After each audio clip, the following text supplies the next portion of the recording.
God knows that I've tried to. You said I was the only one. No one likes being lied to.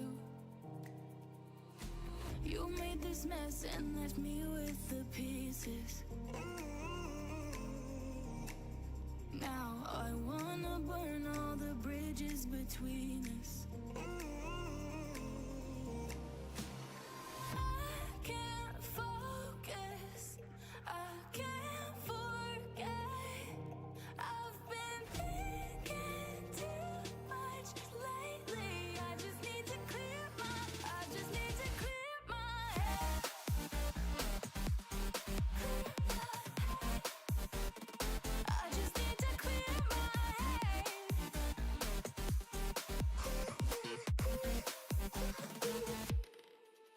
I've been stuck on your memory, but it's not like I need it. And we may have some history, but we don't have to repeat it. You made this mess and left me with the pieces.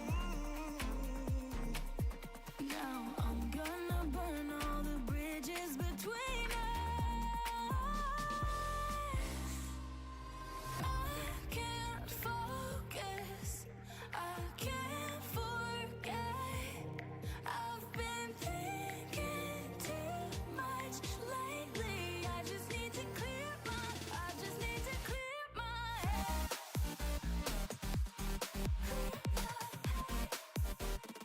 I just need to clear my head.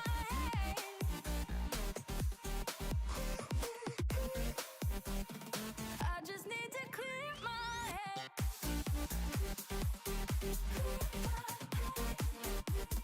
I just need to clear my head. I just need to. I just need to clear my head. I just need to. I just need to clear my head. I just need to. I just need to clear my head. I just need to. I just need to clear my head. I can't focus, I can't forget. I've been thinking too much lately. I just need to clear my head. Oh, clear my head. I just need to clear my head.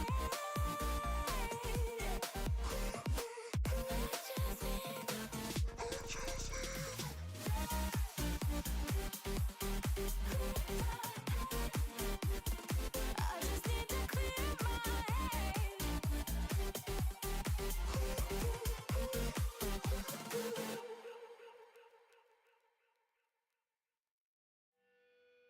The homes of the future need EV chargers, solar panels.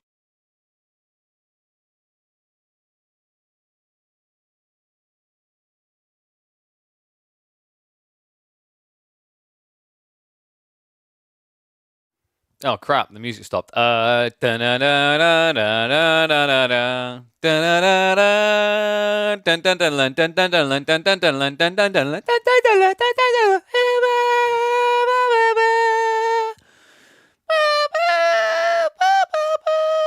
just gonna go back to being muted.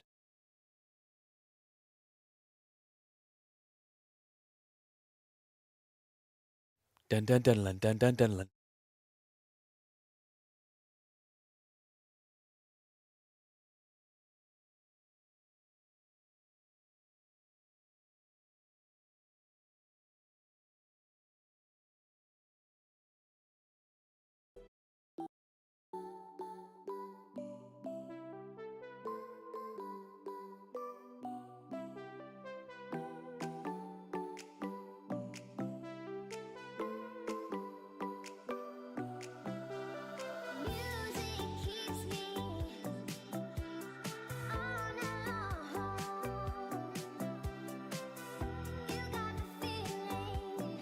All right, there we go. Music back on. We don't have to listen to my scuffed attempts at singing. Hello and welcome back. One and all, happy Monday. That's right, weekend's upon you. Wait, weekday's upon you. You wish the weekend was upon you. Now you have to suffer. One sec, I'm about as white as cow right now, so I'm going to slightly close my door so the white door doesn't reflect the light of God into my eyeballs.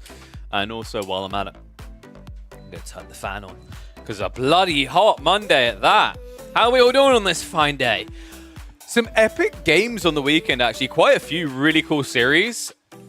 And it's kind of criminal how many of them went uncasted. Actually, I done the count, I done the check. There are 6 series that did not get cast. Unacceptable. Outrageous. You know how I feel about that. You know what I say to that. I say we cast, which is why we'll be covering a bunch of them today and tomorrow. So some fun series actually ahead of us. Quite a few that didn't get cast. BC versus Battleton is what we'll be opening up with. We've got Pappi versus Louis MT, Lucifron versus Anathan, Louis MT versus Vortex, Killjardi versus CSO, and finally Battleton versus Certain, all to be covered on this channel. You know how I feel about it, guys. The games need to get cast. I don't blame EGC. Honestly, it's way too expensive to run 2 broadcasts for the size of the scene. But it's good content for us, so firm handshakes all around, baby. You know how we do. Okay, you can stop shaking now. It's getting weird. No, really, stop. Okay. But yes, pretty cool outcomes in the games that did get seen. I was really pretty hyped for the Canadian Bros being able to slay in the upper bracket. We also did see a bit of a heartbreaker, a commiserations and a farewell, if you will. Don't know if you guys did catch this, but we are saying goodbye to one of our own in the Age of Empires scene. In fact, let me pull it up now for you guys. Vortex is leaving. I think this was to be expected, though. So the Wololo was almost certainly my last AoE4 tournament, thanks to the entire community. Oh, so I'm going to turn down the music. This is way too hype for the sad moment. I need something sad. I don't think I've got something sad, though. I'll just put Korra on because it's kind of harrowing.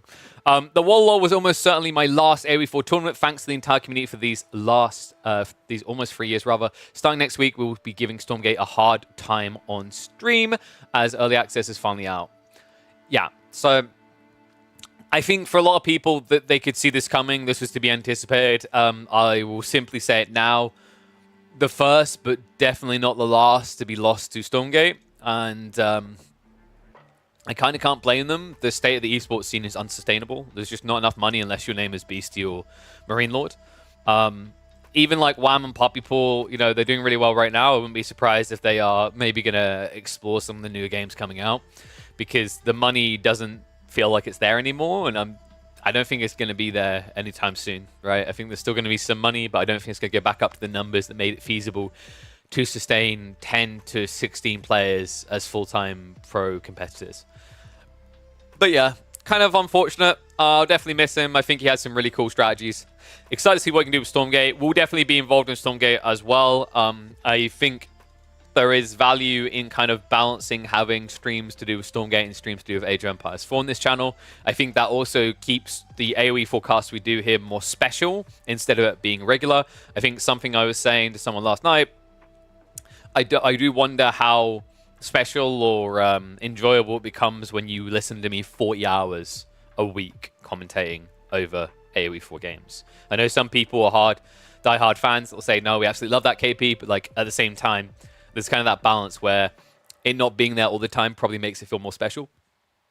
And I think it's good to have variety. So I will say now we'll be checking out some Stormgate. I don't know if I'll still be live when it launches tomorrow, because I think it launches tomorrow at 6 or 7 p.m. and I'm usually done by that point. So maybe we'll look to just basically check it out on the later streams in the week. But yeah, mark my words, we'll definitely have some Stormgate content. I'm excited to see what they can do beyond the 1v1 especially. But it doesn't mean I'm bailing on AoE 4 anytime soon. I will still be creating content around this, as long as it feels like there's something there. But yeah, so subscribe. But yeah, so outside that, I will also still be keeping an eye on Battle Aces. Did you get the content creator stuff for it? I did indeed. Did you, Faye? Are we partying? Are we party? What do you think, Faye? Should I just give up casting and just, like, clap Vortex's cheeks in Stormgate competitive? I could take him. The rules are written. As long as you survive 15 minutes against Vortex, you basically win the game. Right? I think that's the way it works. Because then he starts doing weird things like diving your base with Masgazi against English TC. Python's going to clap everyone. Is that entirely true?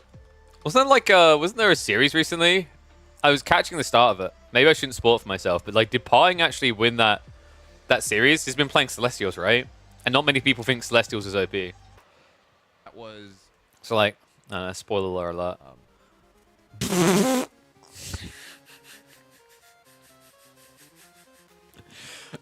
Anyway. He went hard in that game on Battle Aces. I don't think Python was doing as well in Battle Aces, right? Battle Aces was Clem's playground, right?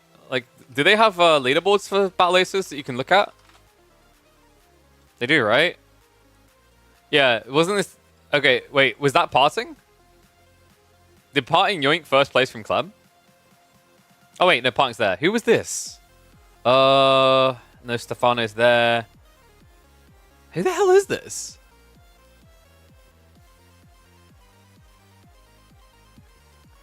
I'm really not sure. I noticed those two names. Fury and Bossa. Oh, wait. Where did my boy Nevix finish? Because he was... Okay, dude, yeah. Like, Overwatch gamers, not bad, right?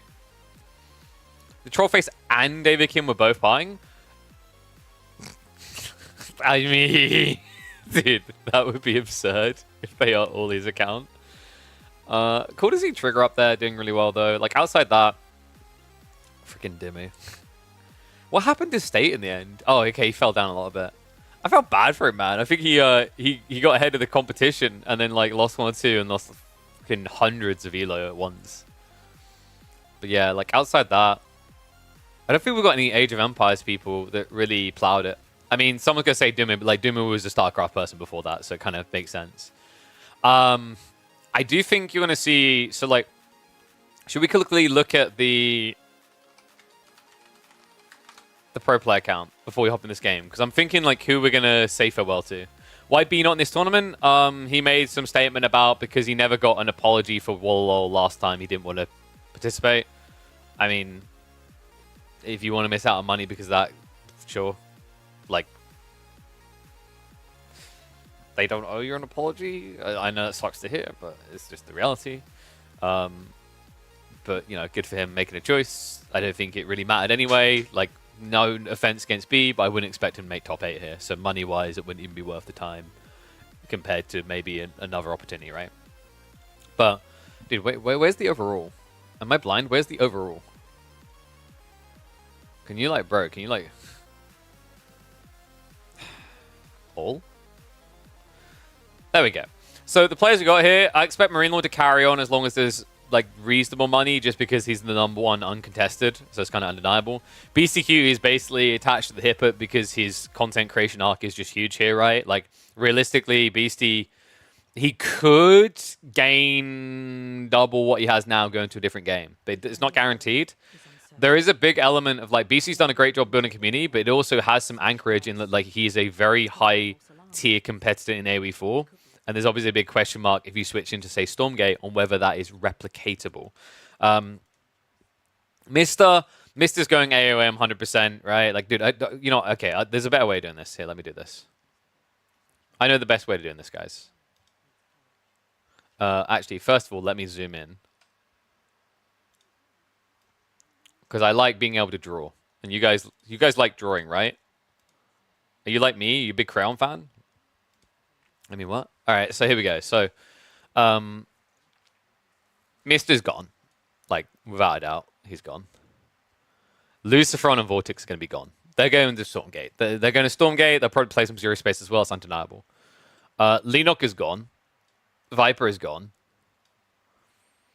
Dumu, like, I think Dumu has the big, like, question mark because he has a good content creation art, but he also has a pedigree in StarCraft, so I think Dumu's going to stay with us for the time being, though.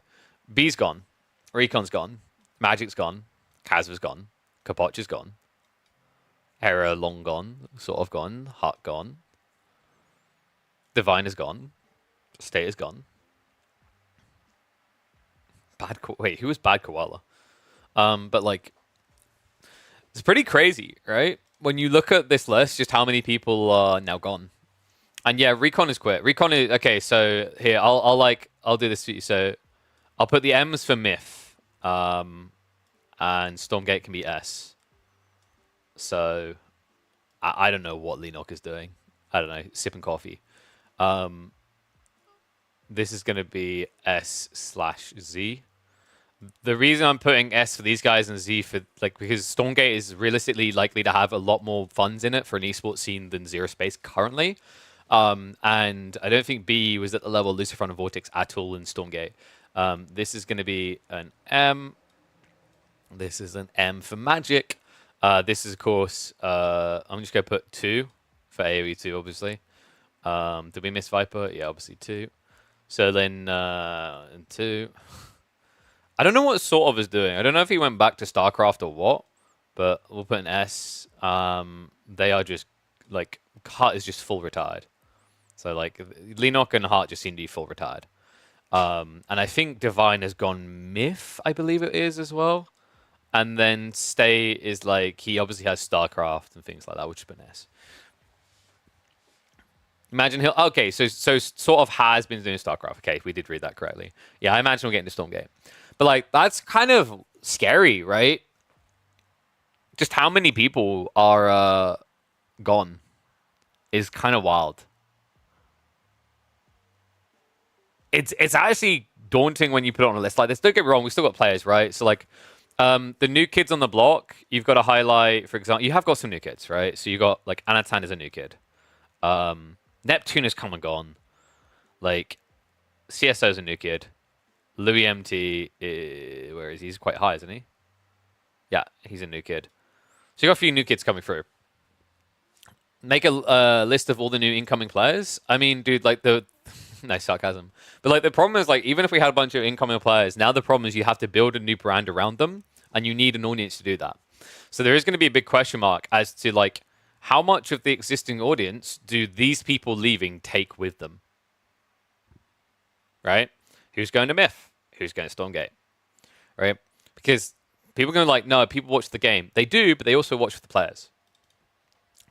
So I don't think these two are leaving anytime soon.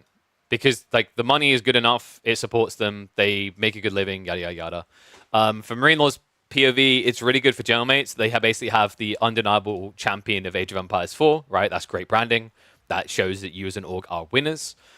From the BCQ perspective, he makes enough of the tournaments and wins a decent amount of them to the point that he has built a pedigree as the go-to content creator player for anything, right?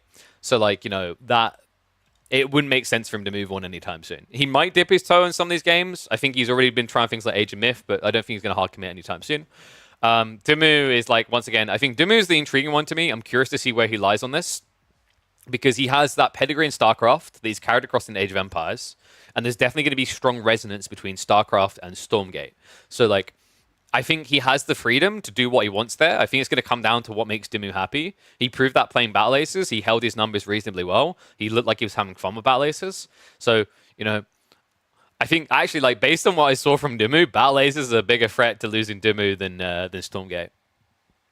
I don't know if they said anything, but I can't imagine Pappi and Wham staying if they can't find footing in a diff game.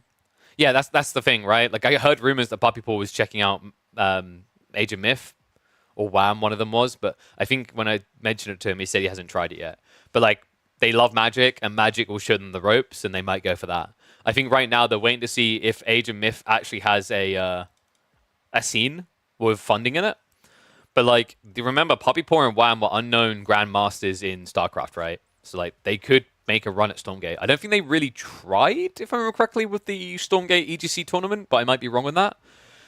By the way, I know I put an M next to Recon's name, but I'd actually say you put an S, because most people don't realize that in the early days of Stormgate, when they were prepping for that tournament, Recon was top 30 on the leaderboards.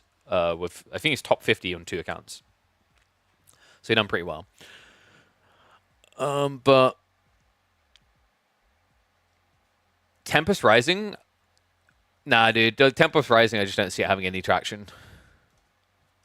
it's very hard to build a brand from nothing with an IP now in a legacy IP unless you change things. And you have to keep in mind that Tempest Rising isn't changing anything.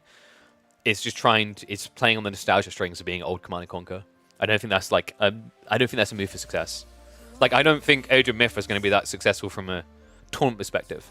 It'll do well in initial sales, but like I'm not sure if it's staying power beyond that.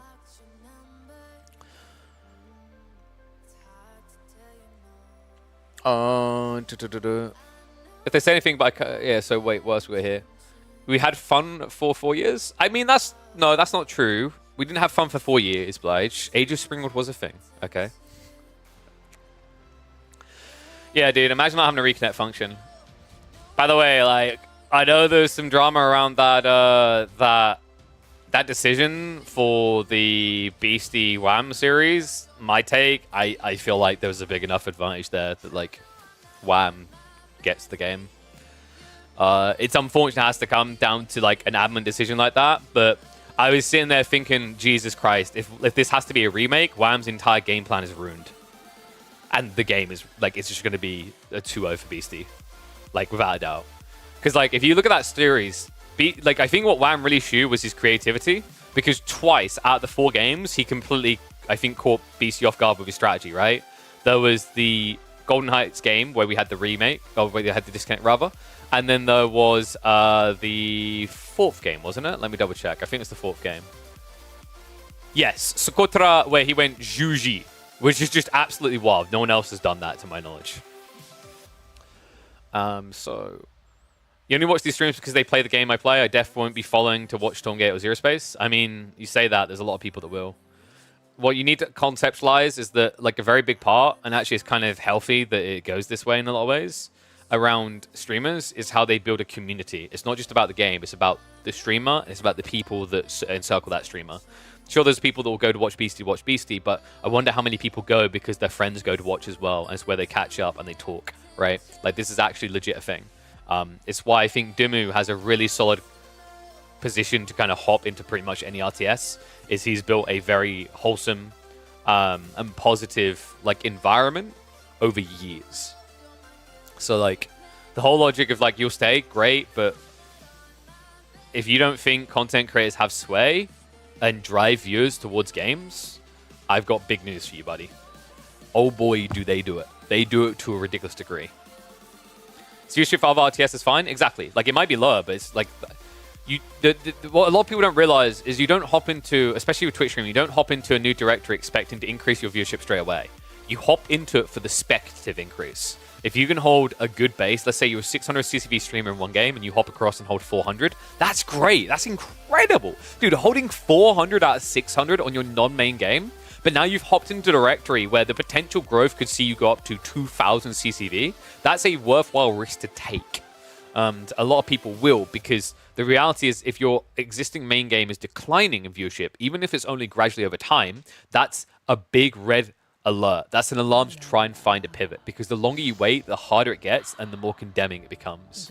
The finest fragrance with lavender. What am I hearing? And Oh, a random ad started playing. I was like, what the hell? What was that deep breathing? But B didn't quit AoE4, right? He just didn't compete. I mean, he's pretty much quit, right? Like, I think he's playing in the King of Dry Arabia tournament, but like, it's no secret that he likes Zero Space and Stormgate. Right, the 3D clan basically like didn't want to fund people that only wanted to play AoE4. That's at least the rumor I've been hearing. Right, that's why Anathan joined My Insanity, because Anathan just wanted to play AoE4. Doubt Myth I've seen, but who knows? Maybe Microsoft pump money. I don't think they're going to. I think Microsoft's going to take a more reserved approach to how they pump money now into the scenes, respectively. I don't think any Age of scene is doing particularly well right now, in my humble opinion. I mean, some people are going to try to argue AoE2, but like, is AoE2 growing? Right? Like, I don't think there's any Age of scene that's super popping off right now. I think the structure with which Microsoft operates has kind of reached its limitation. It needs something else to juice up. Ganof's kind of come back. Yeah, he's kind of coming back, right? And like, Cat's still here, but the point is that those two are probably just going to fly back to Stormgate and Zero Space when it becomes accessible, right? I think that's the idea, is that they are willing to like look at those games. When BC streams something else, everyone leaves. I mean, not everyone. I disagree. Not everyone leaves. Some people will leave. Dude, like, I think that's hyperbole that everyone leaves. Have you got, like, statistics to prove this? Right? Because I always, when someone does this shit to me, I literally call them out. Because I want to see numbers. Right? If your numbers are true, let's see them. Right? Link me statistics. Should we go now? It's a bit hard to tell because Beastie actually doesn't use his main for other games now. But if we have a look, we're going to have to do 90 days. It's like, what is this? Elden Ring, right? That's a very, very different game. That is an incredibly different game. But he would have been on trajectory for about 400 CCV from 1200, which for a completely different game is actually not terrible, right? This is, by the way, because he literally done an Elden Ring stream from the start, which is not recommended. Like, a little tip to content creators, the way you should do your content is, let's say you have a sponsored stream segment with insert mobile game. Start your main game, do segment at the end. The reason you do that is you build your viewership and you hold your viewership, and then you convert across. It also helps with your averages. But like, let's look at the comparatives, right? Battle Aces going from like 1100 down to 700 isn't bad, right? Stormgate, 800-ish. Like, dude, like that's not bad. Once again, these are not bad divots and stats. Like, the only reason, you got to keep in mind, if there's like the prospect of 10 times the viewership in Stormgate, this is a great position to start from, right? And also keep in mind, a lot of people don't understand that around Twitch, you have to support your content arcs with things like YouTube, TikTok, etc. Like, if you don't have them, then yes, your viewership will just plummet. Like, you have to be dented to think that, unless you are part of a Twitch clique, you can literally just switch to, I don't know, Doki Doki Universe after being like a pro RTS player, and then like have the same viewership every day and not release any YouTube content. If you release YouTube content, it's feasible, right? But like, I mean, this is what I mean though by the average trajectory. It's like, look at like the line doesn't lie. Like on average, it has been trending downwards. It's still really good. Like this still puts Beastie in the absolute top 0.01%, right? And he can make really good money off of that. But like, if you're a prospective content creator or a pro or whatever, like, it's different, right? And like one big thing to keep in mind is especially like the difference for like someone like Beastie compared to someone like Vortex is Vortex may stream, but he's not a content creator. Lucifron is not a content creator. They're pro players. They're pro players that stream on the side. Whereas Beastie has done a really great job of creating a brand around his content as well as his ability as a pro. And he leverages his chronicling as a pro to embolden his value as a content creator, which is a very smart move, by the way. Like, there's a reason why Shroud went pro, then just went content creator and stuck to content creation. Because actually, you can make more money in content creation than you can being a pro player. Which is why I always recommend to pro players to build themselves a brand. Like, Jesus Christ, if I lost count the amount of times I've had to go through this with players. Like, I'm going to do it now. I'm going to do it to them. On this list, how many of these players have built a brand?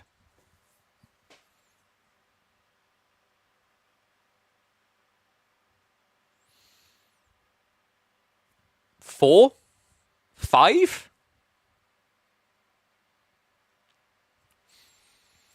Whoopsie. Marine Lord has built a brand in an intriguing way as a pro player. His is a very unique situation, though. Beastie has built a brand. Dumu has built a brand.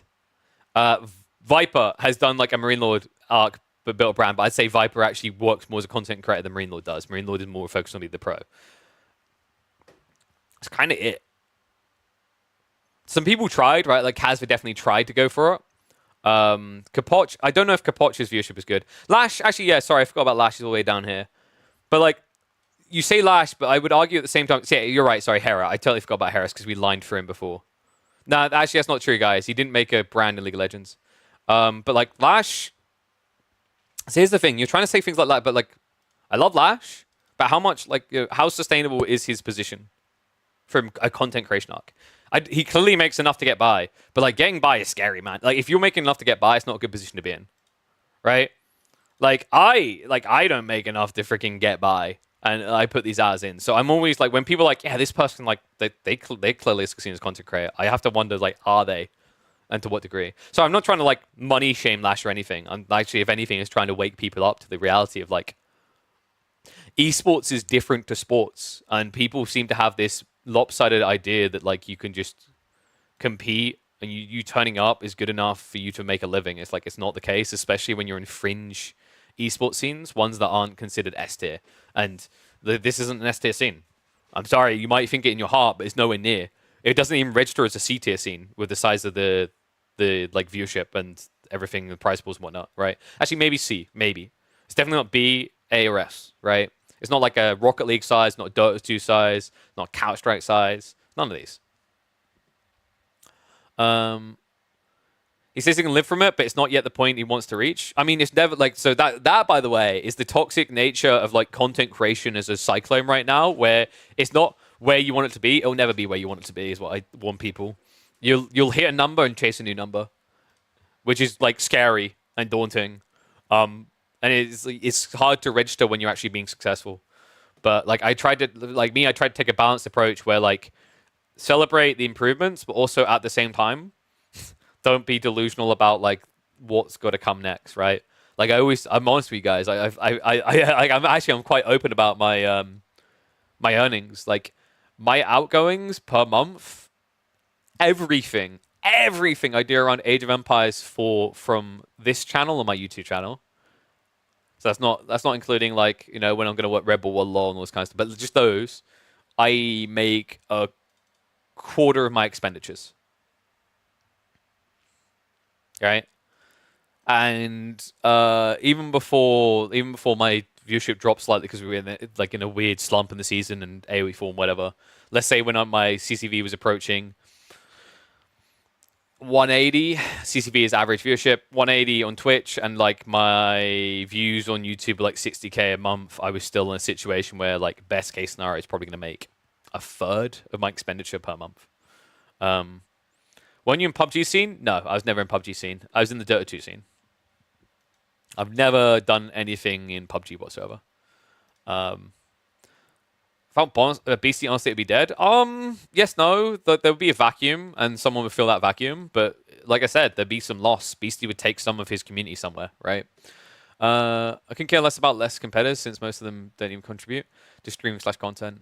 Sure, but I feel like a lot of people are also like anti-content, and that they, you know, my POV that I've tried to explain before is like, dude, I want to watch your games. I want to show it off to the community and create content. And then they're like, pay me, or I don't see any value in this. It's like the value is I'm creating your brand for you because you're too lazy to do it yourself. And also I'm trying to get more people to watch the game and tune into the game. And if I can actually afford it, I will then run some tournaments. That's the logic. But like, it's very hard to convince a lot of people to see this. I'll be honest, and that's not every player, but the majority of players are short-sighted in terms of what they see in the scene, and that's not their fault. It's just they don't know all the mechanisms, the machinations of what happens. Like, dude, Gully is a player that's like a kid that's sitting on the lines trying to learn, and he's already a mile ahead because he's tuned into the stream and heard the details around what it costs to run an event, what it takes to run an event. Those are details that I know players in their mid-20s, they still don't know that, right? Because they're just focused on playing the game, being the best at the game. But like esports as an industry has so many like arcs within it to support that happening, and I think sometimes the delusion comes in because you look at Rocket League or you look at Dota or you look at Counter-Strike and you see that players can exist in those scenes without doing anything but just caring about playing the game, without thinking about the scale point to allow for that in the first place. It's so different. Let me catch up on chat quickly. It's easier to find a good regular job than try earning through game content. Yeah, 100%. You have to do it because you love it. It's the same with esports in general. I've explained this before. I've been honest about this. I do what I do in esports because I love esports, because I love gaming, because gaming has been a part of my life since I was 3 years old and picked up a controller. And it was magic to me from the moment I began, right? But I know that I could make 5 to 10 times more than what I will make in esports going and taking my skills to a more traditional media or a traditional place. I do esports because I love it. And it is, you have to wake up and love it every day to keep doing it, because in a lot of ways it is an exploitative industry.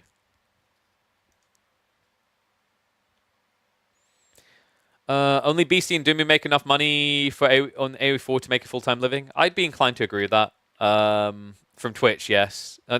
Arc-wide, you can include Drongo in that conversation from a YouTube side, right? Yes, Mr. is top 3 earnings because he won Wololo, the one with the big prize pool. Were you in LoL? I've never been in LoL. I wouldn't be against it. I funnily enough have played both Dota and LoL. I see the appeal of the different games. I play a lot of Heroes of the Storm in the past as well. Surprisingly enough, Dota and League don't have to hate each other. That was just a marketing campaign. PC isn't leaving AoE4. There's no reason to immediately leave AoE4. No. Like, as long as there's reasonable money or like a content creation arc or whatever, he'll stay. PC might be in poverty if you live. No, I disagree with that 100%. You guys need to realize like what content creation is worth. Like, without knowing the specifics of what Beastie earns or whatever, I would argue he probably made more in content creation over the last few years than this. He has good numbers. It's feasible. Like, I know some of the money that like creators over 1K CCV can make. Especially if you take integrations. So, like, for those that don't know, like, a baseline average, let's say you go and do a sponsor stream. Let's say, like, your Beastie and Raid Shadow Legends contact you. It's more than reasonable to ask for 1 times your CCV per hour of content. So if they want 2 hours of raid content with Beastie's current numbers, he could charge almost $2,000, right? But that's a baseline. You should aim for more than that, 100%. And then on top of that, they'll have things like convertibles where if people reach a certain level with their new character or create a new account, and when they inject money, you'll also see a kickback. Why did you leave Dota 2? I kind of got, like, ducked pretty hard. They changed to a league format, and I couldn't find reliable work. And even though I found work around it, not being on the leagues really hurt my my position as a caster in that scene. I still want to get back to Dota. I still got a lot of love for Dota. And I don't think that'll ever change. Doesn't mean I'm going to leave AoE4. Doesn't mean that I'm just going to be Dota specific. I think like I try to take pride in what I have done, and what I've done is something that almost every single other Dota talent cannot brag, which is that I was able to expand beyond Dota 2. Dota 2 is a very hard scene to, I don't say eject yourself from, but expand out of. And my hopes is to, obviously still have AoE, expand into Stormgate. I'm hoping to expand into, I'd love to expand into Counter-Strike as well. I've got a lot of love for Counter-Strike. Wouldn't mind getting back to Apex Legends. I do some occasional like Amateur League, Call of Duty stuff as well, which I find quite fun. So, I'm a man who enjoys spreading wide like a bird's wings. Oh! Sorry, that was bad. Oh! There you go, bit better. Oh, by the way, guys, I didn't show you guys yet, did I? We got sent something new by Proteinworks. They partnered with us again. This is matcha latte, and honestly, I'm impressed. I drink a decent amount of matcha latte. I usually have it hot. This is the kind of cold brew. You can actually, I think you can heat it up, but I just have it chilled with a few ice cubes.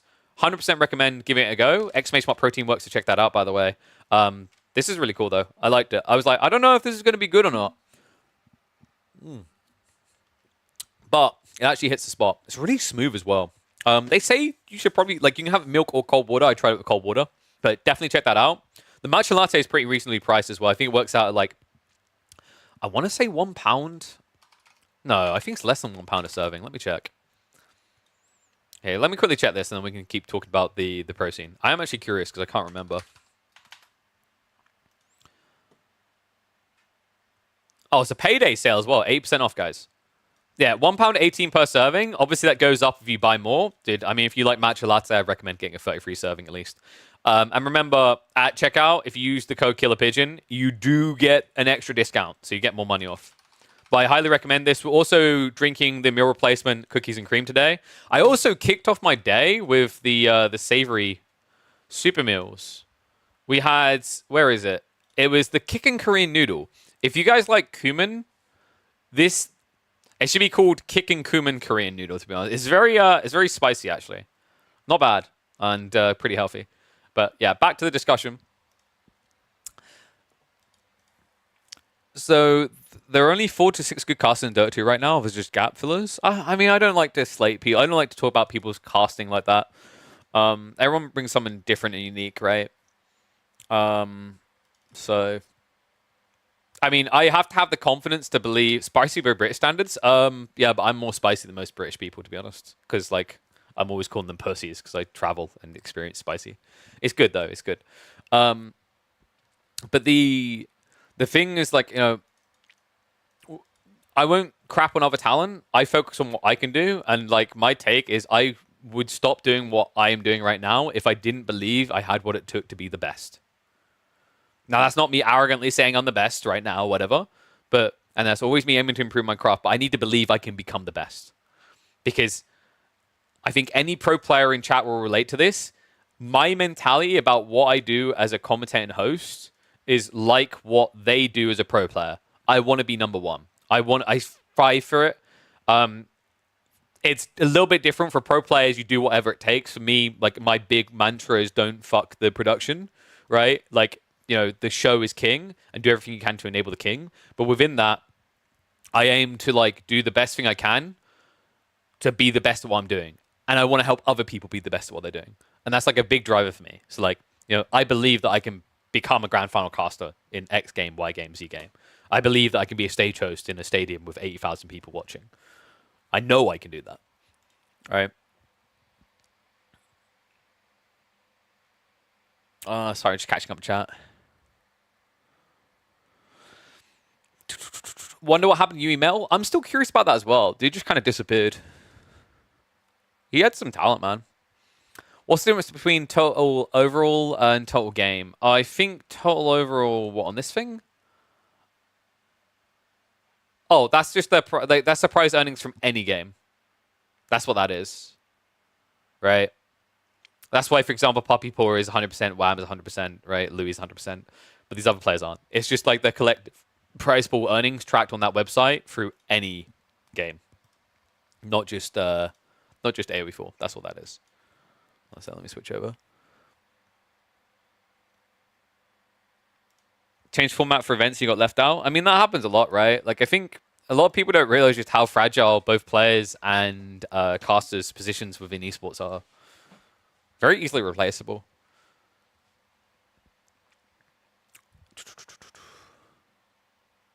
Sorry, just catching up now.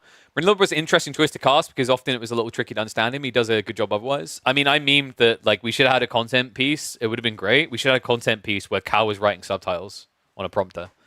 And it would like what would have really made it great is like him panicking when he can't understand, and you could like visually see that he's panicking, where like the prompter would stop typing, right? Or it would like rush to put anything in, or it'd just have question marks. That'd be great content.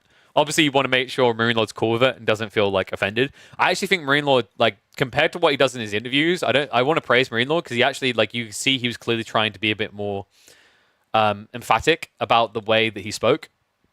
I've interviewed that guy several times, and you have to listen really hard to not just sit there nodding your head and pretending you heard what he said. That's not to be mean to him. It's a strong accent, right? But I think actually like he seemed to kind of process that a little bit on the cast. And I think you could tell that he was trying harder to make it audibly clear what he was saying. And I think he done a good job. I think he was worried about like how it was going to come across. I think he done a good job. Obviously, if he wants to do it more, you know, in the future, if you want to explore it more, I'd recommend definitely like taking a few speech classes to like try and emphasize. I think projection with your voice helps a lot, but not a lot of people have that come naturally to them. Projection is not a natural thing for people to do with their voice. But I think he actually, like, he put in the effort and he done a good job. He actually done a good job. Sup, Don? Nice. Maybe we'll check it out later, buddy, if it's there later in the week. We'll just thumbs up him. Voldemar can be a hype caster? I don't know if Voldemar needs to be a hype caster. I think Voldemar, we'll have to see if he comes out of his shell, because I think he was a little bit shy, and that's fine. That's to be expected. But he had a very calming voice, which I think some people liked. That can sometimes work. So, like, for example, if you have a very over-the-top person like me, and then a person like Voldemar, for example, it's a very good dynamic because the opposing opposites emphasize the different states of the game, if that makes sense. It's different, right? In that situation, you have, like, the calm, analytical, and then the hype moment person, and it flows quite nicely like that. There are other ways that, like, you can be supportive when you're a hype type an analytical type as well. Like, I've had it where I've been casting fights in Dota 2 and I have a cast like, oh my god, from the side, and then like you take over again, right? And it's like there's honestly, I feel like there could be literally an entire degree on esports casting. There's so many nuances to it. The favorite duo casters in Dota, everyone has a pair they synced. Just need to find the correct partners. I mean, that's just like in general true for a lot of people. There's not many people that are chameleon. Like, I mean, at the risk of sounding like a bit arrogant, I hope it doesn't come across that way, I'd say I'm more of a chameleon than most. Because when I hop on a cast, I try to figure out what makes that person ticks. I want to enable them. which is why I think I gel very well as a host in general. Is because I'm always like, okay, how do we use this person? How can you sustain yourself if your expenses are larger than your income? Savings, Kira, and external esports work. And then a mixture of hope and delusion that you can one day make enough money from content creation. So yeah, like, I mean, I've been quite honest about this. This year and last year have not been good years in esports for me. Last year was a little bit recovered towards the end by things like Race to World First, but this year has been pretty abysmal. I missed out on everything to do with Esports World Cup, which is where the big paychecks have been for this year, for most games. We haven't had too many big Age of Empires events to look forward to. Dota 2 has been a bit wonky for me. I'm hoping that changes next year, fingers crossed. Apex Legends is one I'll keep wanting to return to, but it's very difficult to get back in there. So, you know, like, it's part of it is genuinely having big savings, to be honest with you.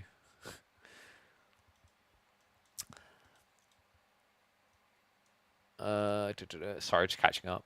We're very chatty today. I like that, though. I mean, I imagine some people are like, I want to get into the game, but it's like, it's all good. We will get there. We will get there. We've got Battle Team versus BC to open up.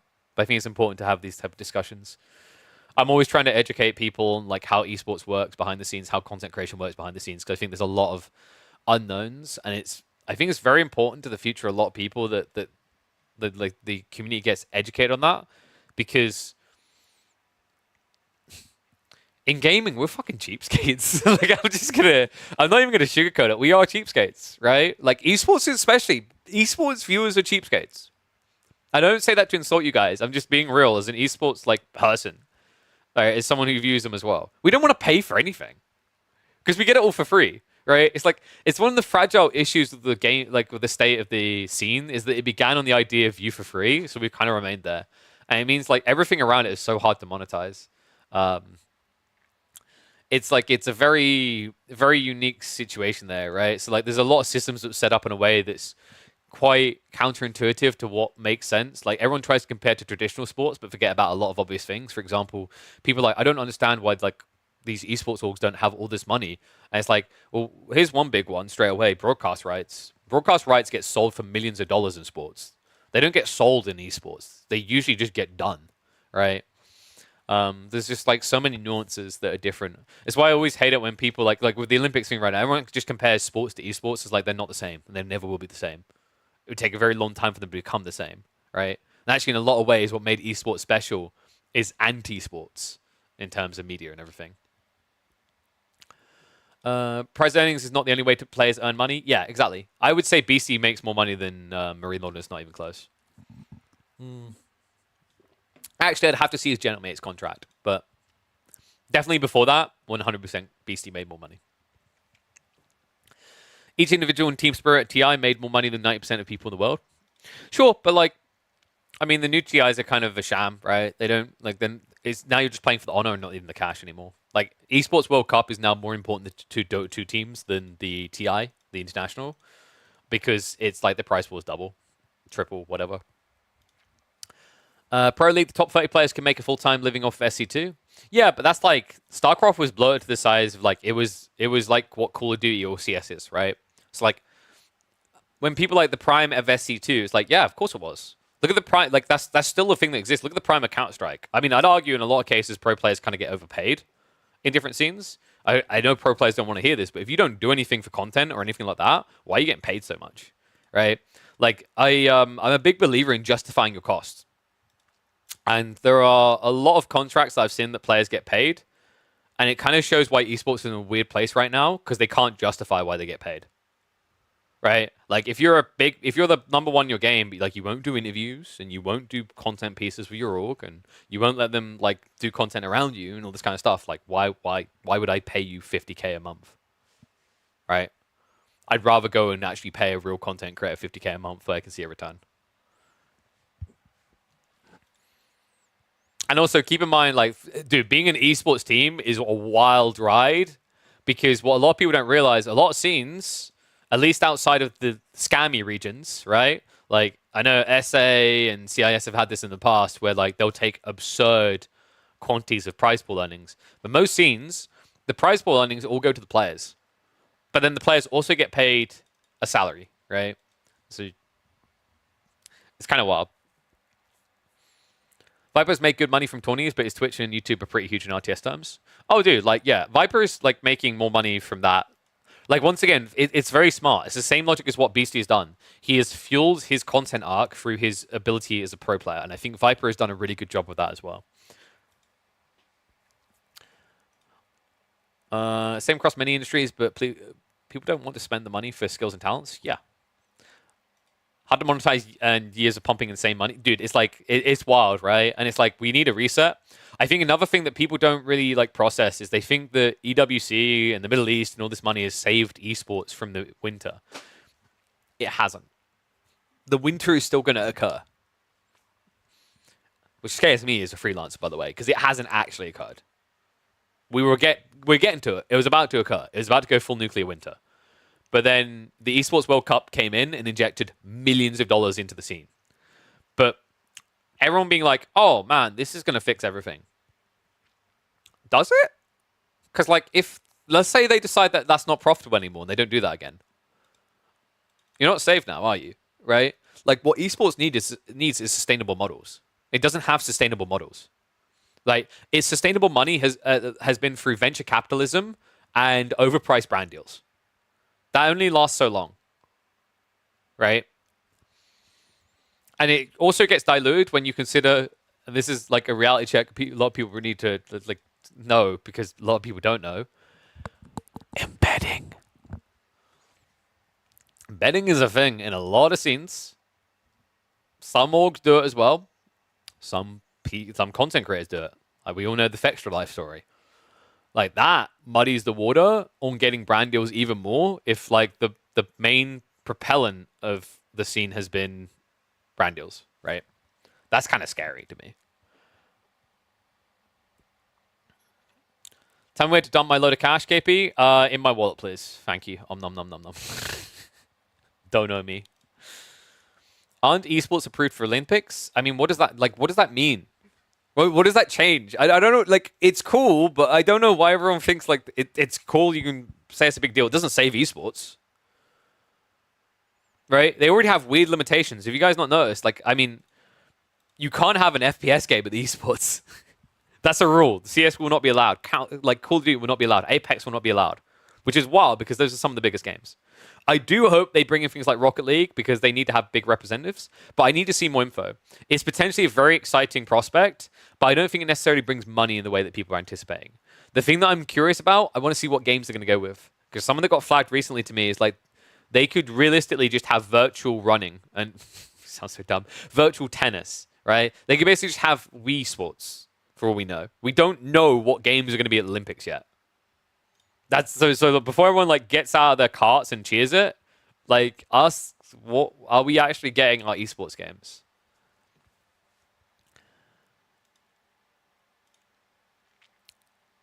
They weren't really Battle Pass and Rob Pump. Oh yeah. TI has gone downhill, dude. It's an intriguing time as well, actually, because something unique happened this year with TI. It's the first year that PGL have been given complete and utter control of the tournament, both creative and production, everything, which is like never been done before. Valve has always been involved, but it's a very, very peculiar time in Dota 2 that Valve has decided to step away so aggressively that they are not even involved in it now. Viewership to prize pool ratio is absurd. ST tournaments in SC2 is pretty bad. Pretty much equal to AoE2. Yep. Also keep in mind that they're on like big lands and everything else. They have the full circuits, right? It's like a lot of legacy value involved in that. The format of a host just elevates the production so much. I keep being surprised by how much difference it makes to the flow between games. Yep. That's right, Camion. Big it up. Get me hired more. I mean, I like hosting, man. Like I got asked, like, do you want to cast? And I was like, I don't mind casting, but I'm fine with hosting, dude. I'm absolutely fine with it. EWC is just the same story as what was happening before. Tons of money investment. Yeah, it's like this money, like, great if they want to keep investing, but like if the point comes where EWC say we don't want to invest anymore and it disappears, it's literally just the equivalent of what happened a few years ago, Web3 money and all the esports money just going there instead. Right? Like, a lot of people are actually speculating and hoping that Web3 crashes so the esports money that went there comes back. Right? Which is hilarious because a lot of the Web3 money that went there was actually like some of it was legit, but honestly, like a big chunk of it was was mafia money, to be honest, and money laundering and all this kind of crap, right? I think a lot of people don't realize that. I remember working an event a few years ago and getting paid out of a Cayman Islands account. That's sus as all hell, dude. A lot of people don't realize, like, for example, with a lot of people may have heard of the Epic event from Dota 2 and Counter-Strike. So let me see if I can find them. So it'd be Epic Esports. No, was it Epic? I can't remember what they're called. Epic Esports events. So these guys, they ran, so they're really big ones. Like, it was one of the first events I worked. It was back in it was Epicenter XL. And basically, like, giant stadium events in Russia. Like, I was casting in a Russian ice hockey stadium for this in 2018. And, like, these guys are basically directly owned by an oligarch. Well, indirectly owned. So they were, so if I remember correctly, like, if I could probably find it via the sponsors, because they had them on the sponsor list back here. So they were, their sponsor, okay, it's not even going to show. I feel it's like Mail.ru or some crap like that. Like those guys owned a majority share in Epicenter. I don't know if they still do. They did then. And those guys were owned by a Russian oligarch. So it's like, that money is basically, it's actually, if you think about it, it's literally no different than the Esports World Cup money in that, like, it's come through a government funnel. It's like, there's a lot of situations like this where this kind of thing happens, right? Where this money comes to these places. Like, Tencent obviously has governmental ties and has the esports money there. It's like, I think a lot of people don't realize that, you know, what's happening with EWC has just happened before multiple times. Whether that's good or bad is up to you guys, right? But I mean, money is money to a certain degree, so I'm like okay with it. But like, it does pose the question: if like you don't have this type of money coming in, where does esports get its money? I have been in this industry for 6 years, and with the current structure of most esports scenes, I still don't have a solid answer. I think a good answer, so like a model that I proposed is the idea of, sorry, I just realized we're still on Beastie. Here, let's judge EGC. Is like the idea of basically having a developer bring orgs in with a rev share model of their game to market their game, right? So Cloud9, FaZe, Optic, give them a 1% rev share of profits. And then like you do that with 20 of the biggest orgs, right? And like you've still got 80% profit. But now you're sharing the burden of marketing with all these orgs that have built giant viewerships. And now they go out and they market it aggressively because they're incentivized to now, right? Because they got a share of the pie if they succeed. And you do that and you build a scene and like you've got a sustainable model for the esports orgs for the developer. You need to find a way of looping in the TO somehow. The way you honestly could just do that, you could just do a white label model. For those who don't know what a white label model is, a white label model, probably very easy like, okay, I'll just explain white label. White label is what you see with Apex Legends. For anyone who watches Apex Legends ALGS, it was ran by PGL. It's now ran by Esports Engine. So basically, like what happens there is EA pays a production company money to come run their scene, right? It's like Esports World Cup. I don't know if they do the similar where they like. I think they mainly use ESL's guys, so they may be white labeling ESL, but it's kind of different because they own ESL anyway. But like for example, with Halo's going on right now or just finished, right? Halo is white labeled to Esports Engine as well. Call of Duty is white labeled to Esports Engine as well. Esports Engine does a lot, guys. But another example is the whole One True King, the OTK org. They have their whole studio broadcast things, right? And those are ran by WePlay. WePlay is white label to cover the production of those. So like, white labeling is actually quite a big part of esports. For example, with RedBull, Wololo, they will white label to a production company to run the production. Some do keep their own internals. So I think an example of that would be League of Legends. League of Legends has its own esports company within inside, but even then they will outsource certain regions. So for example, for years, Freaks for You were responsible for doing the German broadcasts of League of Legends. I think they also were involved in the Valorant's direct production. But like white labeling is a very smart move because the logic is that you as a developer do not always have esports going on all year round, not always, not for every single developer anyway. So having your own internal team that runs all the events just doesn't make sense. So like with white label companies, like a Freaks for You, for example, I mean, probably not the best example because I think they're now currently being sold or something.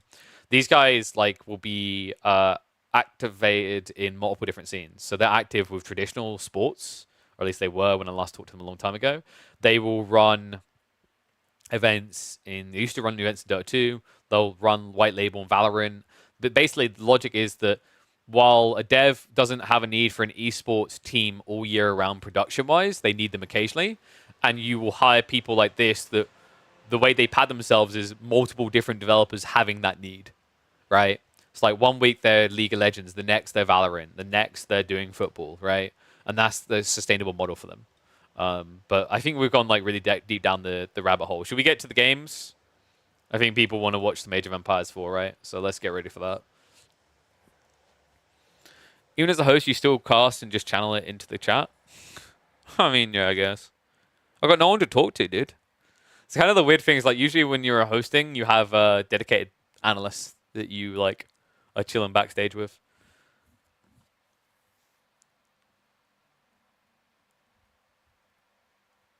Valve needs to make Dota free? I don't think they do.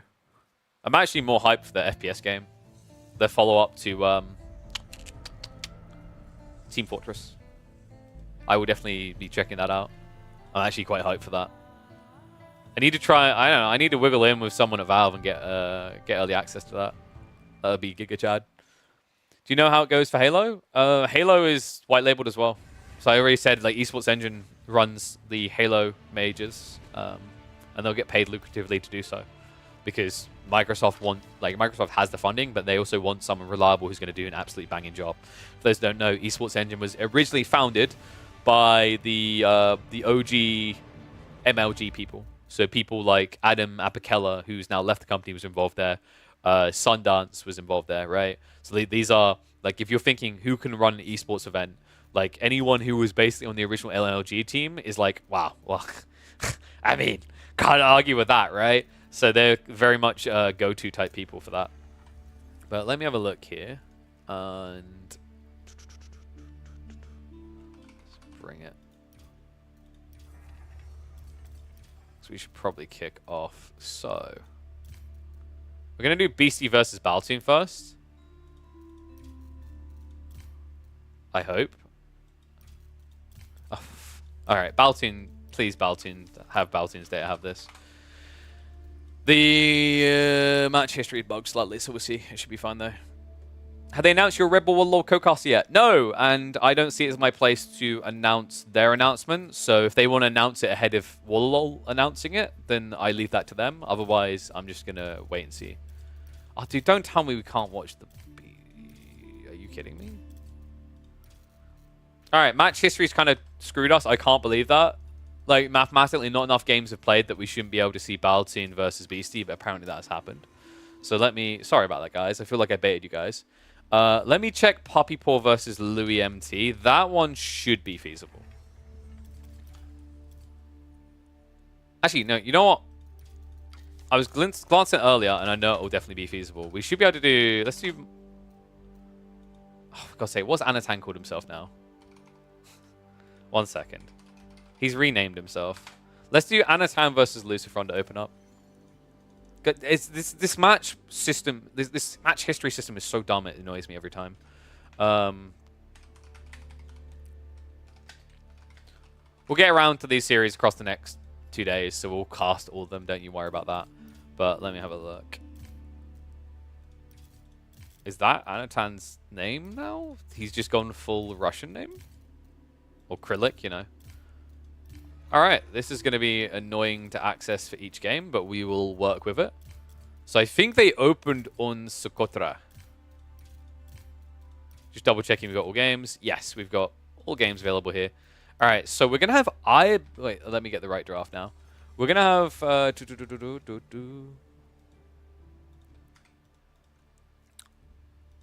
Sorry, I feel really bad. I should have checked that beforehand. I was so confident because it's like they played like 2 series. There's no way it would be missing. But that's really annoying. So let me get that ready. So yeah, it's going to be Socotra opening with Ibids versus Malians. I feel like this should be pretty cruise mode for Malians, but Ibids is kind of surprising. We occasionally see them, and they do look pretty sick when they come out. Are the Heroes free stuff not copyrighted? You and Nilly use... Does Nilly use it? I didn't know that. But, I mean... It's like... How to put this? If they were to copyright you on this, it would be the dumbest crap ever, because you could basically have a stream showing this in the background. It just doesn't make sense.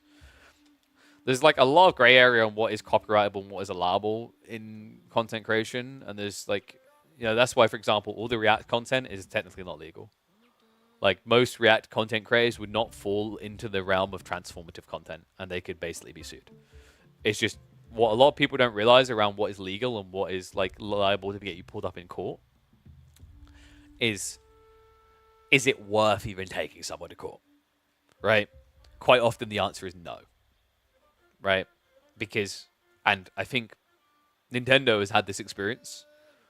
Bullying small people doesn't look good, right? When they had the whole pulling down all these like Smash tournaments, they done it because they saw the value of protecting their brand is valuable enough, protecting their IP is valuable enough, but there was huge backlash. A lot of different people who would ever think about suing have to consider that, and that's before we even add in the obvious stuff of you have to pay someone to go to court to represent your case anyway. Is AoE4's future great or not? I don't think it's genuinely improved anywhere from where it is currently. I think AoE4 has a very big challenge for the remainder of the year. If Age of Myth launches well and also Stormgate launches well, AoE4 is basically going to be on a flotsam of wood in the middle of the Atlantic, screaming, "Don't let go, don't let go." But we all know how that story ended. All right, you guys ready? Sorry about that. I just realized, dude, like that was kind of cool though. For an hour, we were just having kind of analytical talk. I don't mind. I might try and do like more of these in the future. Maybe have a day where it's just like a just chatting and news and stuff like that.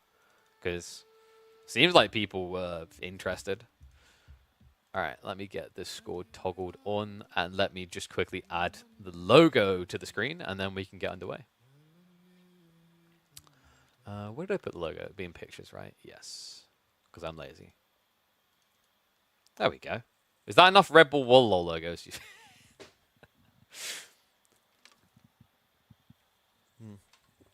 AOM did sell worse than even Age of Empires 3, yes, at release. But it was critically acclaimed. Age of Mythology has been loved by pretty much everyone that touched it. Age of Empires 3 most definitely was not.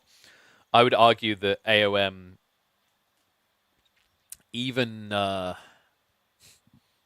I personally think it was even better than AoE 2. But... well, I think they were close enough, basically. Yeah, Balton. I think we would have just been okay, but then you queued 3 mega randoms in custom, dude. As soon as I opened your day and I saw 3 games in custom, I was like, no! Because for those who don't know, like basically custom games and ladder games are stored separately in your match history. So you can kind of reserve pro games a little bit longer at least. Welcome to the Age of Empires for Action 1 and all. We are here for RedBull Wololo El Reinado, weekend number 2. Lucifron versus Anathan in the upper bracket. Both of these players are vying for that one spot to go forward to a LAN later this year in Spain.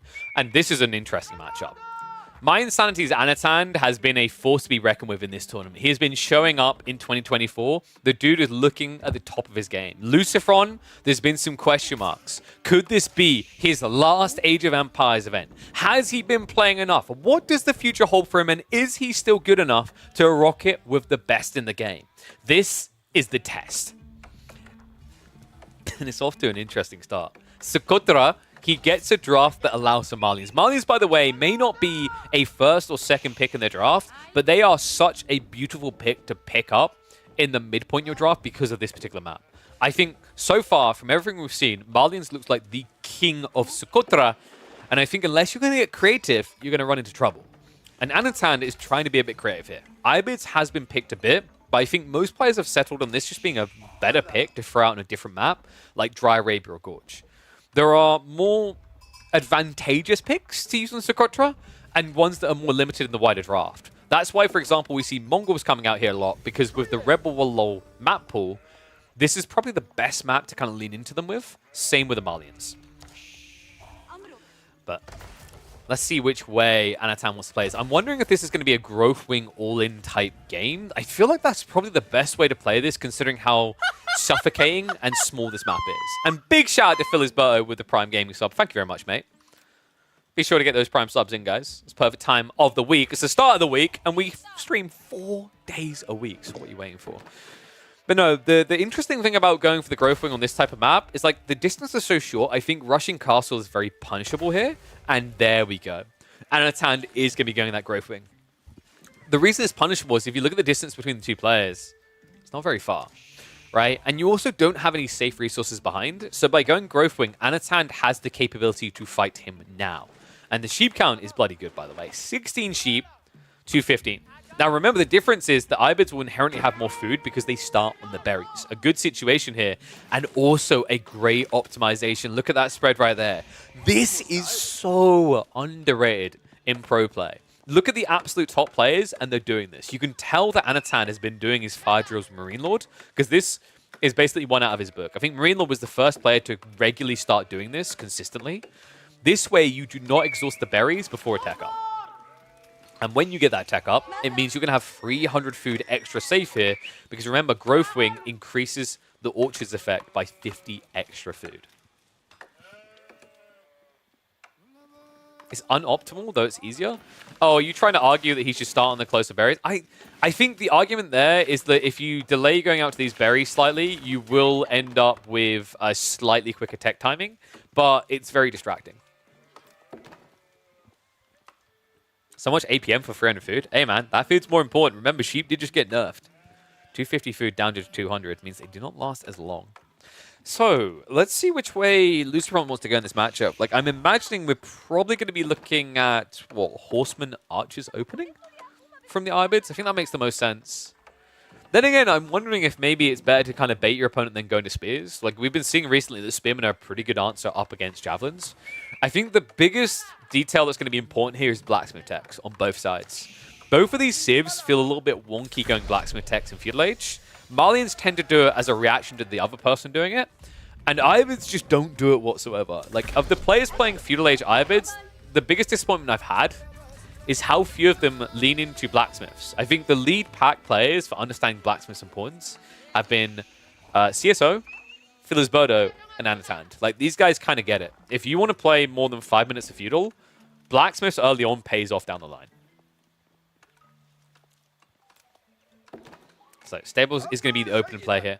Now, Stables is pretty cool in a lot of matchups because by going for it, you will have access to both a counter to Cav and a counter to ranged, right? Because you can build Desert Raiders. It's a bit different in this matchup, though, because a Malian player should never really be opening Cav. They might go for the Scout build, but considering Recon is retired to Age of Mythology, I don't think there's anyone left to take for that feudal experience. We were seeing Recon try to innovate Malians with some Archer Scout builds in feudal age. It didn't really feel like it ever truly hit, though.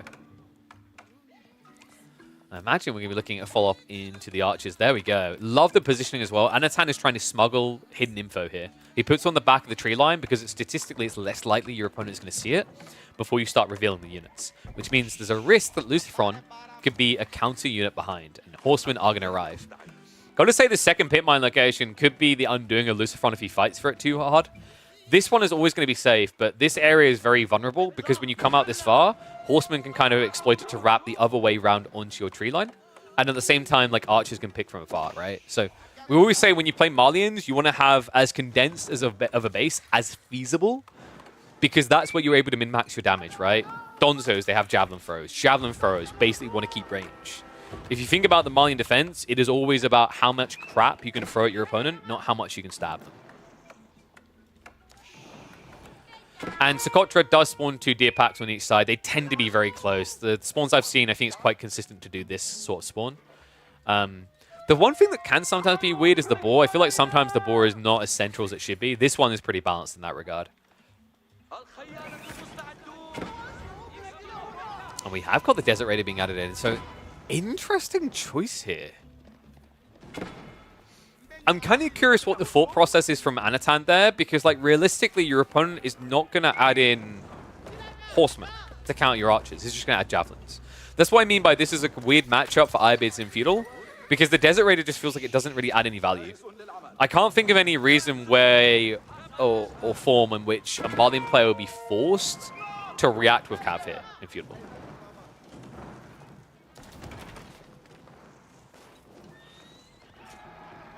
It's quite funny because, like, most matchups, this makes sense, guys. Like, most matchup, this is a sick bait that makes Ibids look good in Feudal right now. Because remember, both Archery Ranges and Stables can produce the Desert Raider. So you kind of can cover every piece of the puzzle with just 2 production-type buildings. Malians, of course, have a similar move with Archers and Javelins being in one building. Dog Temp coming in here. Desert Raider can at least play range form, right? So that's at least nice. But the Archer count is kind of underwhelming here. But we can see the true intent now revealing itself. Anathan is doing all this to draw attention. The real goal is being aimed for now. Castle Age starting to be stockpiled towards. Now the question is, do you do an advancement wing build here? I feel like Adabegs makes a lot of sense. Trade wing would be kind of wild. He probably just plays it safe and goes advancement. It's interesting, though, because Lucifron, if he scouted the enemy base, he would know this. The problem is, because there's Horseman, he can't scout. And the reason he know this is happening isn't because he look and see House of Wisdom's been teched. It's because there's no blacksmiths. Like I said, if an IB player wants to play along Feudal, he needs to be getting the smiths ready. Now, that being said, other side of this, Lucifron hasn't gone for blacksmiths himself. So he might be aware that he's being somewhat baited here, but he's already paid a high price. This many Javelins and Donzos is insanely expensive.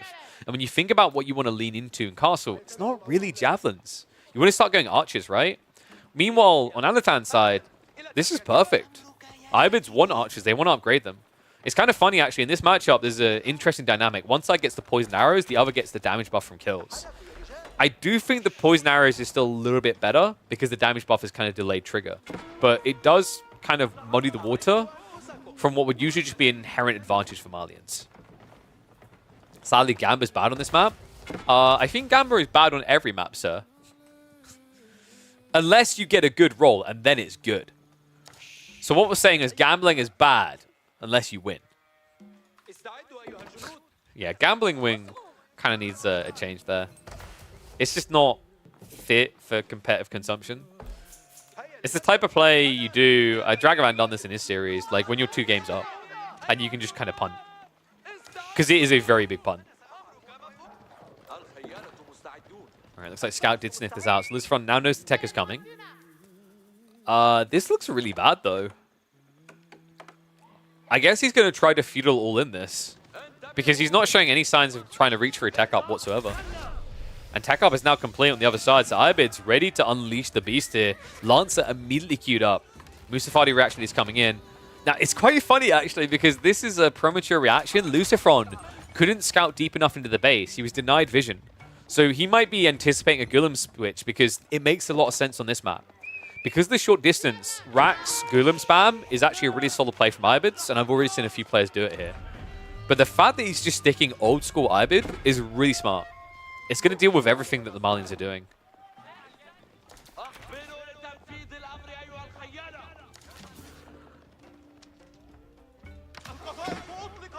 Looks like there's attempts to pressure here, but the walls are making it a bit annoying. Good read there by Anno.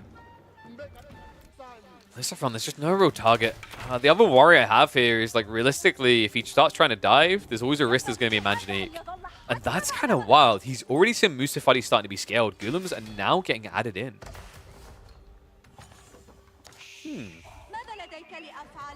Maybe he just doesn't care because he doesn't feel Lucifron can reach the H. That's the only reason I could think you could do this if you saw Musafadi. And I believe Musafadi were... Oh, no, they weren't. He just revealed it. Okay, so this is Anathan only now getting the info about the Musafadi switch because Lucifron was holding it in reserve, which is very smart, by the way. Trickling Musafadi does nothing. Revealing them does everything. The question mark is whether we're going to see an extended Gulam commitment or if it's just going to be a small handful now. Lucy has some serious food issues, though, guys. Yeah, it's like reaching up isn't easy here because you have to keep bulking army, right? So you're going to have to play feudal for probably another 2 minutes. By that point, you could end up on equal army footing, but the difference is one side is going to be castle. And you already see the clash now starting to come out. Camel Lancers getting red on the side. Archers going for the snipe. Now remember, their archers can even start trading reasonably well up against the javelins. Those javelins are more expensive than the counterpart. It's not a great fight for Lucifron to have to take. He has no choice here. He's kind of pinched. Gulam's now wrapping around as well. A little bit of a miss rally there. I think Anathan would have benefited going south side instead, but the chase is on here. Donzo count down to just 4. And Lucifron just has to get out with what he can. Okay, this is a really bad timing now. Lucifron is only, what, 4 ranches deep when he builds it because he's got enough cattle here. He's not ready for a tech up whatsoever. And now he's in a position where he has to add in so many more units to hold what's coming. If Anno reads this for what it is and sends it down the mid, this game could be over very quickly. Ranch is now coming in. But I'm not impressed by this food count. In a game where, what, you're going to have to add in a lot of Donzo and probably Musafadi. Even javelins, of course, cost a lot of food. Archers have now arrived. I wonder, do you just go for a Manjanique to scud the farms? I mean, it would be very smart here, right? He hasn't quite got the resources yet, but the idea of just building one Manjanique here, it's a little bit risky because of the Musafadi, but it gives you an immediate killer from range against the ranches before they're complete. And, oh no. What? Well, luckily he doesn't have the food, but the cow's acting a bit weird there. In fact, he might have a bigger problem. He can't access the food area whatsoever now. Lance is starting to threaten. There's a wrap on the north side. Looks like he's moving towards that wood line. Anathan just trying to pinch from 2 locations. Scout has been denied, so no vision out on the map for Lucifron now.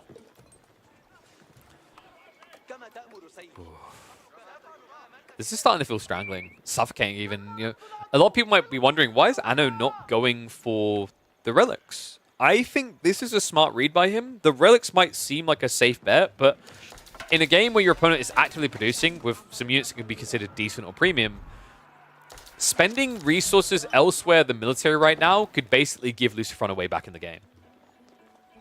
And I love this. This is what we were waiting for. Sultan's Mamluks. This is huge, guys. Especially with the Gulams, like your opponent only has Feudal Musafadi. And the double strike is super effective here because basically the only unit in the Malian army that has any armor. Do you guys know which unit has melee armor in this army? There's only one. It's not Musafadi. It's not Javelins. It's Donzo. But it's only one armor, right, against a Castlay's unit. So pretty much anything stuck in their face is going to die quickly here. And here comes the Manjanique. Just out of vision of Lucifron. Oh, that's such a sick timing as well. Anno. Looks like the scout is going to snoop it, but that was a smart idea. Anathan, he pulls the Lancers to bait the army. Looks like he's going to actually have to cancel the Manjanique here. Good timing, though. That scout rebuild was really smart. Lucifron did lose it again. He also did skip villager production to get that scout out, right? So expensive in that regards, but at least saves him from an immediate death.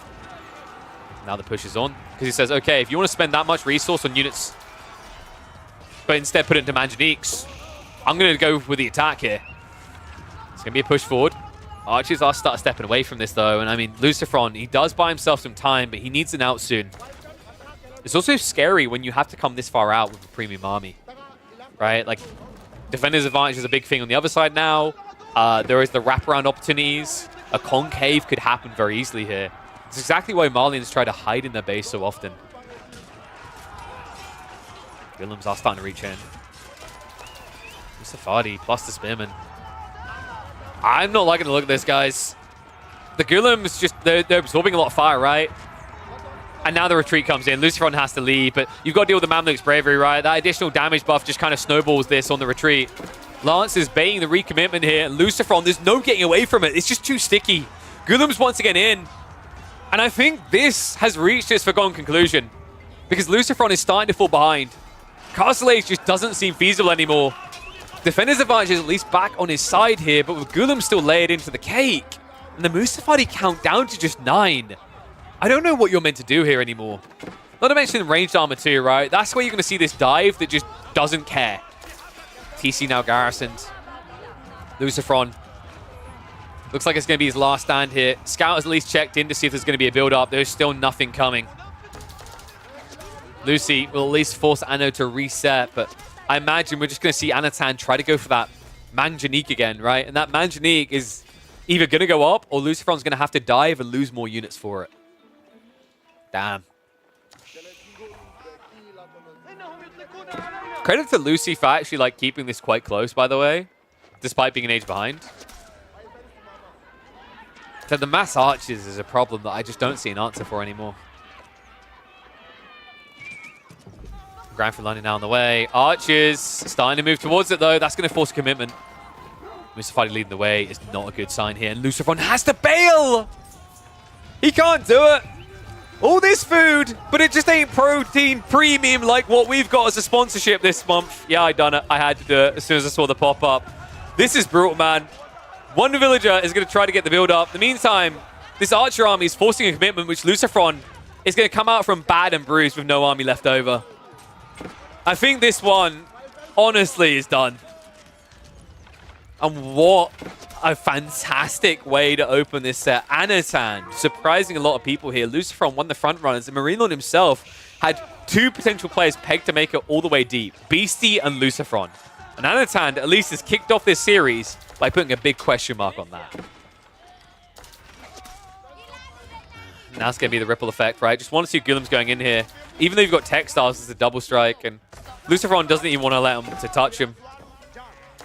I imagine we'll be getting the GG in just a few seconds. Yeah, you can see the difference it makes there as well. Look at the movement speed. Look at the damage increase.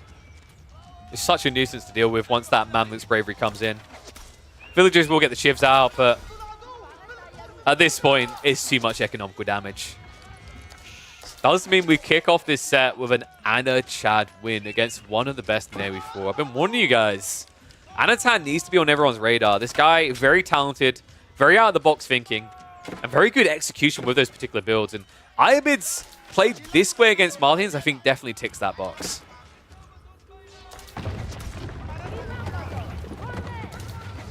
I mean, when you have to cancel the Fulani to build more units, I think that says everything it needs to. Goodness gracious. Cool game. Alright, so that was just game 1. Let me have a look. So, hold on a sec. Do we... what if that one's uploadable? Not sure about that one. I don't think there's anything super special about that one. There's good execution by Anathan, of course, but outside that. So let's get a point on the board for him. This is the same as the tournament that ran over the weekend. Yes, there's a bunch of games that simply do not get covered. We cover them. That's what I do. Make sure that the community doesn't miss out on anything. So let's have a look here. I think... so we had to go to Lucifron's profile, and then we had to click on the Anathan's, didn't we? Which is very silly, but anyway. So we open up on Socotra. Holy Island is up next, and it's usually China.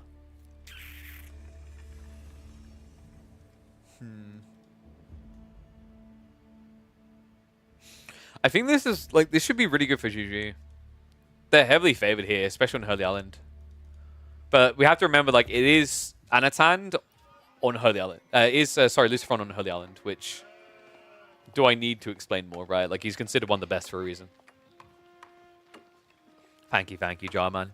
By the way, big praise to Beastie for his water performances. I think he's now kind of proven that he's eclipsed the Spanish bros, which is no small feat. That guy was insane yesterday on Holy Island. Was not expecting what he done to Vortex in that Holy Island game. That was wild. Let's get ready to go.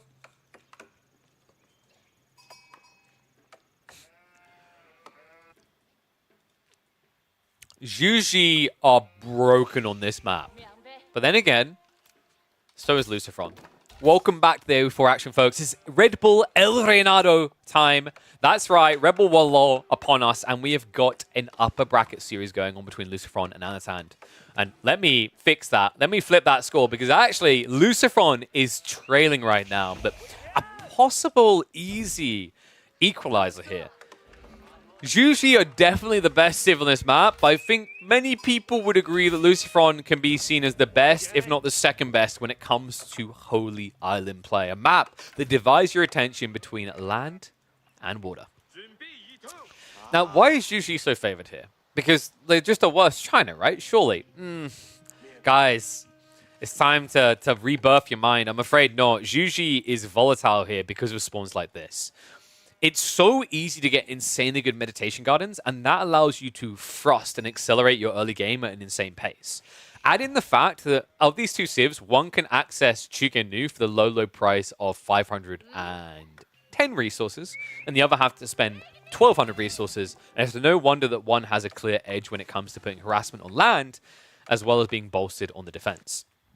In fact, I would be surprised if we do not see a Medi Garden dropped around here. It's quite far out there. There is a risk of some disturbing the peace, but 48 food, 50 gold, and 25 stone is pretty hard to resist. Alternatives in mind, maybe you lean towards, like, what? Gold and wood down here isn't too bad. You could clip both golds and get a lot of wood. It depends on whether he's expecting land aggro from Lucifron. Like, this is much safer to never have to worry about the Medi Garden being removed, but it's less rewarding as well. I gotta say, actually, like, Juji in the hands of Anathan, I've been really impressed. I think he was one of the first players to clock how good they were on Holy Island. His execution has been very clean. It has to be perfect here, though. Clean isn't good enough up against the Spaniard. Who are my top 5 players right now? Marine Lords, Pappi Paw, Beastie, Wham, and Lucifron, I think. Lucifron was like Lucifron and Vortex were just about to fall out. I think Lucifron's performances here have kind of committed me to the idea that he's like still rated above Anno, but I think Anno was hard on the rise and wasn't getting enough credit. Louis was pegged to be up there, but his last 2 tournament performances haven't really impressed me to the same degree that he did at the start of the year. So yeah, that would be my listing. Marine Lord's undeniably number 1, though. I think anyone who says he's not is kind of delusional at this point. He's earned that title. But yeah, looking at these openings, closely mirrored, right? It looks like there's a fishing advantage actually already, and that's why. There we go. So double dock earlier for Anathan. This means that he's probably going to play a longer Dark Age, building more fishing boats. So Lucifron should be able to get the tech edge here, which I think kind of makes sense. Usually it's going to be a slight tech edge for Chinese from their positioning, right? Like if Juji wants to walk out here, that's a lot of idle time. The way they usually pad it is the fact that Tang Dynasty gets them a 15% discount on the tech up. So they need to pay 510 resources instead of 600. I think where that's especially important isn't even on the food, it's more in the gold here, right? Because actually spending less on the gold means you have to put less people across on the gold. And in the Dark Age, when you don't have wheelbarrow, that's the most expensive area, right? Like definitely not food where you've got it over here.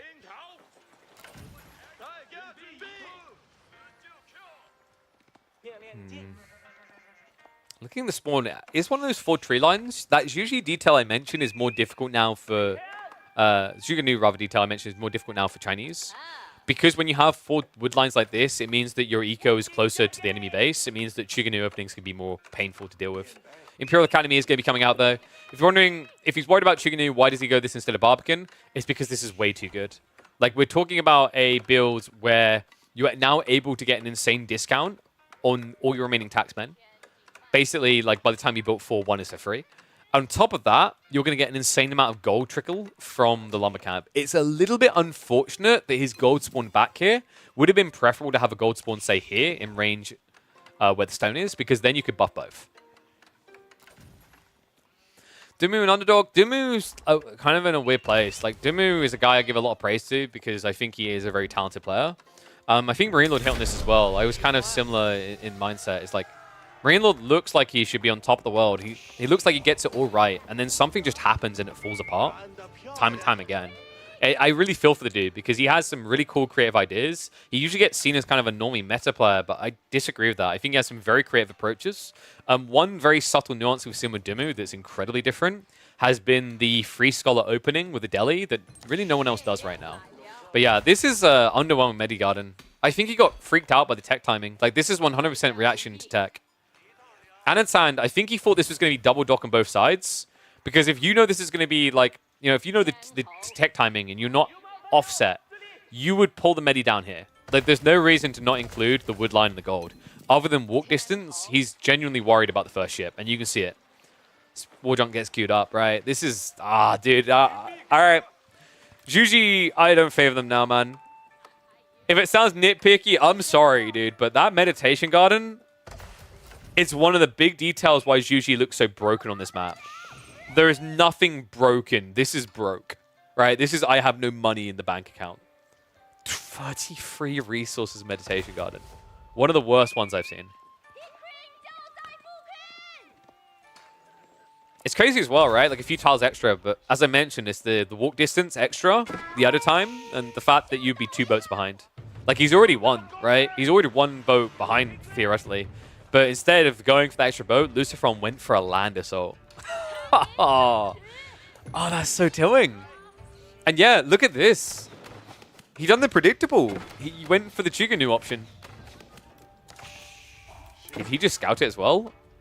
I don't think Anathan knows that he's up against Horsemen yet. The scout rotation's gone wide, and this might end up being a bit of a blunder. If he doesn't scout it right now, he's going to build the wrong unit and lose land.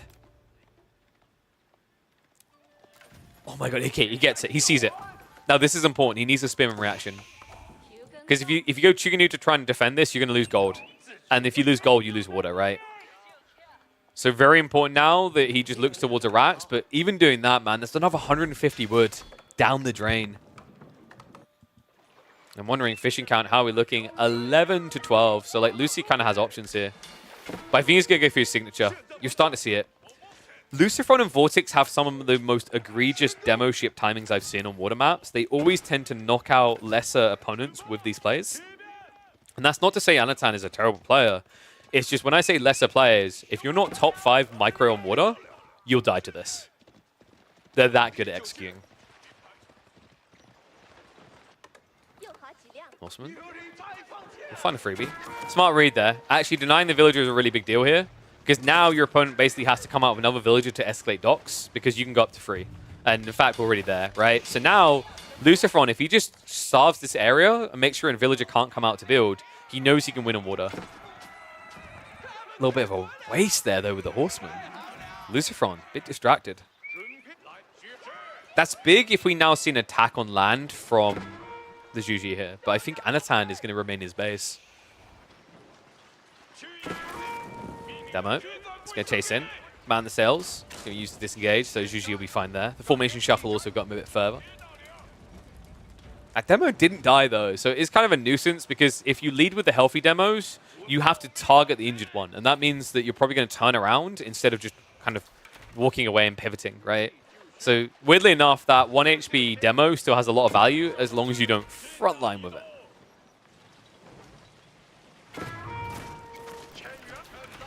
Would it be worth accepting you won't win water and throwing a less strong civ? I mean, for a lot of players, this is just what you do with Juji. So, like, I don't blame him for picking Juji here into Lucifron. It's his best shot at winning, and also, to be realistic, like, outside the occasional Rocky River pick, and Wham Socotra, you won't see Juji anywhere else in the RedBull Wololo map pool. Chuganu now arriving, though. Archers are going to be there to contest, and that is way too many spearmen. Wow. Okay, so Lucifron already read him and wept. Archers now coming, and this is the problem. Water side demos are going to move in, though. No reaction. Good hit there. Considering he got 2 demos, it makes it a favorable trade. Now, the return fire is going to come in. A wide spread here. Anathan, can he get in, though? The archer ship that Lucifron still has, getting shoved back by this drill ship. Keeps it alive on the very edge. All demos have now been removed. A new pump is coming. Anathan won't be able to find any aggro here. Also, unfortunately, not able to do anything on the burn down here. With these new sprawl ships spawning, it means the spearmen can't dive there. Archer's now coming out to clean up as well. And the cleanup on water is approaching. 6 explosive junks and scaling more. This is scary, man. Remember that timing I talked about? That Lucifron and Vortex in particular are so good at? This is it. This is the timing. And if you look on the other side, Anathan, he's trying to prep for it. He's going to 5 galleys. The problem right now is what he's sacrificing. Sprint count advantage here for Lucifron. Chuganu spears are going to get mopped up on land, so nothing for Lucifron to pay attention to there. Demo ships are going to wrap wide. They start to target towards the fishing. What you're trying to do here is kind of bait your opponent to overshow the archer ships, and then you come in last second with the spring lords. It's really important you do not cluster your explosives too much here, because 5 archer ships will immediately take them out. Funnily enough, if you weren't already counted on land, this is the perfect time for Juju to get the blacksmith tech, because Steeled Arrow does buff the war junks, the junks rather, which means they kill enemy explosives quicker. You ever realize too many units called junks in this game? Demos. Good reaction there, Lucifron. Doesn't overreact, doesn't send the demos in, right? Holds them back because there's a risk that 3 or 4 of them get heavily injured there. Meanwhile on land though, dive coming in. Villagers are going to have to vacate the area, and the taxmen not reacting here. Now, that's not too bad. Remember, Lucifron can replace them without sacrificing TC production, but it's still expensive. Horseman archers are going to mop this up, but this is where Lucifron needs to start attacking on land. If he's given a little bit too much value over to the Juji here. Instead, though, we can see Lucy is fixated on the water. 11 demos. If he gets a concave going and comes to every angle, I think this fleet just gets wiped. There's nowhere really for the Juji to run. They have to make their stand here. Demos charging out. Archer ships. Quick to pepper them, though. Oh my god, only 2 remaining. Now the demos, they're going for the counterattack here. Blockers come through, but it's simply not enough. Archer ships, what a hit! Somehow, someway, Anathan clears it up. But the sprint count still against him. Controlling the water is still looking narrow here. 11 fishing boats on 1 area. Other side of this, I think we're still sitting at 12. Anathan gets a stay of execution in a sick way. The question mark, can he now find a way out? Can he find a way of returning fire? On land, we've got more Chiganu coming in. However, Lucifron should be capable of hitting this quicker. 7 archers marching over, horsemen building up now. And once again, the demo brigade is about to be pumped. Dude, I'm impressed, man. Anathan, that was a sick hold. That double archer ship taking out the 4 demos saved him from getting cooked. That would have killed him. The question now is, can you do it again? Right? How often can you do this? And also, can you do it if Lucifron is raiding on land? Because I think this is the timing that was missing last time, right? Lucifron wasn't really attacking Eco while doing that dive. This is going to be different now. Horseman archers move in. Villagers are going to get distracted. The Chiganu not good enough to defend. Lucifron, he's A-clicking right now. He's distracted by the water fright. Demos will pull back. Archer ships are waiting on the flank here. No explosive ships whatsoever from the Juji. Red might be in trouble. Demos starting to move in. Archer ships have to hang around.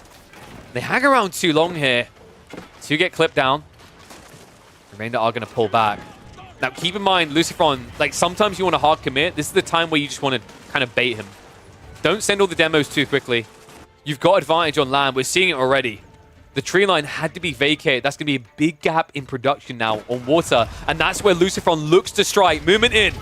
Demos. Look for the individual connections. Bring the sprinkled ships low and then let your main fleet finish it off. Your main fleet being more demos, that is. There's no archer ships. This might be it. Demos, they go for the fishing. Quick pull away, but it is going to come at a sacrifice. The sprinkled ships have to block it and go down as a result. Navy all but removed from the equation, and this is looking like full water control now for Lucifron. Anathan nowhere near ready for a switch onto land either. He immediately calls it Lucifron, thrusting that flag on Holy Island and reminding us why the Spanish are kings of the sea. Yeah, firm strike back. I don't know, man. I think the problem that we're seeing for people that have to deal with like that kind of pressure, you have to be an immaculate defensive player, or you just need to find a way to attack instead, right? Like, I think we've seen BC take that more defensive approach and out micro, but it's definitely, it does feel like the harder route to success, right? Like, Marino kind of hit this as like at the absolute highest level, being the defender is an advantage, but it's so hard to achieve. It's really difficult to kind of perfect that element. But we've still got more games, guys. This is a best of 5 after all. So let me open the data and see where we're going to next. Jap land swap was legendary? Oh, yeah. What, you mean the Pappi pull one? Yeah, that was sick. Ah, dude, my glasses are digging into my ear. What the hell? Newt comfortable. So we just had. Oh, so let me click across. We just had Holy Island. We're going Frizzy next. Rus versus Japanese. Was the first game you saw? Oh yeah, dude. Like there was two really sick Holy Island games yesterday. Both executed by the Japanese. The Pappi one was sick, but also the BC one was insane. That's some good matchup. Oh, I've still got a lot left at the bottom. I should have shook more. Remember, guys, check that out. You can get the matcha protein coolers from Protein Works. They're damn good.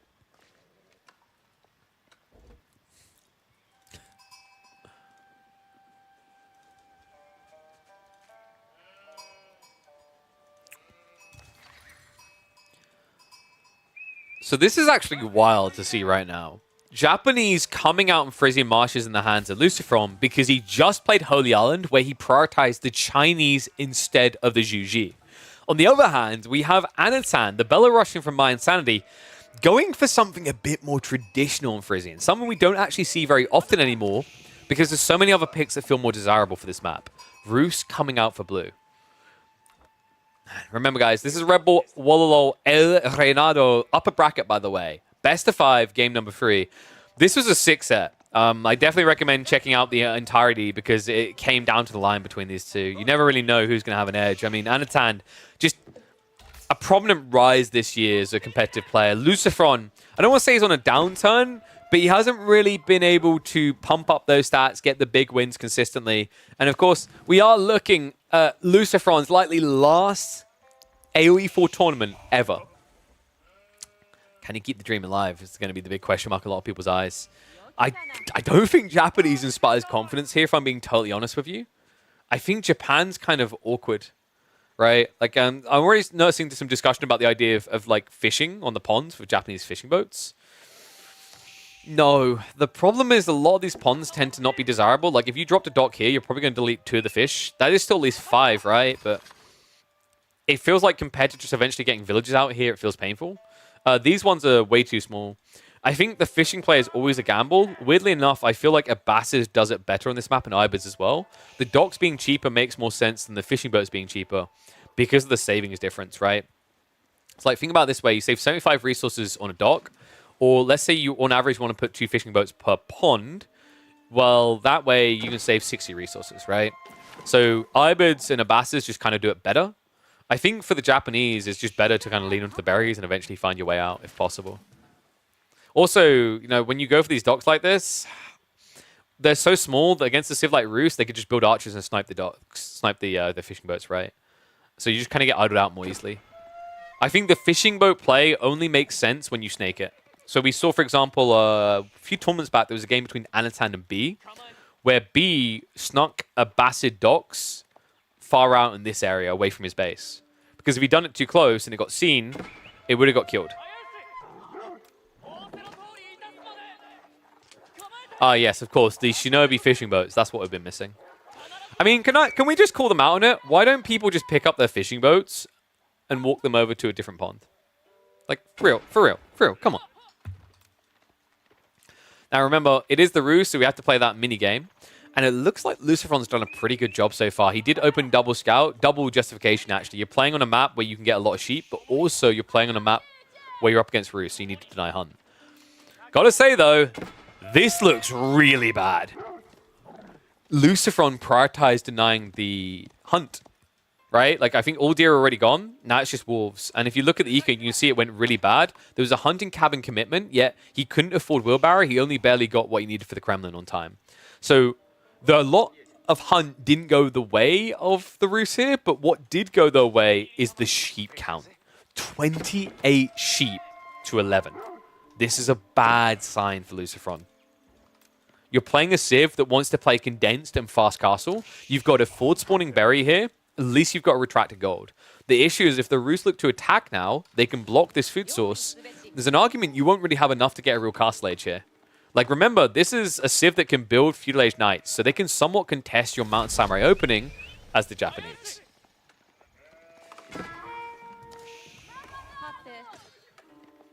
Wait, we're going to have Siege Towers now carrying fishing boats. Finally, we've done it. Finally, they're good. And it looks like it's going to be a 2TC approach. So probably on the fishing, right? This is actually like a really good spawn for Anathan, actually. The only negative of what he's doing here is that he's sacrificing the chain in. So he doesn't actually have the extra wood drop-off other than the TC. He did min-max that, by the way. So he's on the very edge of range with the town center. It means these straggler trees are giving 20% more. So you turned 450 wood into 540 rather. And that's nice. Like, you kind of need that because when you go for hunting cabin, you don't have as much surplus wood to work with here. But after the fact, he can actually chain the Kremlin effect in. If you build a lumber camp here and then here, it will connect towards the primary tree line. He could even actually consider just dropping a TC here and gathering his wood here, because that TC will be in range of the tree line down here. So yeah, he kind of has options, and that's really important for efficiency. Instead, though... Oh, wait. I don't think that's in range of the TC, though, right? I think the house blocks that. But that's kind of cool.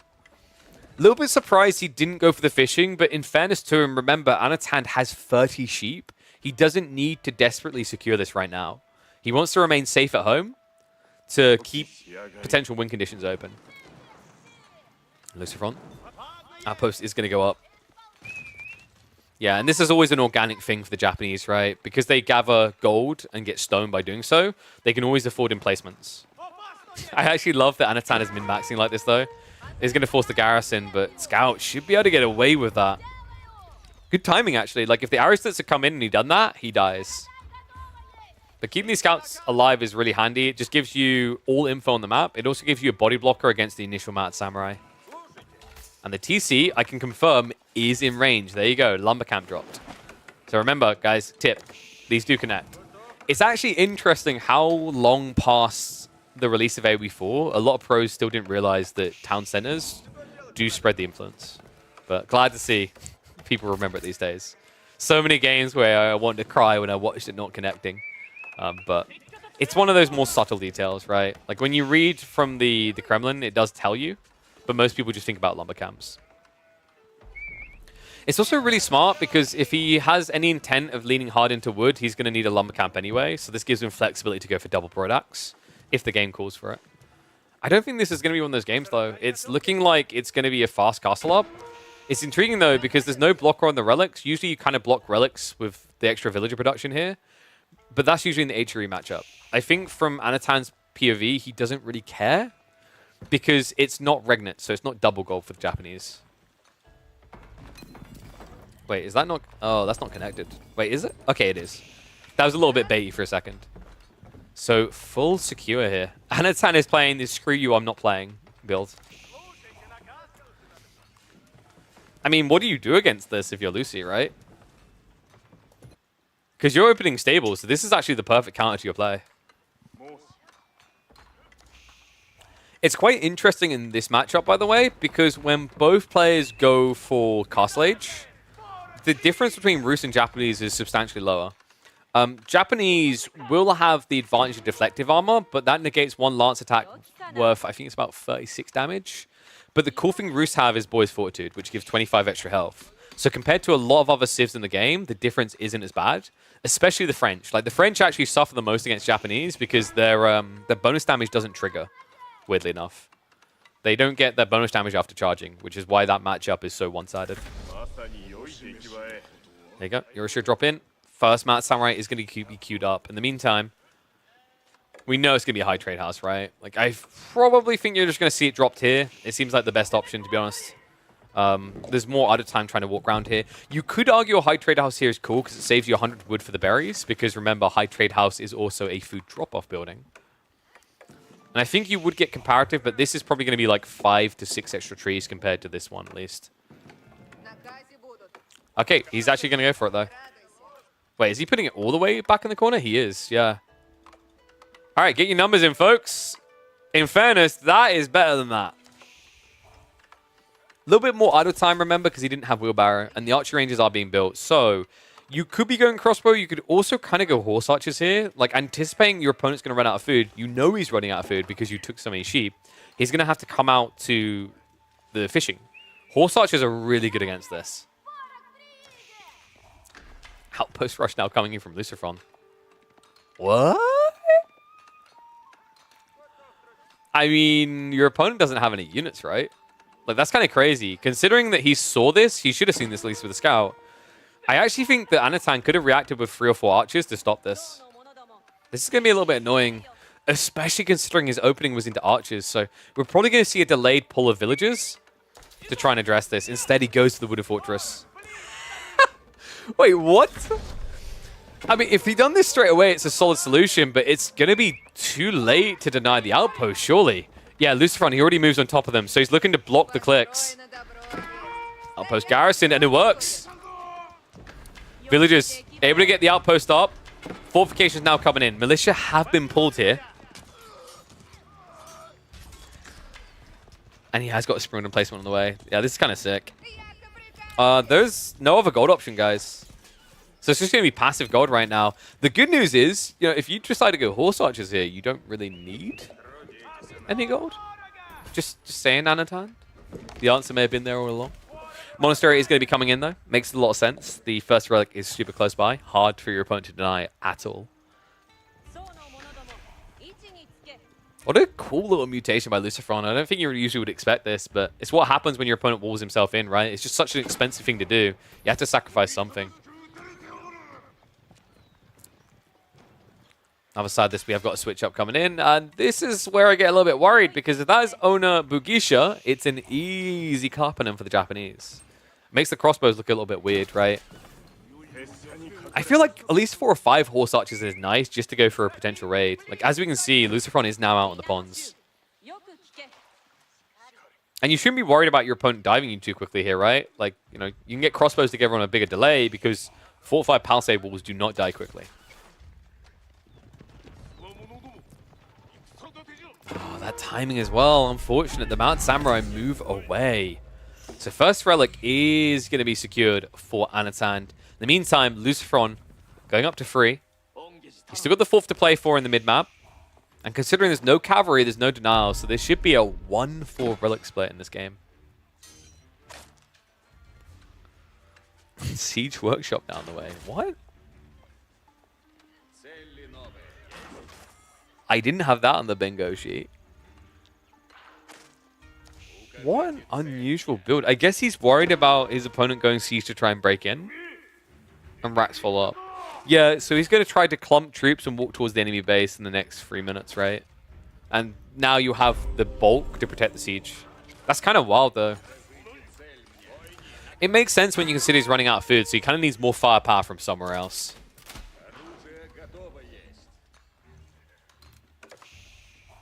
Kuro definitely helping a lot now as Lucifron having to get more risky where he gathers those resources, right? We have actually got Takazaiku on the way. Gonna be pretty handy for moving between these fishing ponds in the future. And, where? Nani? We've got Yumi coming. What? Okay, so the Siege Workshop basically is because you want an easy way of taking out the outpost with the Treb. But now he's perfectly positioned to deal with a Yumi because he has the building already to build a Mango. Dude, what? I feel like Lucifron got in his own head a little bit. I mean, it's wild, right? He sees the Raxes, so I guess he was reacting to the Spinman threat, which is kind of wild because Ona Bugisha does the same thing.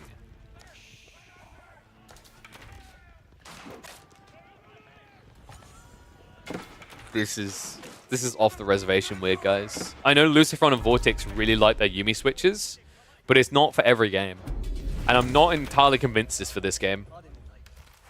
That's wild. Especially at such an early point, you have to remember you're approaching your first Bannerman, but you'll only have 1. When you have this many Yumi, you're going to build a Yumi Bannerman, right?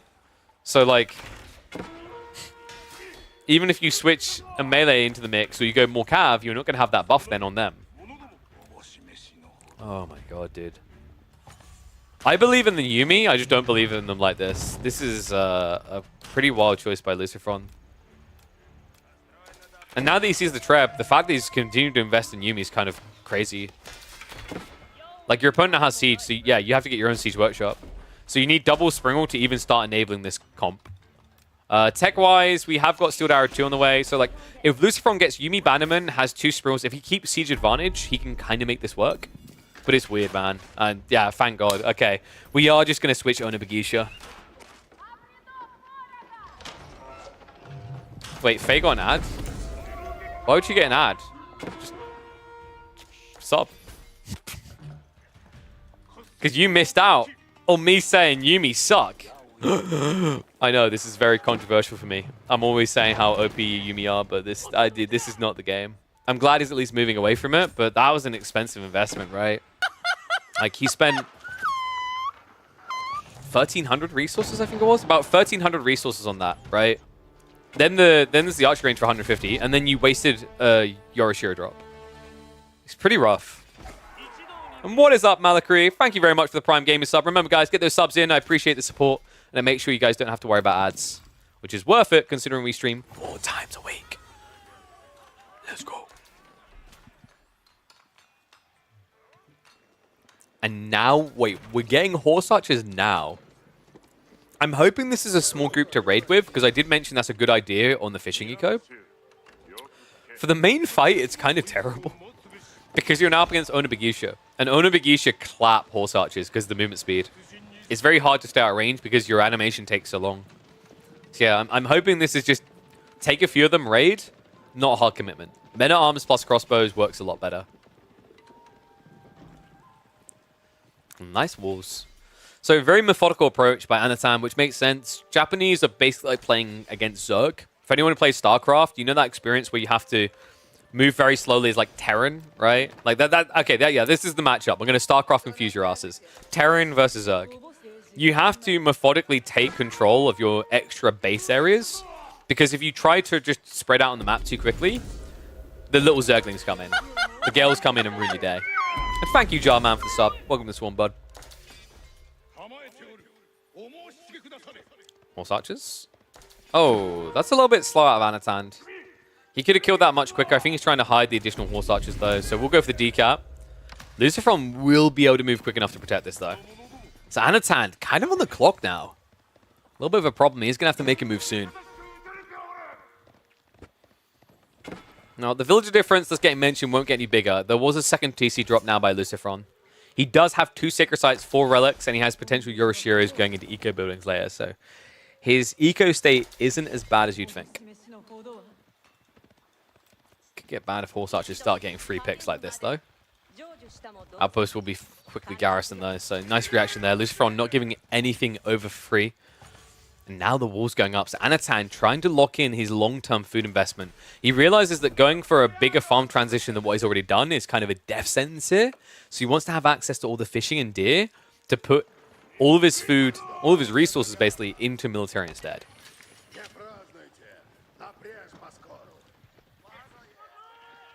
Yeah, Men-at-Arms really need to bolster up in numbers here. I would love to see melee tech number 2. It makes a lot of sense if you're up against Mass Onabagisha. Remember, Onabagisha have low base damage, high attack speed. So every layer of armor is very important, especially considering Japan gets an extra melee tech compared to any other civ.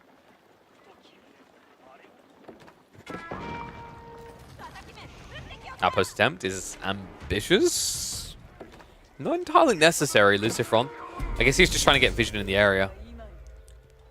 Ooh, looks like Ray did connect here. Deer and gold area has been scouted out. So good read there by Lucifron to deny resources. Does he move the army, though? It's a little bit risky. It puts you quite out of position here. The good news is with Mass Onabagisha and Yuumi, you're quick enough that no force that the Rus have at this point can chase you.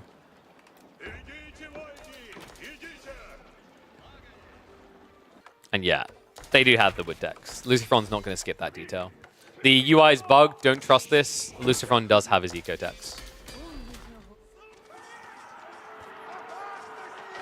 And obviously trying to march out, and that's going to be a mistake.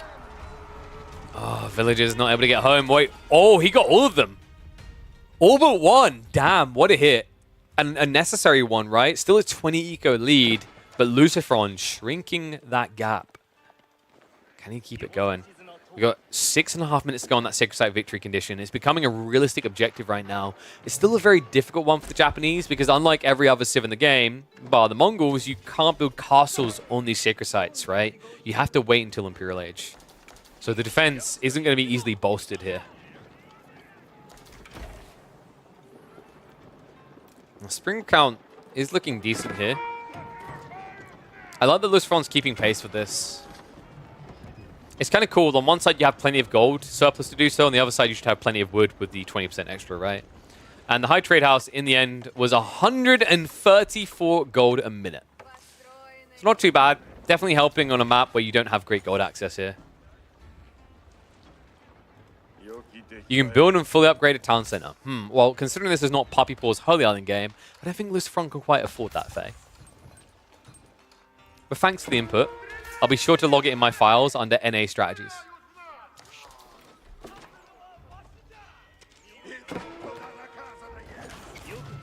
Yumi aren't going to march north, so nice idle time force there. Anathan just trying to get snaky on the gold. That's a lot of men at arms, though. And if we're being totally realistic about this, Lucifron doesn't have an answer to this. It's actually kind of wild how good Roost players have gotten at sneaking this kind of play. Like, Roost are expected to do horse archers, horsemen, crossbows, you know, everything but men-at-arms, knights, like everything but men-at-arms makes sense, right? But the unexpected, the kind of non-meta is the way here. 45 men-at-arms against the same count of Owner Bagisha is going to be a wipe. Lucifron needs to transition fast, and his food income is underwhelming for such a transition. Only about 1,000 food a minute. Meanwhile, Anathan about double that. I think this is his time to move. Trebs have started to come out for Lucifron on the front. We have got a Siege Workshop here to try and keep the Springald advantage, but Springals don't matter here. Like, what you need now if you're Lucifron is mangoes. To have a hope, to have a chance. If you can get 3 mangoes out, you can smush these men-at-arms in choke points. But I don't think he's got time for that. He's going to have to bail on the front line position here. Movement coming in. Men-at-arms reveal. Remember, he's also got the Saint's Blessing. If he just gets a poke of a shtick here, a big buff could come through. Villagers are going to run through in the middle of this. They don't give a damn. They're going straight for the resources. The men-at-arms line spreads out. And we're looking good. Saint's Blessing comes in. The extra armor is insanely effective up against the Owner Bagisha. Lucifron gets the trade out in the siege, but it doesn't matter. He has no mangoes to leverage. He queues them up now, but they're not going to make it out in time. He has to bail on the position. Owner Bagisha count now down to just 19. Yumi basically done nothing in this affair. And Anathan has finally broken out at a critical time. A keep drop comes in on the south side. That should lead into a decap on the sacred site. And all of a sudden, a game that goes deeper can easily start to favor the Roost here when we start contemplating Imperial Age. Damn, what a timing as well. Anathan just understanding they didn't need to feel too panicked about this. The men-at-arms just guide him true here. Now Lucifron with this delayed investment into Samurai is a problem. He doesn't have the mass to contest yet. Even when he does, he has to worry about the crossbowmen. Mangoes are at least going to be brought out to try and contest. But one of them comes out from the central siege workshop. No. He forgot to cancel it. An expensive loss here. Dive continues. Men-at-arms just getting in so deep. There's just nothing left to this. Crossbows don't even seem to care about the mango anymore. Yumi at least going to dive in onto them trying to get the trade, but that means you're even closer to the front line of the Roost. Well, Vico's starting to be hemorrhaged. Their second TC position no longer feeling safe. Villagers dying on the food source that's trying to keep him alive here. I think it's fair to say that Anathan has done it. He's reached match point first here. Oh my goodness. What, dude, what a way to do it as well. On the verge now of booing Lucifron down at that lower bracket. Yes, Roost look OP. I get it. You know, that's the argument I'm going to see in the chat. But timing is everything. And when did you last see a Roost player bulk 50+ men-at-arms in Castle Age to break an opponent? That's kind of wild. Well, Shogunate comes in, so I guess Shogunate OP reset game, but I doubt it here. Eco's just been idled up way too much. Just look at the losses here. He was up at 85 eco a minute ago. GG immediately called Anathan with the mass men-at-arms Roost, playing basically a budget HRE, gets the win on Frisian Marshes.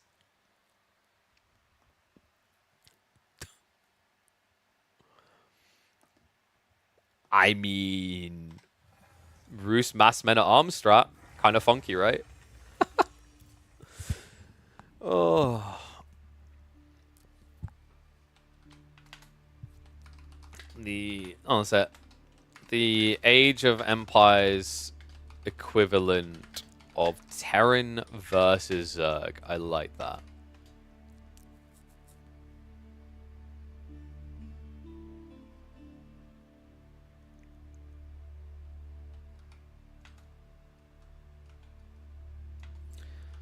Let's see.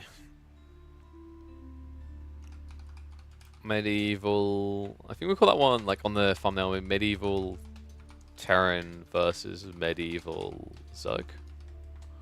I think that works. Zerg has to be HRE these days. I'm sorry, Shuckle. Did you not just watch the game? No, dude. Like, no. Malians is #1 Zerg Civ, and Japanese is #2 for sure. Like, Onibagisha are absolutely wild. Alright, so let's have a look here.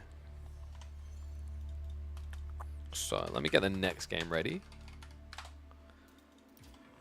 So, match point situation, let me update that. So, Anathan now has his extra GC point. Terran shouldn't have better eco, though. I mean, it's like Terran playing, like, it's like Zerg playing Zergling, but not building extra bases, I guess.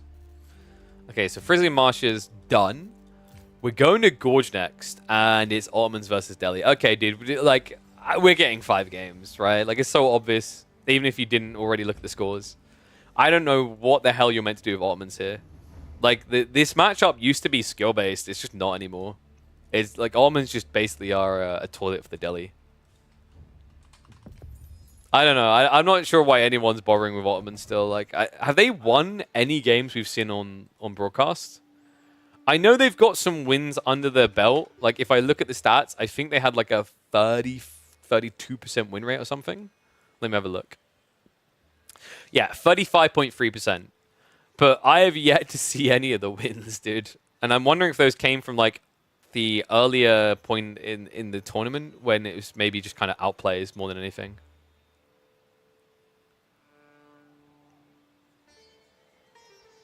All right, 1 second. Game plan was Ottomans winning win game 5. I mean, dude, like, how are you playing this draft out where Ottomans beat anything here? I feel like the only way you win with Ottomans is if you got the Japanese game. But you already burnt Rus on that.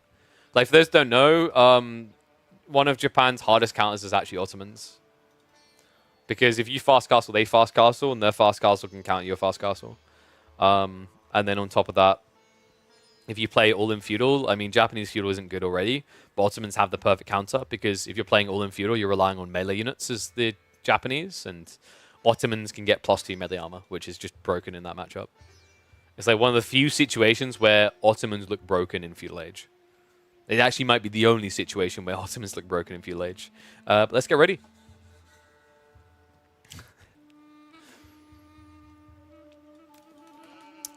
This matchup I usually refer to, I think I just called it the human toilet.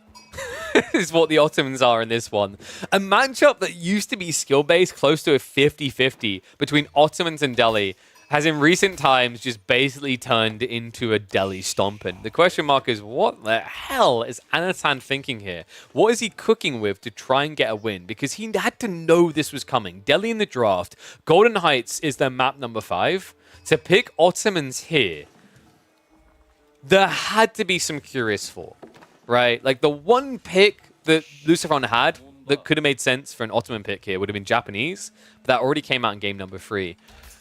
I'm wondering, remaining pick-wise,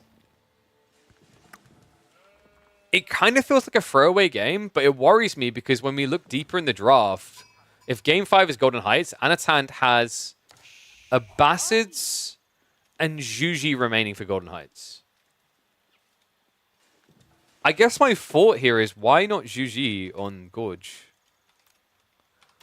I feel like it has a better chance of success than Otto's. Ottoman's looking abysmal right now, by the way, a 35% win rate.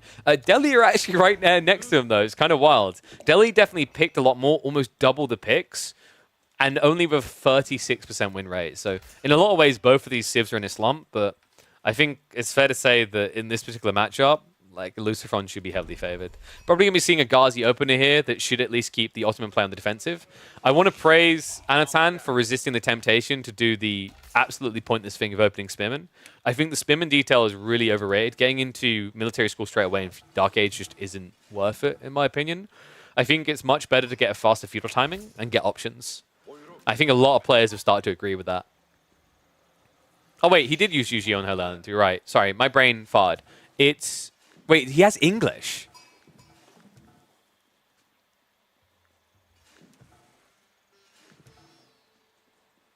Now I'm even more confused, man. So you have Abbasids, English, and Ottomans left at this point in the draft. I get not wanting to do Abbasids against Delhi on Gorge is kind of weird. I guess you can't play English either. Dude, it's starting to feel like Anathan got outdrafted pretty hard. Yeah, this is rough, man. It's kind of sad, actually, because I think like Anathan as a player is very capable of taking entire series from Lucifron or Vortex, right? I think Anathan is close to the point where he could just upset the best players in the game. But the more I look at this, the more it genuinely feels like an outdraft. And I think things got, like, I don't know, things kind of got weird, right, with that Chinese UG game.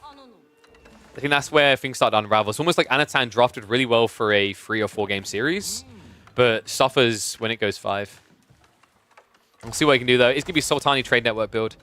Some players still like to do this, but a lot of players have started moving back to Madrissa ever since the Sheep nerf. And also, the fact is, like, when you go Sultani Trade Network, it basically says I'm doing Castle Age, right? When you go Madrissa, there's at least some potential to play Feudal or go Castle. The thought was that because they buffed this landmark and both are eco landmarks, this is just kind of better, but I think I've only seen about 3 or 4 Sultani Trade Networks in the last few weeks. Whereas about a month ago, it was pretty much in every game. Yeah, this has to be fast castle then. I think he's just going to fast castle camp at home and not much else. Because like when you go this way, if you want to play long feudal, what's your advantage? I guess you can afford the eco-techs, but that's kind of it. If he's going to go fast castle, he's going to need an outpost in the gold. That does feel like a pretty loose gold, so it's going to be a problem if Lucifron IDs that as a target. Lucifron on the other side of this, we just get the tech up. We're probably looking at Ghazi as an open. It's pretty much the standard choice to go for here. Makes a lot of sense. Like, your opponent can mirror Sipahi, but the issue with going Sipahi is they're a little bit more expensive. They tend to get outnumbered by Ghazi, and that leads to bad fights. Lucifron's final civs for map number 5, he has Mongols and Byzantines.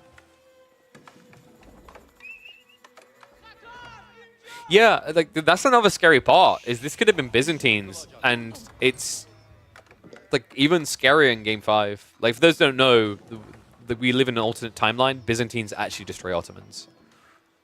I don't know, man, the more I look at this, like, the more I feel like Lucifron just drafting experience coming out ahead here. What a well-orchestrated draft. We'll just have to see what Anathan can do. Like, ways out. Sipahi open is fine. I think he needs to try and target the eco. You can't look for the direct clash with the first Ghazi. It sounds weird, but like following up racks here probably makes a lot of sense to the Ottomans. Then you have Spearman to defend and Sipahi to keep your opponent on the defensive. The only sad detail of Sipahi is like Ghazi, the reason they feel better is not just that your opponent can afford more of them. It's the fact that you have a slow-moving unit.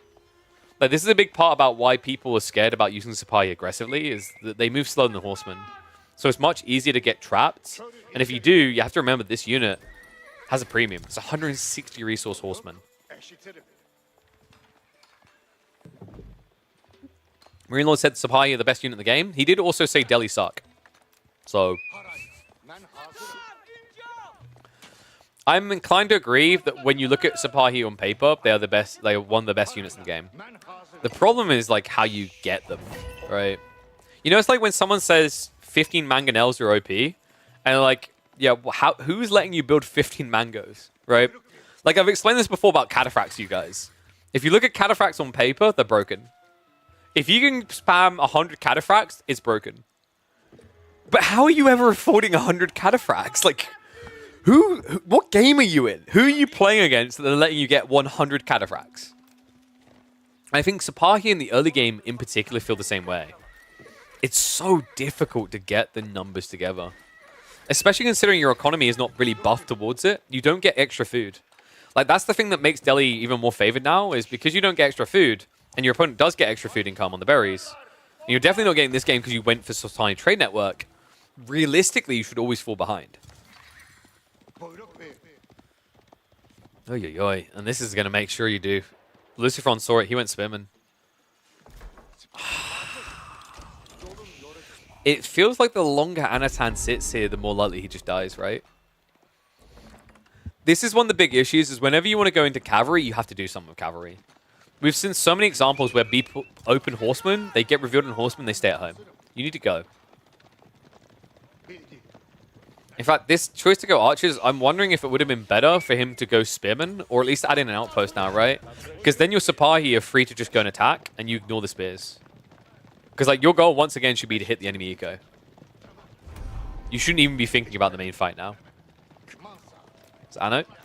On the move now. It's just kind of unfortunate his opponent has so many sheep, though. Like, I'm just checking the count now. 15. Actually, Anno got more, right? Because he's at 14 sheep, and he's been eating them. But it's just still unfortunate he wasn't able to starve. This reminds me of, like, Anathan is a big fan of double scout opener, and I'm wondering if this would have been the game for it. Because double scout opener would have starved your opponent of food, which means by now he'd be close to coming out here, right? Instead, he's very safe. More Ghazi. Going for the raid, and that extra movement speed is the payday, man. Already gets an eco kill. Other side of this, the early pull away means Lucifron is not going to be threatened whatsoever. Wait, did he... I don't think he scouted them, right? I think he just timed it from when they moved here to when they should arrive here to pull back from the berries. That was very well orchestrated by Lucifron. Now we're into a 1-1-1 build. And I'm not sure the archers are entirely necessary here. Maybe he's worried about spearmen coming on the other side, because it would make sense for Ottomans now. Sipahi are at least going to start poking back against the Ghazi, but remember, guys, it's very difficult to gap close and stick on top of them. 2 worker kills so far. Might not sound like a lot, but it actually really is, especially when you consider Lucifron now has 2 sacred sites locked in. So an insane eco lead. And this is not an Ottoman military school game. I feel like there's a new meta arriving with the Ottomans. If you're playing Long Feudal, the military school feels depressingly bad.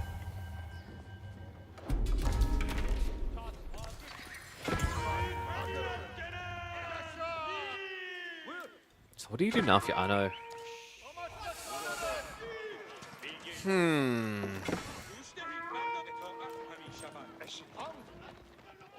I don't think you want to full archer switch. I think once again you just need to kind of raid, but it feels really bad now. Because your opponent can dive you, right? Like maybe just raw mass spearman would have worked better here. It's tough because you feel like archers are a good advantage on the defensive like this in the choke points. But if he can't go after the eco very soon, like this is just going to snowball. It kind of already is, right? Like even just decapping these sacred sites feels very difficult when your opponent has 17 spearmen. I think the Sipahi strategy only works if you do go eco. Like, I sound like a broken record, but to explain the really key detail here, coming and standing here is just not feasible against this army. Like, standing here is a death sentence. You want movement. Like, the whole point of playing Horseman Sipahi is all about mobility. You're shock and awe, right? You hit your opponent, they can't react quick enough, you move on. Look how long you have to stand here to decap. You start doing this, your opponent reacts on any of the sacred sites. Damn.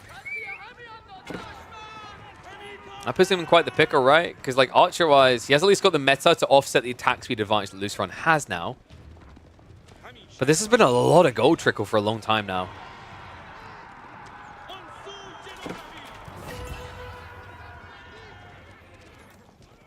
Did we get textiles? Yeah, we did. Okay, that explains the difference in eco. Remember, Lucifron hasn't missed villager production. It's the Sultani Trade Network adding free workers.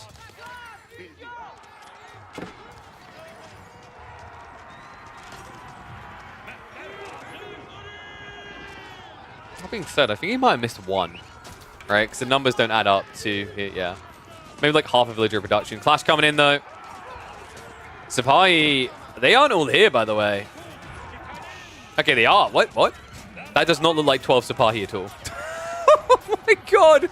There's so many spearmen left over. This is absurd.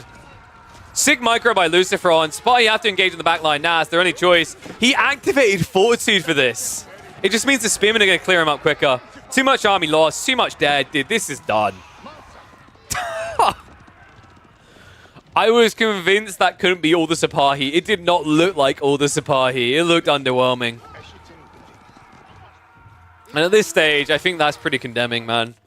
Finally, he tries to go for a little pocket raid here, but 2 Ghazi will be able to mop this up. Just look at the health bars. Damn. Yeah, I think it's undeniable. Map 5 is definitely going to be on the way. So Omen's going to get buffed, right? Right? Right? I actually feel bad for them now. I mean, Great Bombard needs to be crippled hard, but... I know, I'm going to say something maybe it's controversial. Great Bombard should be a 9-tower range Bombard.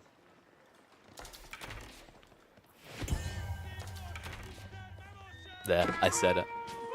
But in return, give them some feudal presence for the love of God. We're in a meta that's all about feudal, and Ottomans just don't have a feudal age. I want to give a little bit of credit to Anathan, though. Like, considering he's up against possibly the best feudal civ in the game, he done reasonably well here.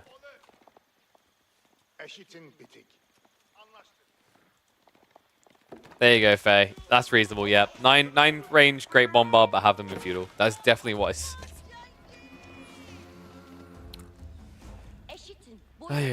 So, ways out of the hole now for Anno, Chad. I wouldn't be surprised if he just tries to rush castle.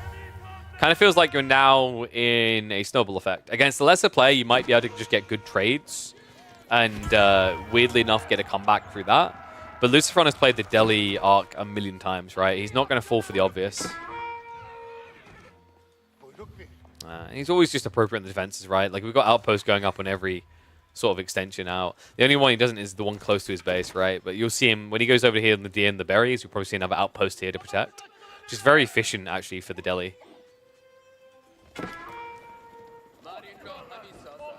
It's pretty smart as well if you think about it, right? Like, the alternative is you invest in units that have to follow this area, right? It's like, what is the equivalent defense of an outpost here? You probably want like 6 spearmen, probably more, right? Because the outpost can protect the villages. Whereas if like you have 6 spearmen, the cav could run past and kill villages still. So like, if you think about the investment 100 wood, it's totally worth it to do this. Double ram now coming in. Lucifron looking to break the base. Now, this is usually something we advise against the Delhi doing because it's a quick way of losing a game. But considering the lead and the fact there's no spearmen here, it's actually a solid strategy. Ghazi, I'm going to peel back to the wood line for that very reason. A lot of other time being achieved there. Got Rams now in the production buildings. Doesn't even care about the blacksmiths, and for good reason here, right? If your opponent pumps units from this area, you can snipe them upon birth. I think we've got a last stand on the way, though. March comes in. Spahi count, have to pull back. The spearmen are starting to move in now. The guys get access to the archers. Impossible mistakes made there. Just not able to target down those spearmen quick enough. Now archer count's simply too high. We are going to be going to a Game 5. A Game 5 decider here in RedBull, Wololo, El Reinado. A brutal way to get there, though, and I've got big fears for Anathan. We already mentioned on the draft, it is not looking pretty either way you cut it for that Game 5. It is going to be an uphill battle for the Belarusian to now get a win. Yikes. Yeah, that was... No, I don't know, man. I think... I know he'll probably feel it when he reviews this. This to me felt like a draft win. There was viability in the opening 2 games, but the way this expanded has now just kind of very heavily favored Lucifron. And I can confirm it is going to favor him. I just saw Game 5. It's Mongols and Bassids. I remember, like, briefly hearing it on the when we were on the broadcast, because we were, like, maybe going to catch game number 5, but, like, it didn't work out that way. I remember, like, someone, like, typed to me, Mongol versus Abbasis. I'm like, Mongol win. So, like, this is a very hard matchup on Golden Heights. I'm not sure how you play it as Abbasids. Like, maybe trade wing? That sounds kind of wild, right? But I think you have to get wild here. Like, you're not going to contest water, realistically. You can always play for a ram later to deny his water. But I think it's important to maybe focus on land eco first. Let's find out. It comes down to this. Upper bracket Final game in this best of 5 between Anathan and Lucifron for RedBull, Wololo, El Reinado. One and all, welcome back to for action. A Mongol versus a Bassa matchup. One that I was just saying to chat, I think it heavily favors Mongols here. And there's already question marks. Would English have been better versus Mongols? It's a weird one. On Golden Heights, it can be, but it's very expensive to go for the pond. And usually you'd have to open Outpost first because your opponent will build Spearman to react to your play. So even if you do that matchup, I don't think it's much easier. Also, actually, a good Mongol player would open with Horseman instead there. Because then if you're playing Rax as English, you have to go for Men-at-Arms, and Horseman can actually deal with that. And if you're not building a Rax, we're going Dock first, you'll just lose your villagers who walk out to the pond. So I think either way, Anathan had a draft that set him up for a very difficult Game 5 here. Lucifron's just a very solid one, right? Like we mentioned that he had the Mongols as a key pick here. He alternatively had the Byzantines, which he could have even pulled out last game, which would have left him with Delhi on this map, which are also pretty solid. But this one's now going to be tough. So I'm wondering which way Anathan wants to go. He's a very creative Abassa player, actually. He was getting into trade wings when a lot of people weren't believing them. Anathan was also one of the first players to really start leaning pretty hard onto camels as a critical component in the feudal age in the last year. I don't think you'll see him rushing towards that. He just won't have the eco, but I would love to see maybe something different, like maybe either eco wing or trade wing. Military wing to me feels like you're kind of playing into the Mongols' hands here. Looks like we're getting the racks opening. Makes a lot of sense. Like, your opponent is probably going to try to sneak a dock at some point for 75 wood. It's worth the risk. For the time being, both players just locking on land, and it looks like sheep count is already favoring Lucifron, and it's going to get worse still. Anathan, he's mirroring now. He's following the shadow of Lucifron. He doesn't even know it. And this is something that will never be revealed, right? Because remember, with the maneuver speed arrows, you can always stay ahead of the enemy scout now. So pretty brutal situation, considering they both play to that north area first. And that means all the remaining sheep down here should now be going the way of the Spaniards. So probably like, what? 4 extra sheep? Which means in total, 6 or 7 sheep lead. It's pretty brutal. There are a few sheep left over here, but even that, it feels feasible that Lucifron's going to get there first. Like, the realistic rotation is going to be through the enemy TC area and back towards here. Lucifron already scouted this area, so he knows there's nothing extra. Yeah, that's unfortunate.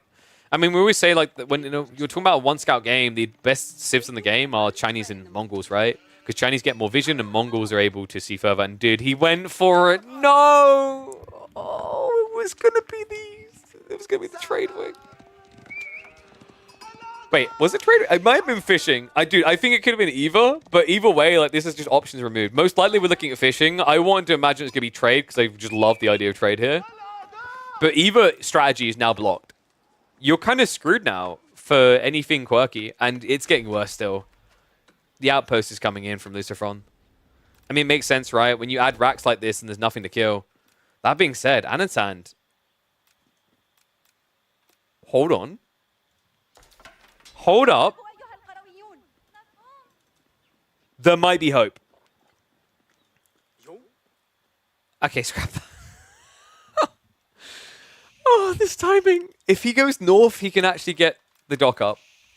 It needs to be a northern dock, though. Because if he goes south, which he's now doing, Lucifron, the timing on this is actually absurd. So even if he goes here too early, now when he comes back, he's going to see the villagers. It is only 1 spearman, mind you. No way. Dude, this couldn't be possibly worse. Look at the timing. He sees them. Gets in early. Now, 2 villagers challenging with shifts may be the mistake here. He needs to actually either build the outpost or build the dock rather or get away. Instead, he looks to walk it off. And now this feels expensive, right? Like, the dock itself was only 75 wood, but the idle time here on these villagers is way too painful. In a game where, like, you were pretty much neck and neck, you now feel drastically behind. And it was a military wing, by the way. So we have now got archers on the way. He will go back for the dock again. Other side of this, Silvertree is now coming in. However, look at what's happening at home! Double kill on the gold from Dark Age Spearman. A common occurrence in 2021, not so common in 2024. Not when you're looking at a top 6, top 8, I think it is, player showdown here. It's going to get worse still. Like, honestly, I think he pulled the villager home, but he could have just wrapped for a second one here. Archer ranges are now coming in. Meantime, we have got Dot going up. The problem now, though, and we actually saw this in the Vortex Beastie series, is if you just take fishing, your opponent takes trade, Mongols can actually win that, guys. So you have to do more, right? Like, you need to put everything as quickly as possible into a land assault to block out trade before Mongols get online. Damn, but being 2 villagers down like that is a terrible position to start from here.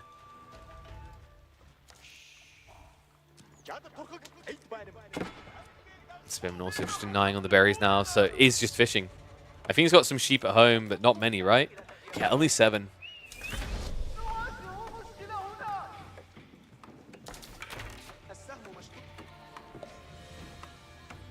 Lucifron, plenty of wood to work with here. He's going to put it into a stables play. Ooh, this is a bit tight, though, with the Spearman. He pulls Freshers. Kind of interesting, actually, that he didn't go Archers to begin with here, but he's going for Silver Tree, right? So realistically, you can have a lot of gold. That's your primary source. Gets out just before the Archer will start arriving. But wait, the rally? Pathfinding? And the Villager maybe gets away with this. It looks like he's going to allow him to. He goes after the gold instead. Dude, I can't believe it was even that close, though. Sometimes pathfinding really is just working against you. Double Keshik Pump is coming out, though, and these are only Dark Age Spears, guys. So, like, the Keshik play makes a lot of sense. I think, realistically, you could have seen the Abbasas going to a Spear play here. They're doing it now, but it's so delayed, you're going to lose control of the mid-map. Double Keshik arrives. Camel Archer now being queued, though. We did mention that this is something that Anathan is very cozy with. He loves the idea of playing Camel Archers. I don't know if it's going to be a saving grace in this particular game, though. Feels like it's going to be very slow. Remember, Camel Archers take a long time to produce, right? 35 seconds, in fact. Keshiks, by comparison, 30 seconds. And remember, you always have those healthy double pumps.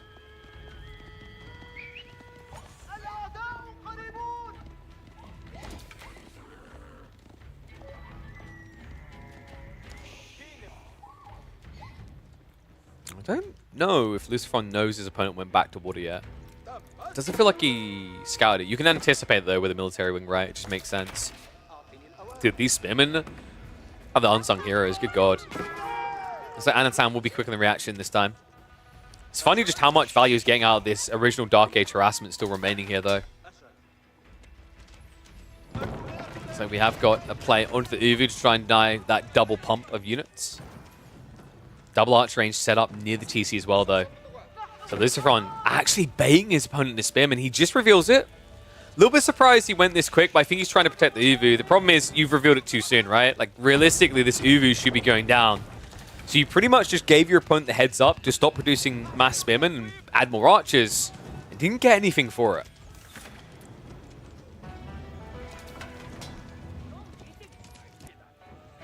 Two Camel Archers now. It's not a lot, but given enough time, if this scales up to like 8 to 10, Camel Archers get pretty absurd, guys. They have 12 base damage. They're really good at dispatching Keshiks. If you can get mass. It's kind of like crossbows, right? You know how like crossbows are meant to counter men-at-arms, but if you have like one crossbow to one men-at-arms, the men-at-arms can actually kill them. It's kind of the same with camels here. Silvertree is now starting to set up the trade, by the way, with the first one coming out. Has been scouted super early. The problem right now is with only 2 Camel Archers, it's very expensive to try and wrap on that location. I do love the Horseman detail, though. That's really cool. You have all this food, right? Like, Camel Archers is one way you can go, but Horseman just as feasible here. I know, Camel Archers are pretty expensive. 170 food and 60 wood. They used to be 180. They did get a slight buff recently. Still a very expensive unit. Especially when you do this with it. Camel will get away, but remember that damage is permanent. Oh, ooh. Getting accurate in range like that. So Outpost is finally going to be taken down, but it's definitely come at a price here. If he gets a Camel Archer kill out of this, oh, he's not going to be able to get it. Then again, 2 camels reduced to collectively 50 HP between them is a really bad sign. It means you don't have that camel on ease, because when this fight starts, Lucifron can just target them down and insta-kill with 1 arrow volley. In fact, if he max micros it, he can kill both at once. Keshiks. Nice bait there. Attack speed arrow is going to get activated. First camel goes down. And the Horsemen have been revealed early. The Bastards, they only have 2 to the name right now. Yeah, so you're probably wondering, why didn't Lucifron use the movement speed arrow there? It's because by the time it would have made sense, like, different outcome, right? If he doesn't activate that attack speed arrow to begin with, the Bastards will stand their ground and fight. That forces the retreat in the first place. So actually the correct readout of Lucifron. I've seen plenty of games where people choose maneuver instead. Sometimes you just have to accept that even though your opponent's going to run away when you attack speed arrow, that initial trade advantage is enough to get an advantage, right? Like, sometimes you can't focus on the 80% advantage play. You need to focus on the 10% advantage play. Because, like, realistically, when you're playing at the highest level, the 80% advantage play shouldn't happen very often. Ever. Right? That's like, save that for when you're queuing into a gold person. And that's why sometimes we see players, from the casting perspective, it looks like they're playing overly defensive. Is because realistically, they are showing the appropriate respect to their opponent to have a counterplay in mind. Trader is going to try to hide. Keshik. Got confirmation. The villagers. Oh, no. Dude, that's another 2 villagers. Keshik sees him. Gets in range for the charge. No saving them now. So 2 villagers about to go down here. Meanwhile, Silver Tree trade is at least being intercepted, but reaction is now coming out. Keshik is in. And a Keshik versus double Horseman here should be fine. Meanwhile, these villagers most definitely not. Yeah, great value actually just out of the initial Keshiks. So 1 or 2 traders will get sniped down, but it's just not enough Horsemen to do more. And in fairness, you'd think this is a good trade because you killed Eco, but it's not. He lost a 230 resource unit to kill a 96 resource unit that you can spam because they only take 21 seconds, right? It's like not a great trade whatsoever, actually. About any camels, that camel unease is a big deal here. Remember, Keshiks are all about their base damage. Their base damage is high, right? They don't get bonus. So 20% negated there is actually a big deal. Means you now have to consider spending another 230 resources, but at this stage, camel archers start to become less desirable as an aura buff or debuffer because your opponent has too many archers. Right? When they start reaching around 30 archers, adding 1 camel archer is a terrible idea because it just dies straight away. It requires so much extra micro.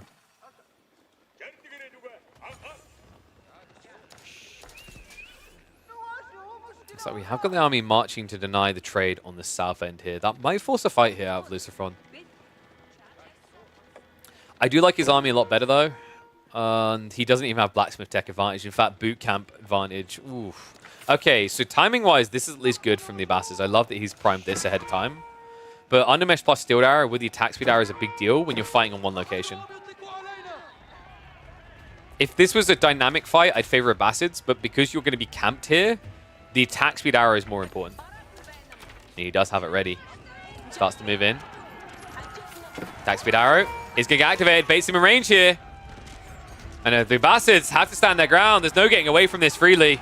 Spinman count getting low. No reinforcements coming in. Keshiks bide their time perfectly and now look for the pounce. Yeah, great timing there. That was fantastic by Lucy. Keshik should be able to clear this up now. The initial trade looks good, Archer and Archer. But it's all about the cavalry after the fact. Now you just have to run away, and that's once again where Lucifron gets his win.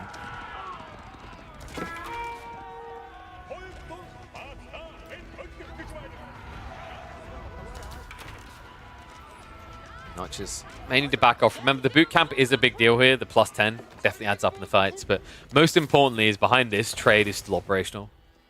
12 traders now. Numbers are pumping pretty quickly. And what worries me is now we're just seeing more archers. We're not seeing raiders anymore, right? No horsemen to attack this. Instead, we're seeing actually Anathan just forfeiting the map. Now trying to get the walls up. And are you kidding me? Uh-oh. Well, we might have a problem because the Bastards need to immediately queue a dock unit out. If they don't, then this should go up. Maybe if he pulls the villager straight away, because that is an injured villager as well. I know. Might be a bit distracted. Keshik should dive into the main. Tree line was not protected by the walls, and dude, that was sick. That was actually intentional. Look what Lucifron done. He poked for a moment and backed away. The reason he done this is because now it's too late to deny the dock. If Anathan was looking here for even 10 seconds, he can't stop the Mongol dock drop. Now he's still willing to take the fight. It's just mass archers now. Keshix, move in. Attack speed arrow gets activated. And Anathan, once again, forced into an undesirable trade here. No spearman front line. Has to now go for the archership. That's something else to invest in. Army just getting fully dove. The TC's at least trying to keep this even, but it just feels like this is undeniable now. Anathan is going to lose the army.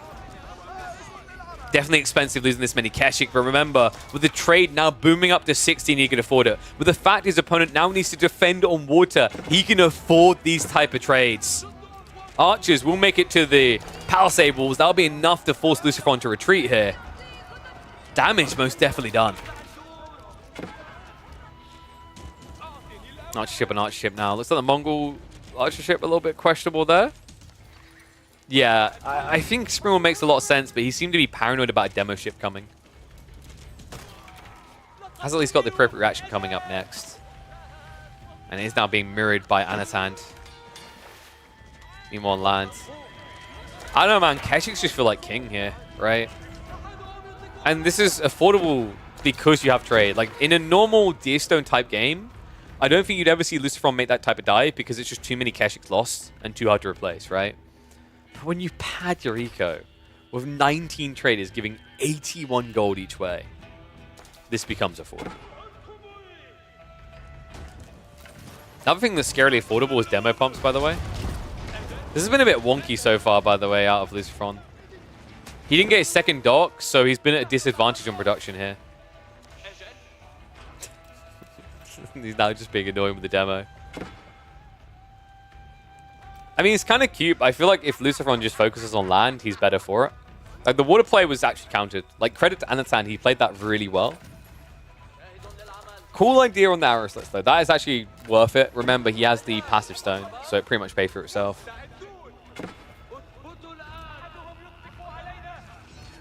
In fact, what have we got? No, that's only one naval, right? Okay, yeah, he's just setting up arrow slits now. So we got outposts to protect the trade line now. Demo, good hit. Oh, that sunk the fishing boat as well. That was actually crafty. Looks like there'll be a second fishing boat to save the day just before the emplacement would get the kill. This is actually quite vexing, because if you have to drop your fish off at this one now, it's a much bigger amount of idle time. Lucifron. Interesting that he's going for melee defense, just kind of ticking every box. And Anathan, this is risky, man. He ticked up. Culture Wing's down the way. 1 minute and 30 seconds away. You know what's kind of wild? I think if Anathan reinvested instead, it's maybe better here, right? Because the Keshiks are now going to once again get a really good fight. If you put that resource into some spearmen, some extra horsemen, wouldn't be the case here. Once again, dives in. Lucifron is trying to stick on top of the target. Horsemen not able to last very long here. The Keshiks absorbing all the fire. And the TC once again idled out like this. There's going to be a back away. I think realistically, Lucifron could come about this with maybe a ram play. He sees the tech up as happening. The question now is, does Lucifron try to mirror this and follow into Castle, or does he play it all in? I think his army is close to big enough that Castle just makes more sense, right? Kurultai buff is insane on this map. Because remember, it's not very far to the enemy base. So if you put Kurultai here, and you prep pack up tech, it only takes you about 25 seconds to reach the enemy base. Less than that. Kurultai built so close to the front line here. And this is kind of what had to be crapping it. Because usually the Abbasis has a very big advantage with archers, right? That's not the case here, folks. The composite bow gives you 33% increased attack speed. Meanwhile, Kurultai gives the entire army a 20% damage buff. So if it was only archers, it's better. The Keshiks is the X factor here, though. We'll see what he can do about it. He has queued up a Camel Archer. I wonder if instead maybe going Golems could make more sense here. You definitely got the food for it. Composite Bows has been queued up straight away, so it's all about the archers. The other issue is in this matchup, you can't just go Mango, because if you go Mango, you need 2, right? Because of the Kurultai heal. Your opponent only needs 1 Mango to win. That's really scary in this matchup. And I love that we got Golems. Okay, so this is the hope to hold. Lancer Golem production now on the way for Anathan. Kurtai getting ready to unpack. Let's get back up a little bit. Needs to be careful not to block with the archers. Lucifron griefing himself right now. Step Lance is about to come through, though. That attack speed, that healing, definitely a big deal. No pack-up tech, though. This is taking a long time to get involved. By the time it is going to be there, it doesn't matter. Attack speed arrow does get activated. Kurtai now on the move. There's just no way to unpack it here. Yeah, kind of in an awkward position to be in, right? Finally, it is going to get the unpack, but, I mean, if Anathan just backs up a little here, it's a good fight. Instead, he goes for the dive. Damage buff now comes in. Composite Bow's looking to clear it up, and I think Lucifron may have misread this and went a little bit too fast. Can he recover it? The new Keshik's coming in. It is a more even trade now. Remember, you've got the 33% increased attack speed versus the 20% damage, but the healing matters a lot here as well. And Anathan actually gets pushed away. So Lucifron, a shaky moment there with the delayed pack-up, but he's able to hold the position for now. That was so close to just being a complete spanking. Anathan, you could feel it as well. It's almost like he got baited in. It looked like a phenomenal trade. But the tail end, just an absolute recovery. Lance is now coming out to play. He's trickling them, though. And remember, these Keshiks, once they start striking with the Step Lancer, they get more heal. With the Kurtai, they have more heal. This game is actually weirdly close. I'm impressed, man. We're talking about a 20 eco lead for the Mongols, but Anathan has done a phenomenal job of keeping in this long. I am starting to wonder how sustainable it is now. Like, building archers when Keshiks are coming, right? It's kind of rough. And the fishing, I think he's been overburning it, right? Yeah, in some cases, he's been reducing it fully. And he's pretty much capped at this stage, right? 16 fishing boats is pretty much your peak with 3 deep water. Meanwhile, your opponent is now up to 30 traders.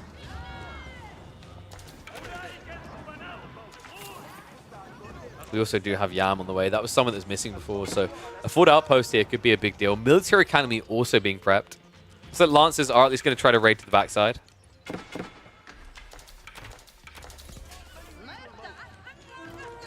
It seems like Lucifron is trying to hunt for the land eco now. Most of it is hiding on this wood line. That's the benefit of playing mass archers, right? You don't have to play under pocket resources. Let's dive, though. Wait, he's in, like... Okay, so he's trying to cut reinforcements, which seems smart. But mathematically, you're very similar here on the count. And although you'll be able to nullify the Kurtai buff, you're now going to be outnumbered. And it's revealed. Kurtai come in. Archers need to make a break away from here. Meantime, a lot of villagers working over here on the gold. They could end up leading them that way. Activation on the armor here. That's a big deal to try and just hold with the Keshik to the front line. And that's going to be enough to convince him it's over. Anathan says, I've got nowhere to run. GG gets called. Anno clubbed down to the lower bracket in what was a surprisingly close game number 5. Can't take anything away from the Belarusian. This matchup should have been heavily Mongol favored. I'm impressed he made it look this close. Damn. What a cool kid. What is the highlight there?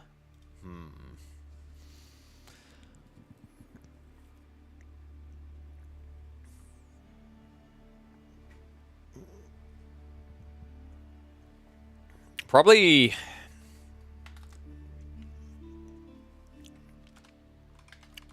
It's time to decide who has the best castle archers. Yeah, that kind of works.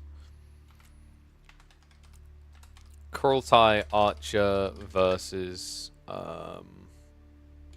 composite archer.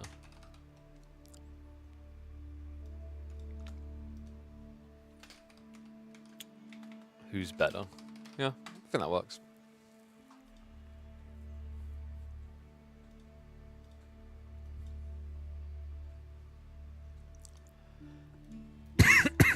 Oh, Fret's a bit weird. Alright, so that's one of the series done. But we've still got plenty of other fun ones to do, guys. So we've got Pappi versus Louis. Louis versus Vortex. Killjardi versus CSO. And Balsun versus Zerton. I think we do Pappi versus Louis, right? Yeah.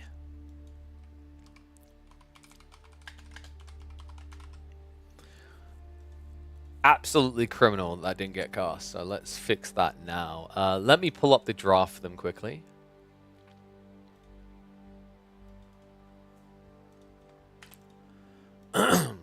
So reset scores, and I will pull up the draft menu now. Ugh, Byzantines.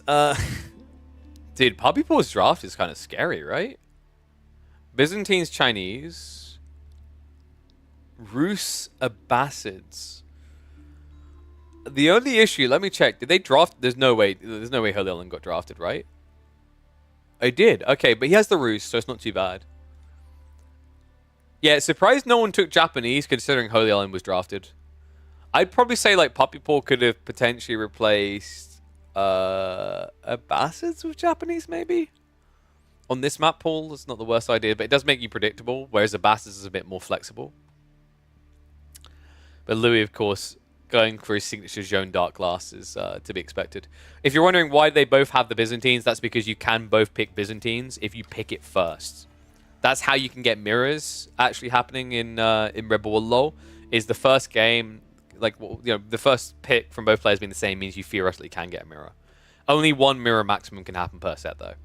And yes, you see that, guys? There's a flash sale. I think I showed earlier. They had the payday sale, which is pretty cool. They've got 80% up to 80% off on a lot of their products right now on Protein Works. Definitely go across there. Let them know that you like them supporting Age of Empires 4 and supporting me. I definitely recommend, if you are a caffeine person but you're not into energy drinks, trying out the matcha latte. We had that today. Absolutely delicious. I love matcha lattes. And that one definitely rates. I will be trying the blue raspberry nootropics line tomorrow. I'm going to try that on stream tomorrow to see how that is. So if you're into the energy drink powders, I'll be able to give you a comment on that. We're also drinking the cookies and cream meal replacement. I forgot the words for a sec. Definitely like having them. They're really helpful for me because I tend to get very hungry halfway through a set, and that, like halfway through a stream rather, and that saves me from having to go for snack breaks, which is always handy. All right, I'm just pulling up the data now for Louis MT versus Pappi Paul. Let's make sure we've got all games visible in this profile. Okay, interesting. So we're going to be starting on Rocky River. Ibid Abbasid. Dude, this is like a really bad matchup for Ibids. Meal replacement, nice. Yeah, I don't like treat them as full meal replacements. It's definitely like, it can be that way. It definitely has the nutritions for it, but I think of it, if you treat them as a full meal replacement, they're very good for dieting, but make sure you have like an orderly diet. For me, it's more of, I like them for, it's like snack replacements, right? It's actually a very healthy snack replacement. I think a lot of people could benefit from that. So, hold on a second. Wait, Protein Works, is it not in stock?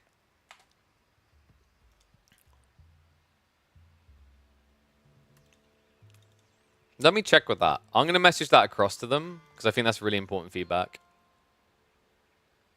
Because they are obviously, they're a UK-based store, so I think they have better stock in the UK. But I think they're working on improving the American stock. That's definitely a little bit unfortunate. But on the extreme, like the extreme meals, whether it's the whey protein or the diet meal replacement, yeah, I'm just looking at the website right now. It's the extremes weeks. They've got really big discounts on those, so definitely take advantage of those. It's minimum 50% off, rather. Yeah, I think it might be an American thing, Fablat, but I'll double check for you.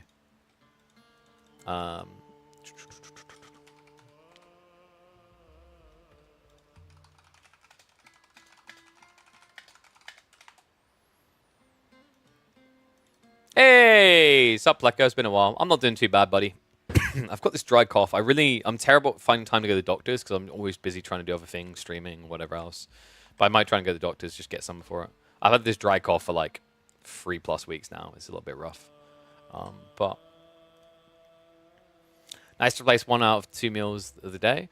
Yeah. Oh, I don't even treat it like that. Like I've explained to people before, I actually burn a lot of calories when I cast. So I get really hungry, especially from solo casting. It's funny, if I was just sitting here streaming and playing the games, it's different. I wouldn't actually burn that many calories, so I'd be fine. But it's very handy for me as I cast a lot. Loving the Wololo games? Hell yeah. Alright, so... Dude, I'm wondering what Louis going to do here. This is really a bad matchup to begin this out on. I guess it's kind of like tough with his draft, right? Like, what else did he have that he could have picked here? Byzantines? Maybe Zhuji? Mongols? Maybe English. I don't know. Like, Byzantines is hit and miss, though.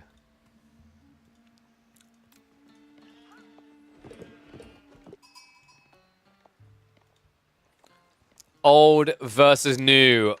West versus East. Welcome back to RedBull Wololo El Reinado. It is time for another upper bracket series, this time between Team Elephants, Louis MT in the blue playing as the Ibids to kick this one off. And to the north, we're going to have Pappi, Canadian prodigy kid, playing as the Abbasids in the red. Yeah, a matchup, by the way, that has really swung back and forth since its release. Ibids, when they first came out, was seen as a hard counter to Abbasids. Very difficult to deal with because Abbasids hate timing civs. Ones that fast tech tend to brutalize them. But in the last, I'd say about 3 months, players have really locked onto a sufficient build to contest the Ibids, whether it's an all-in feudal timing or going for a fast castle build yourself, the difference being that you play 2 TC. Either way, the Abbasids have been looking hot. And they draft the map first into civs. And yes, I have been casting the Uncasted game. So a little tip to people, if you ever find yourself looking at EGC or anywhere else with major tournaments, actually, you're like, oh, whoa, blah, blah set didn't get cast, come here. We're probably covering it. We always look to cover the games. Canadian prodigy kid, and we used to free adjects and none of them are true. Philly, like, are you high? Do you just assume Canada is American? Head out of ass, sir. This man is Canadian. And he is the prodigy. He's the chosen one, mate. Philly, you need to bow down. This guy is the one carrying your region right now. Him and Wham. Step it up, Philly. You talk a lot of crap for a guy who's not making top 16s. All right. Anyway, looks like we've got a growth wing play. Louis, he spread out the villages for it. So you can turn this into a fast castle where you go growth wing castle age, but I think in this matchup, Louis is probably going to feel pressure to go aggressively because otherwise it plays into the Abbasids' hands. I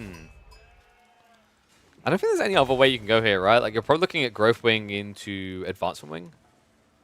Military wing on the other side. Okay. Ooh. Does this maybe turn into a long feudal on both sides now? I haven't seen that yet with Abbasid versus Ibids. Usually Abbasids just have historically always had to go castle because Ibids want to do it as well. But that could also favor Abbasids now, right? Because they've got the boot camp effect, which buffs their units up. And if you play a long feudal into a late castle, it's even better because you just get composite bows and disintegrate your opponent.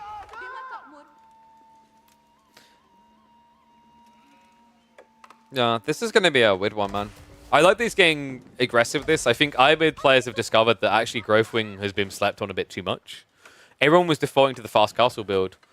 But there's a reason we began with the idea that growth wing feels OP. Getting 3 extra villagers at a point in the game where it's about 15% of your economy is kind of insane. Right? Like, 3 villagers doesn't sound like much in the grand scope of things, yes.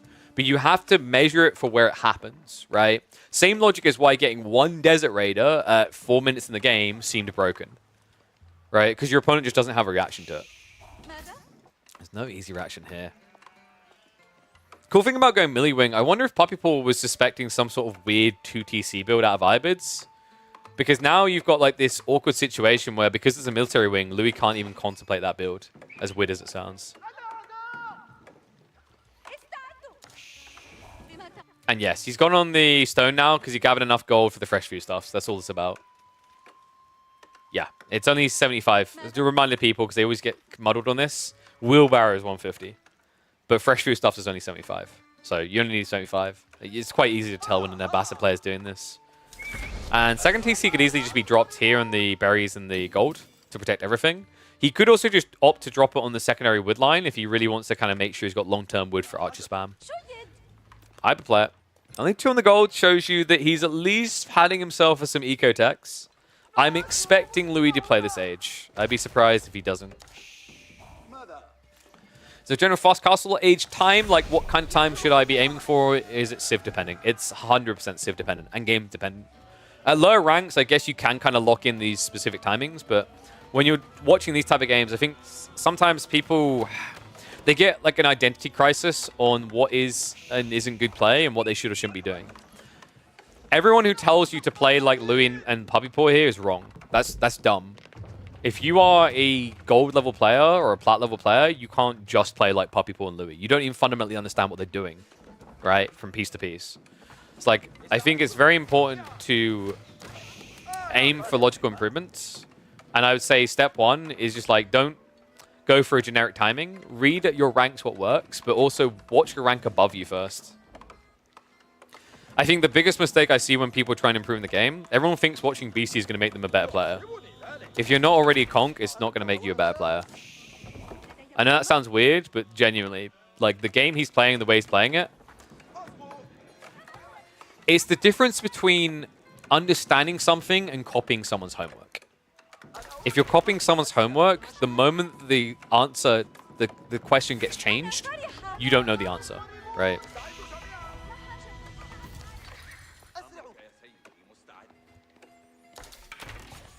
Alright, Archer plus Horseman opening is really cool though from Louis. I think you want to avoid spamming at all costs, right? Because that leans your opponent more into archers as a benefit, and their archers will just be better. But TC's up, man, and it's like, you can't do anything about this. Like, this is always going to happen. This is the frustration of this matchup. It's like, even trying to play all-in feudal just feels too slow.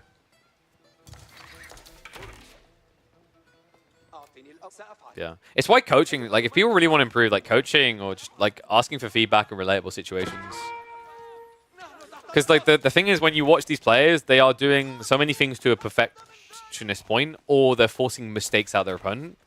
That, like, when you look at your own gameplay, it's hard to reconcile the two.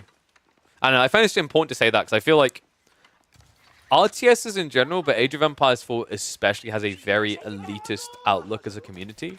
We're very top-heavy focused. What I'm saying is we basically need a Legend of War guy, like AoE2 has. Double stables now coming in. So Pappi should have the ability to flood more. Another really big edge you get here is, although you're on 2TC, remember that fresh foodstuffs makes it insanely profitable to do so, right? It's 50 resources spent versus 64.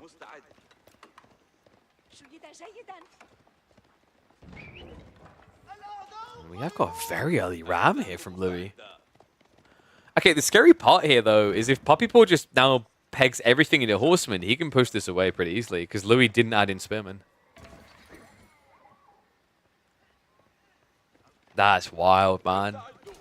I think Louis' idea is pretty cool here, but the taboo thought of going Spearman, like I said, it feels weird to have to go Spears because you enable archers by Abbasids, but by going for this comp, you've actually given Pappi a bailout, so he won't have to lose the TC.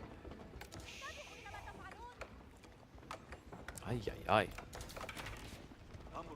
I'm now moving in, and one will not be quick to disintegrate this. We have got some clown curry, though, Louis. Okay, here's the funny thing. Against Horseman, his strat would still work if he had Blacksmiths right now. Which he doesn't, right? He didn't even have to get the ram, but he doesn't have Steel Arrow for that reason. Horseman trying to hold in the choke point. TC Arrow Fire is definitely adding up, and the ram gets low enough, so Pappi gets a stay of execution here. Villagers will finish it off. It's going to be a re-garrison, and Louis now swatted away. That was a little bit expensive in terms of Horseman losses, but Pappi doesn't look bad for it, right? Still 7 in total. A little bit overly aggressive on the jump out here. I think he just needs to bide his time. There shouldn't be this overwhelming need to rush from Pappi. He's in a very good position here now. He's already got a free eco lead, even though his opponent went for Growth Wing, and he has 2 TC still up. And not just that, you little snake. Pappi snuck out onto the berries. Okay, it's going to sound weird, but screw it. These type of games, when you're going for this very clear attack timing, if you know your opponent is playing this way, I always feel like the 2-scout opener is still viable. I think Anathan has been the best player to display this. Like, he has some really cool 2-scout openers where you can tell his intent is to suffocate the map. Louis' intent is to suffocate the map. If he went 2 scouts, he might have reduced the sheep count enough that he can predict his opponent's moves. But right now, Pappi is getting the food he needs, and this Horseman pitch round the back. I mean, this just might be over. Louis starting to save for a tech up, so he's still got that out, I guess, but this has to be advancement wing, right? Anything else I think is too slow here. Desert Raiders also being queued up. Not the best up against Horsemen. He's also playing Pocket Deer, right? So there's a lot of risks on the map now for Louis, but tech up has been triggered. He is going to make the right call. Advancement wing now on the way. Now, Pappi Paw, he's doubling down on Horsemen here.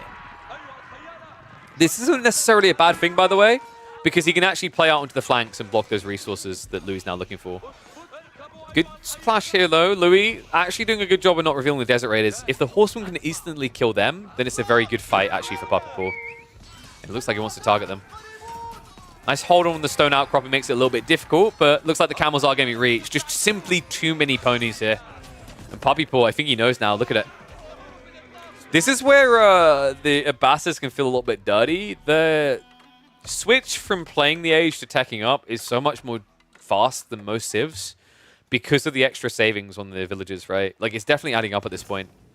And it means that although there's going to be a faster tech time for the Ibids here, economically, obviously Pappi Paw is ahead. In terms of tech advantage, you're probably looking at maybe 2 minutes, which sounds like a lot, but when you've got to produce Lancers out of one stable, right? Even when you're going Gulums like this, like, there's a very slow-moving comp.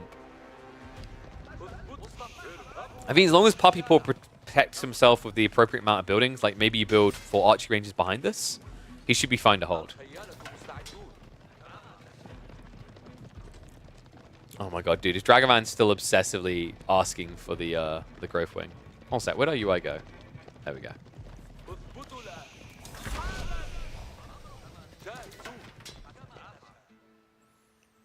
Oh, attack up complete for Louis. And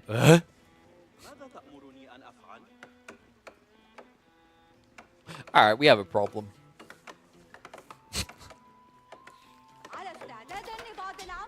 Oh no. I mean, Louis. I'm trying to figure out what the thought is behind Spears. I know he's worried about the Horsemen, but like, guys, remember, Gulums are really good against Horsemen as well. The Horsemen have melee armor 0. Gulums do double strike. So they actually hit really hard. Spearmen are definitely going to like do better, but the Gulums prep you for whatever comes next. Spearmen do not. Maybe he's worried about Pappi Paw following up Lancers, so like, it kind of feels like Louis just surrendered to the role of defender here. But that has me worried. Like, Ibid's playing defender here doesn't make a lot of sense. The whole point is you're a tempo civ. And oh my god. But yeah, you need to be on the map, right? If you can't get relics here, you're just 10 miles behind.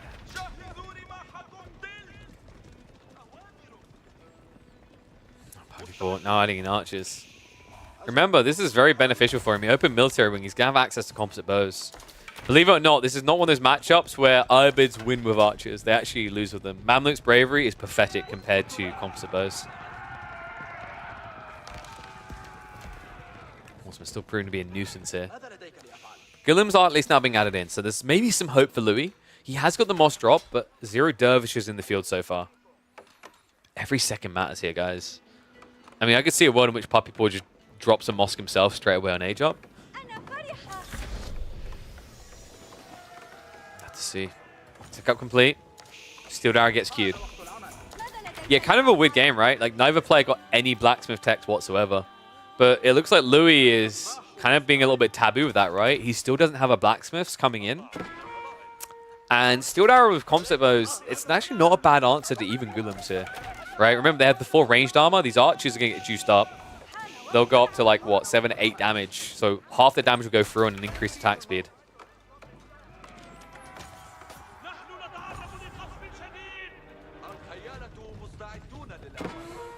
Louis may need to consider at some point looking towards the second TC. The relics alone aren't going to offset this eco lead. It might be he's just looking for an attack time, but I gotta give a lot of credit to Pappi Paw for this wall. It's very smart. There's a lot of resource in this corner worth protecting. It's allowing him to play a little bit more fast and loose with the rest of his base. Gulum's now starting to arrive. Oh, this is starting to hurt. I mean, Archer upgrade has been slow, by the way. Pappi Paw, he prioritized Steeled Arrow before going for Veterancy, which feels a bit weird, but it's because the double TC is part of the defense strategy here. Camelot, so it's going to dive through. In the meantime, looks like the Golems are going to start to get mopped up here. So Louis, Vanguard, not able to do much. Spearmen are going to catch up to the Lancer. And all of a sudden, Louis at risk now, at a point where he needs map control. He may be about to lose it. Horsemen are at least going to get mopped up, so that's at least one positive, but it's not about them anymore. It's about food and wood. Spearman Archer Mass coming in from Pappi is kind of a Monka What type combo, but against the Irobids, it makes a lot of sense here. Answers against the Camel Lancers. You can answer against the enemy's Archer Mass. Also, like usually when you go for a comp like this, the risk is your opponent builds mangoes, but yes, Irobids can do that in the field, but so can the Abbasids.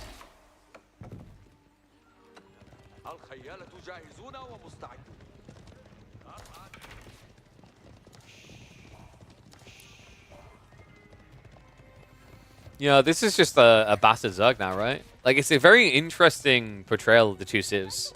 Irobids really are a civ that leans more into premium quality, right? While I'd say Bastards are very comfortable to just play quantity, as we're seeing here. A lot of their best moments come out of quantity. Boot camp is insane, right? 15% health buff at this age on every unit is incredible. On top of that, the composite bows, which buffs your trash unit as well. It's just a smart way of playing this. Just blob up and overwhelm. Yeah, you can have all the Guillims you want, but if I have double the spears, who's really got more damage there? Especially with Phalanx tech, actually. It's kind of nuts when you remember that detail. I feel like Phalanx used to sound OP and we kind of like slipped it to the back. It doesn't get talked about as much anymore. But Phalanx in a fight versus Guillims guarantees that you can just win the fight. Because although the Guillims have the double strike and might have like double the damage output, you've got double the amount of spears attacking your opponent.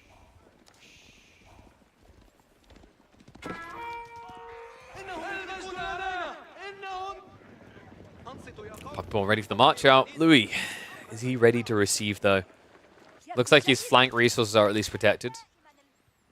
Has got the safe berries in the corner, so that'll give him some lifeline here. And we have now got the stone drop off, so it's going to be 2 TC coming out from Louis.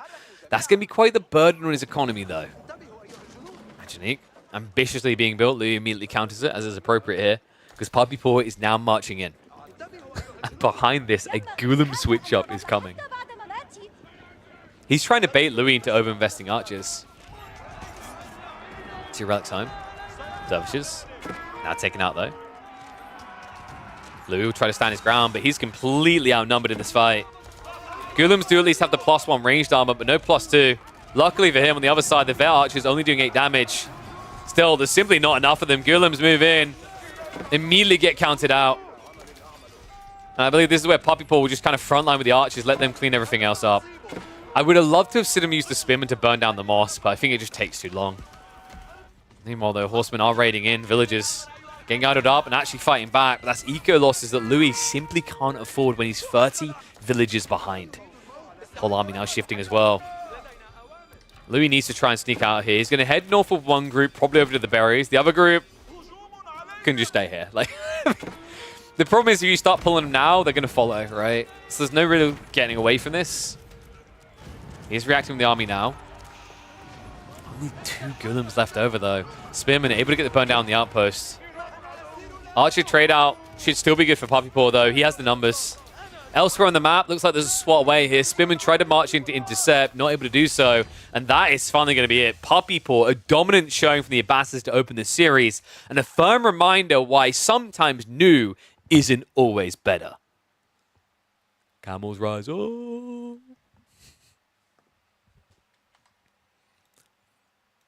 All right, well, we got the point. Let's get it in there. Boom. Yeah, Ibid's just very good in that matchup, man. I don't know. I think the only time Abbas is rather really good in that matchup. I think the only time Ibids really win is when you're playing water maps. I think that's the one exception to the rule. Okay. I wonder if that one's really uploadable, though. I'm not entirely convinced. Felt like that game was going one way, like, almost the entire time. Yeah, I'll sit on that one. All right, let's prep game number 2.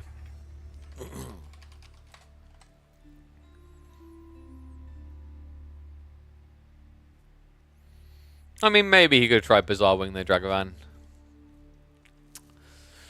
I think the problem with going Bizarre Wing is like 2 minutes is too long, in my opinion. You're so far behind there, like an extra 30 seconds kind of kills you, I think. Because he's playing, like, the issue is he's playing pocket resources, so he'd have to come back from the deer and just stay in his base. It's like, it's a gamble on a gamble, right? So I can kind of understand why he was scared to do it. Okay, so we opened with Rocky River. Next up, we've got Holy Island, Juji versus Roos. Yeah, it's kind of interesting, actually. Juji are really scary for that opening timing on their boat, but Roos can mirror that, right? I think the more I've been seeing this matchup, the more I think it's kind of skill-based. Maybe I give a slight edge to Juji if they get a good spawn. Otherwise, it's really just like whoever plays better. When you go fast castle and the enemy goes full spears and bows, what is the best thing to produce when hitting castle? Probably Gullums. I think you just Gullum. He didn't Gullum straight away, right? He opened Lancers. And then the eco got too big. He lost too many Lancers on the dive, I think. Like, those first few Lancers getting pinched kind of ruined the entire plan, and then he just didn't have the resources for Gullums. Alright, let's get ready to go, though. What do you guys think of the UI sleeve, by the way? I think I might keep this. It does look sick, right?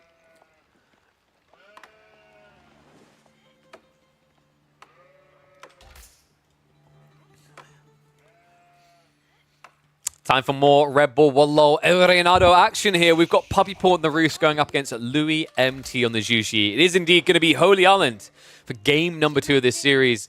A matchup that I actually think is really just 50-50 split. I was just saying to chat, I think the more I've been watching Roos resurge here on this map, the more I feel like this just comes down to whoever outplays. The one exception is maybe you can get like a 5 to 10% advantage to Juji if you get a really good spawn.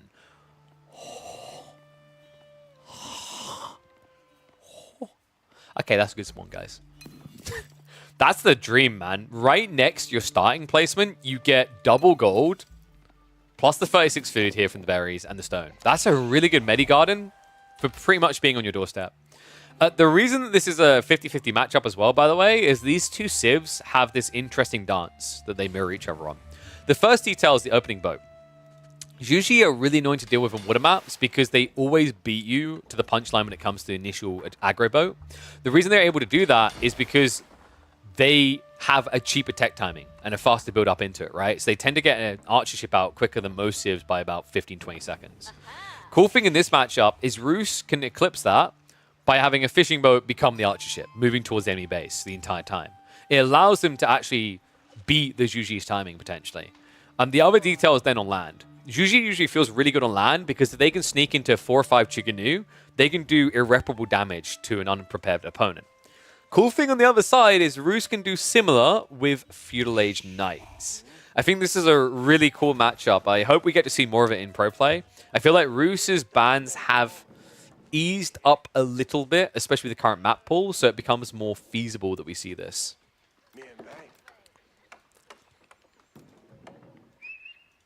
I'm wondering, how is the bounty coming along? Pappi Ball's doing reasonable, actually. 140 is, like, you know, not too bad. It's not great. Remember, he hasn't got a hunting cabin, so this is pure 140. You're probably not going to get much more than that. Kremlin drop, this isn't a great spawn for Pappi Ball. Like, ideally, you would have preferred gold on the back, but usually when you get this back tree line, you don't often get gold nearby. You only sometimes get good gold next to wood when you get the forward tree line with the back one. So, kind of a awkward spawn to hope for a good placement on. And if we're playing land, great, right? Like, you've got stone and range, but this is not going to be a 2TC type build. Louis playing greedy as they always bloody do. Alright, no intent of actually going for the tech up yet, but that makes sense. Usually with the Juji, you can rush it up on a delay. In fact, instead, we got second dock now coming in. I think this is also a reaction to the fact that in this matchup, you expect the Roos to be quicker on your tech up. So by going second dock instead, you're going to have enough room to save all your fishing boats inside the dock. And you don't have to panic about that first boat conversion that the Roos are going to get into.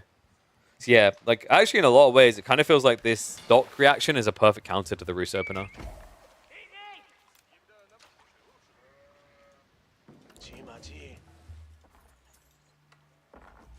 In fact, I'm wondering, does he go 3 docks? I've seen a few players do this with Juji. It's really weird, but like triple dock gives you protection for 9 fishing boats.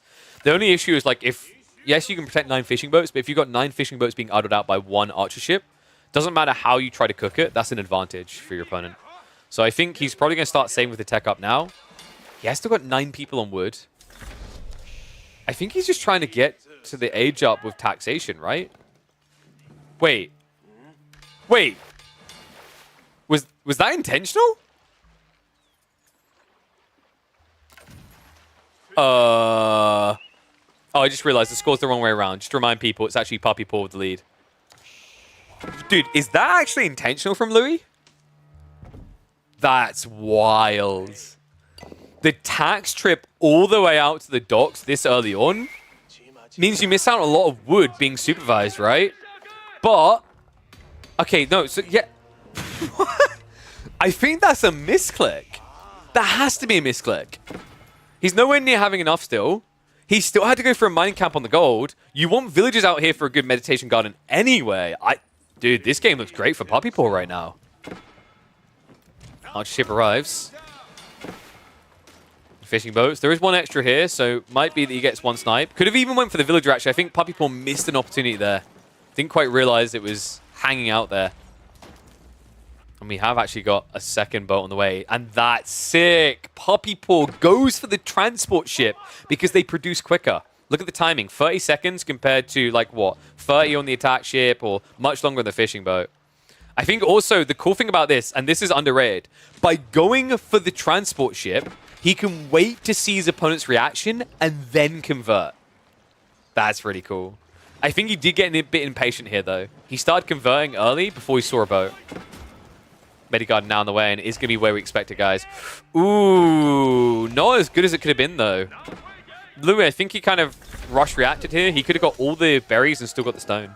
So, yeah, if he just went an extra tile out, he would have got more resources for nothing lost. Damn, this is insane. 3rd dock is being built up, though, and Pappi Paul kind of sleeping on this. Cancel is going to come in. Archer ship reaction, though. An interesting choice. If Pappi Paul can micro this, it's giving a strong position. The issue is with these demo ships, they're so fat. Oh, no, dude. I feel so bad for Roos. It's such an annoying detail, right? I wonder if Pappi Paul had just kept the transport ship as a transport ship, right? And pumped a Sproon instead of a demo. His position could have been a lot better here. Demo now coming out trying to hold hostage. Archer ship in the meantime is at risk. Fishing boats are trying to save the day, but looks like a missed rally there. Oh, no. What? The fishing boat tanked the shot. Unbelievable. Demo now going for the connection. Is going to take out 2 fishing boats, but not a great trade all in all. Land side of things, no aggro coming in just yet. I'm expecting that soon, right? If Louis buffers this away, I think he can more easily go into a few Chuganu on land. This is so depressing playing demo ships like this, though, man.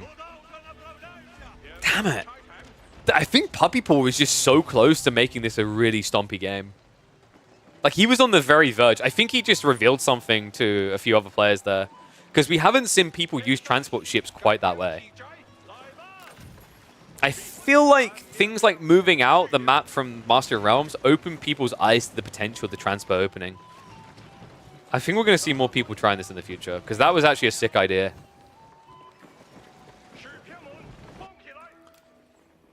So Pappi pulling the militia now. They haven't got long to work with, though, but I think the idea is to deny the gold long enough that you can get a Springwood chip advantage. Louis. Let's pull away with 2 of the villagers. Hangs around with 1. That might be a pinch. Probably getting a little bit cute with it, but will be a kill. Wow, what a reasonable trade. 40 resources to kill a 50 villager resource unit that gets you resource. Yeah. Militia still kind of seems dumb sometimes when you see stuff like this. If he'd gone straight for the Imp Official, it would have been better, actually. Because the Imperial Official, like, you know, that's an expensive 150 and you have to sacrifice a villager to produce. But I love that he followed up onto it, so now that's an additional target down the line. And he won't be able to insta-kill it with this early Knight. But if he gets Lance Charge into Sword Strike, it will be a kill on the Imp. Wait, is that what we're going to call them now? They're not taxmen. We should just call them imps. It's like little gremlins with gold. Like, yes, give me more. Really does have that feel. Like, he does look like that's what he's saying. He's even looking around like he doesn't want to be caught cooking the books. Oh, did someone see me write an extra 0 on the accounts log? What aside though, prepping for fights now. Double night scene for Pappi. Louis doesn't have a reaction to this yet, right? He's got the outpost on the gold at least, but no racks. Louis hasn't noticed the Lancer just yet. He's going to ride in. Louis, slow reaction here. And the body blocks. Oh my god, dude, that was sick. Pappi positioned it perfectly to force the wide rotation. Still only going to be 1 villager kill. Unfortunate he didn't begin with a Lance charge. A Lance charge would have actually killed quick enough that I think he maybe would have gone into... Actually, no. The French Knight do that, but the Knights don't, right? So, yeah, it wouldn't have made a difference. Still sick that he actually got a kill in almost a second like that, though. Wooly is now going to be invested in.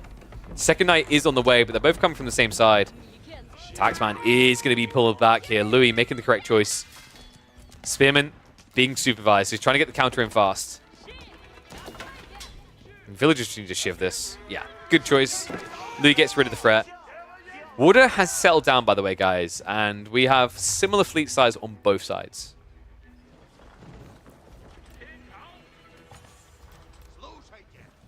Fishing is superior for Pappi, though. 5 fishing boats versus 6. Remember, the Roost fishing boats are just substantially better. Unless you should lose health over time, I think someone's been playing too much Egyptian in Age of Mythology. And yes, this is 3 docks versus now 3. He went in for a third just now. So they're mirrored in terms of that. Demo ships. Oof. Not the best way to begin a fight for Louis there. Land should at least be safe now, though, so it should be a case of focusing all on water. The issue I just see in this game is just how do you use demo ships as Roost? It's just always so difficult. I can't think of a single Civ that has a harder time making it work. Usually they just win water because of what they do other than demo ships. It's going to be pushing. Probably at the most unfortuitous of times for Louis. He only really just started to re-bolster the fishing behind this. Now up to 9. Have to make a stand, though. Has got the gradual ability to get naval arrow slits with the stone trickle. Ooh, once again, Pappi. These spring shots just keep coming out on the wrong boats. Feel these ships surviving longer than they should. Galleys are pulled back. Demos now being pulled in. It's going to be a blocker. Not a great trade there. A lot of lodges going down. However, Pappi does now have a substantial springboard lead. 10 in total. Wait, did he convert more? This is insane. That fight looked really messy for Pappi. One issue I do see is Pappi just doesn't have great protection against mass demo pump. And we're at 12 minutes in. Like, Jushi should be able to optimize for 6 to 8 demos in the next minute. So far, isn't going for it, though. Demos. Laying a lot of fire there.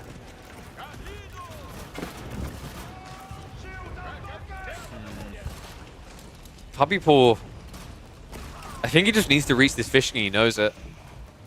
Because over time, this damage is adding up. Like, usually a player comes in and goes home, right? And then you heal off the damage, but he's not doing that. Just tries to push it. Arrow slit still not there. Demo connection not going to come in either. Pappi, is he going to do it? Is he going to make it 2 on the board this early in the series? It's starting to look like it. It's becoming undeniable. Louis just simply doesn't have the gold income right now. Unbelievable. I mean, usually you want to, like, bring out a triple demo pump. Instead, Louis is trickling them out 1 by 1. It's costing him dearly here. Wood income way too high as well. No rebalance of the economy is going to be a big problem, and it is indeed going to be it. Louis MT not able to turn it around whatsoever. An insane Lodya lead for Pappi. An insane opening to show the Roosters' versatility and volatility on Holy Island. Damn, I'm actually impressed with just how quickly that snowballed. I felt like Louis was going to have the demo pump coming any second there, but it's never happened, man. Oh, wait, did I just 1-1? I don't know. My brain keeps... Like, my brain's being weird today. It's 2-0. Okay. So...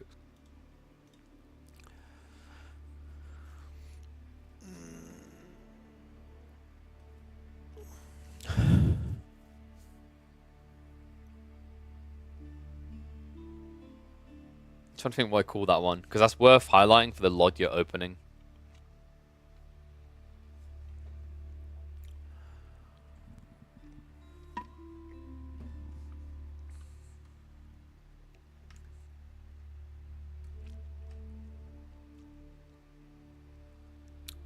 What do we call that one? I'm trying to think what I put on the thumbnail.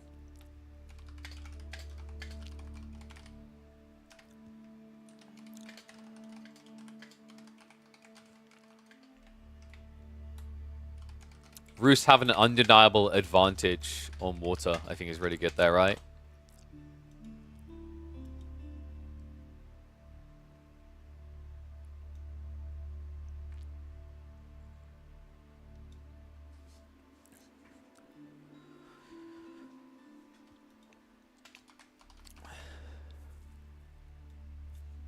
Maybe actually insane Roos opener gives undeniable advantage.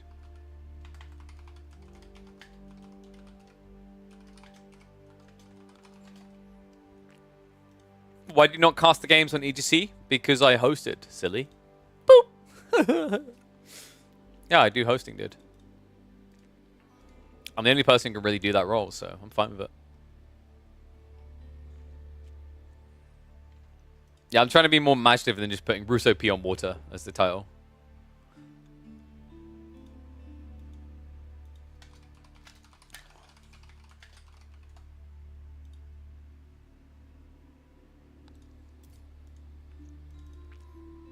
Alright, so let's see. Let me get the next game ready. So, Pappi pawn match point already. Not looking good for Louis.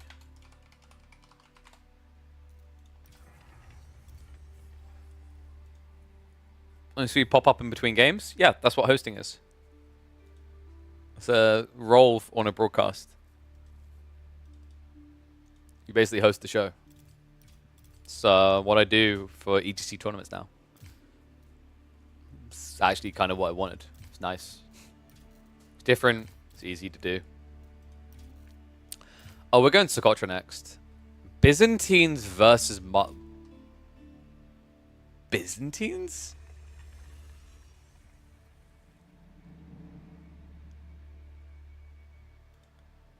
What the hell? Byzantines on Socotra. Dude, that's got to be a first. I don't think I've ever seen anyone do that. That's kind of wild, right? Can you guys believe the gonads on this lad? What the hell? I mean, Inferior is kind of cool. You think duck better? Huh? I think pigeon better. Get wrecked. Puppy paws instead of puppy paw. You trying to mock my accent, mate? You having a bubble? You want to have a fight, mate? Bruv. Let's try it. Alright, I'm going to stop now.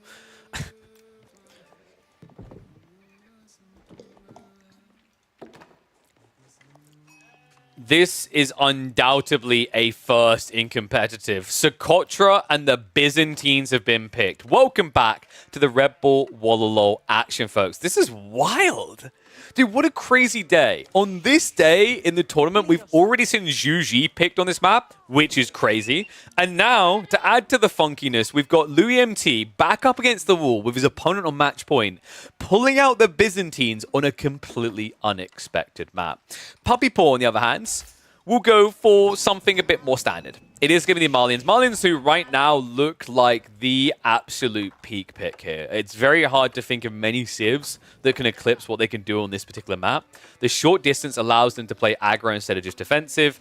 The defendable gold vein makes it very hard to deny them compared to practically any other map that exists in rotation. It's fair to say that Malians have proven themselves here despite the fact they feel like an underwhelming civ on other maps. And that really is complemented by their 65% win rate.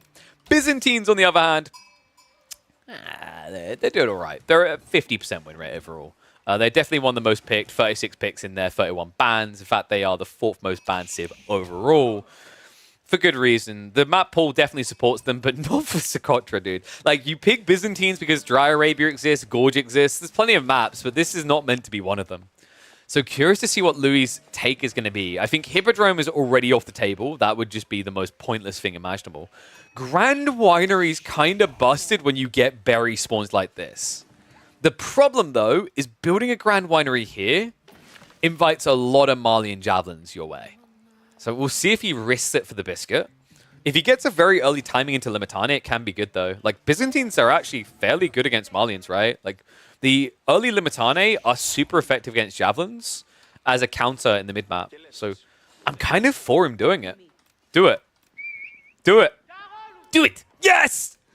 The double berry Grand Winery. Okay, this is sick. So this is kind of taboo because what he's just done here is he's dropped his Grand Winery out of range of the TC protection. Many players won't do this because you want to be greedy in the opening. It's an eco landmark. You don't really get any aggro play out of it. The logic on the other side is your opponent's going to be the same, though. Malians are trying to be different, though. Look at this. What? Oh, my God. Dude, Pappi Paw read him. This is insane. He's got Donzos coming in, and Louis doesn't have a reaction right now. Oh, my God. This system's out of range as well. He's got to pull in range and activate the Akratoy here. There we go. Yeah, sick read. Louis utilizes the defense tool. He's got +2 armor now, and he has to commit to the build. I'm just not sure if this is going to be quick enough. And Pappi Paw is now getting ready for an outpost drop. Okay, the problem with this from Pappi Paw is his timing is completely wrong. When you add in Donzos, you can't afford an outpost. Remember, it's 30 wood per spearman here. Louis, this is insane. He's going to have to cancel the landmark, right? I mean, Pappi Paw stopped producing Donzos, which maybe feels like a mistake here. He had an opportunity to keep his opponent in Dark Age entirely. Here come the villagers, though. It's going to be a mass pull. And I have to start wondering, why did Louis not just do this a little bit earlier? Shivs are going to be out. He's going to contest this directly. Donzos have to back away. So there we go. Finally, Louis with the correct reaction here. It's just difficult now because you're on the clock. If you have to keep fighting the Donzos now, the outpost will go up. Just has to be very careful about his timing here. Injured villager. Oh my God. This is so messy. Dude, that was sick. He got the double kill. Okay, so Louis is just on point, man. Like, I don't know what servers we're playing on, but I think he's got the ping disadvantage. To get both Donzos like that was sick. That being said, 3 villagers now on the front line for Pappi Paw. I don't think this Grand Winery is going to get used. I guess you can follow up the Limitane, so it's not the worst thing in the world, but he needs to hurry up, man. Outpost is complete first. Villagers can garrison now. Arrow shot's going to come out, and dude, this is going to be painful. The health bars in the Byzantine Kingdom are ugly. Oh my God. The fact that Louis did not lose a single villager there. Pappi Paw was like, I must remove your advantage. He builds a mill next to the Grand Winery. Oh my God, this is an insane game. I can't believe you all got robbed of this on the weekend. See, this is why you come here. This is to fill in the gaps, because games like this always go missing. Louis, now I'm going to get the Limitane. A strong defense here, right? Like, Limitane can clear all this, guys. Double racks at that. Like, Louis is feeling pressured. Remember, Limitane have shield walls, so this outpost won't do much damage, even with 3 villagers garrison inside. So you probably go like, what, 8 Limitane and then dive. Maybe 10 if you want to feel safe, but I think 10's very expensive at 90 resources each, right? That's an extra 180 resource weight. Pappi Paw on the other side is prepping more Donzos. I can't believe this, dude. What an insane series.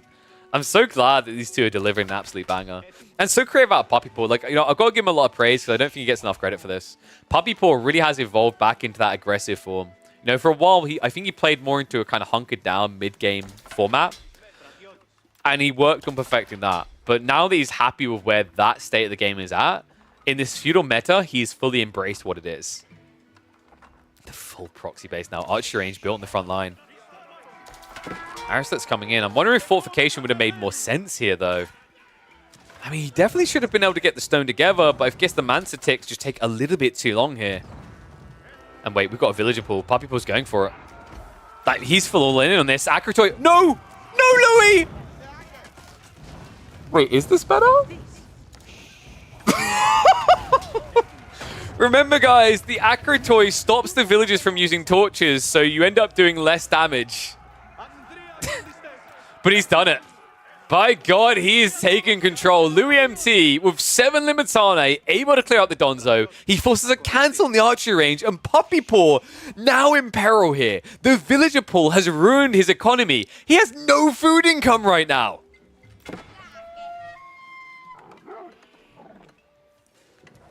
This game is full swings and roundabouts.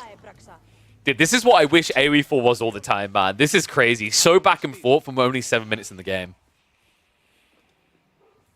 Now, the outpost on the forward, the fact he's got all that stone from placing Byzantine buildings, he's going to be able to have the arrow slits to defend.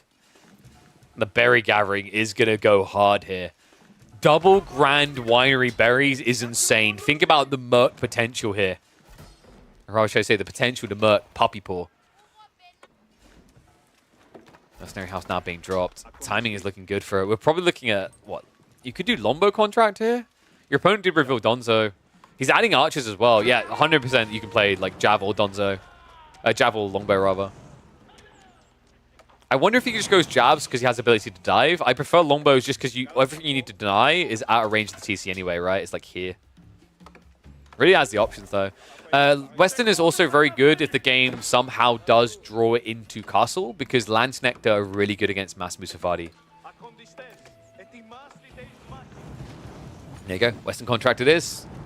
Louis knows. Lombo queued up. First Javelin now coming in from Pappi. And yeah, Pappi, he just switched it back, so 160 stone extra, nothing to do with it. This is wild.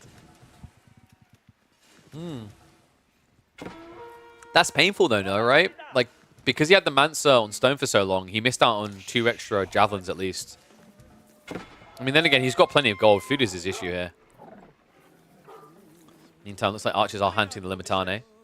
Lombos could come across to address this. They're coming out in a second, right? Yeah, 25 seconds away.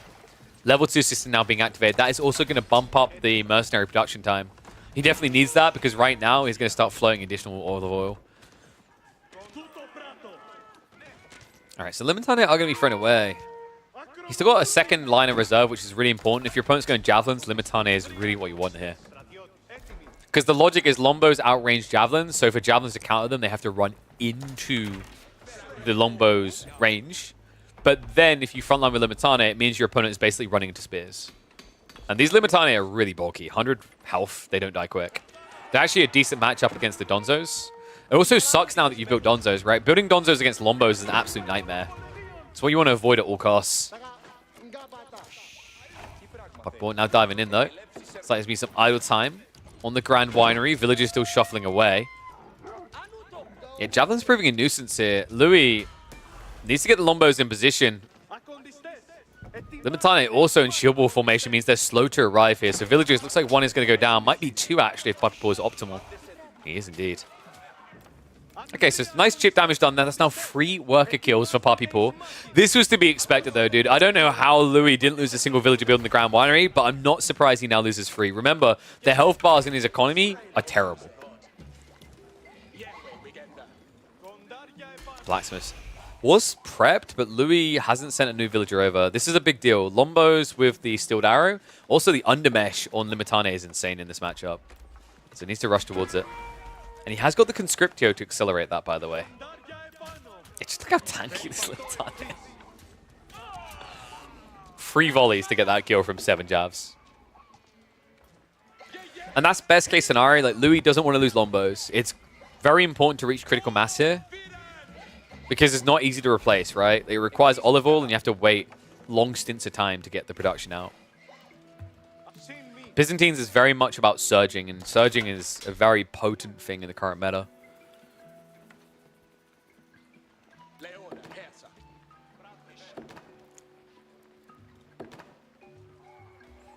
Pappi idle TC, yeah, he had that run back, so he probably had a small gap because he had all those villagers rushing for the front line originally. And what? That's sick. I mean, you know your opponent's going to be in the gold at least, right? But he's going to be on berries as well. This archer ship play, it has been scouted by Pappi. But what do you do about it now? Oh, that's so freaking cool. Byzantine's building a boat. It's not usually a good thing, but I'm giving him a pass on this one. Longbows do have the steel arrow. Undermesh is already being prepped. Limitane should be looking to turn around soon here. I think instead Louis is just going to give way. Backs up entirely. Can prep another group of Longbows in about 10 seconds. And siege engineering also coming in. Archer ship is already in the way, and Pappi is prepping his reaction here. I think he scouted that it was an archer ship, right? I think he did get a glimpse on that before backing away. It's really important because if he, goes archer ship himself, he's going to get idled on his eco. Because Byzantine's archer ship can just ignore you, right? But if you go Sprinkled ship, you can kill him very quickly.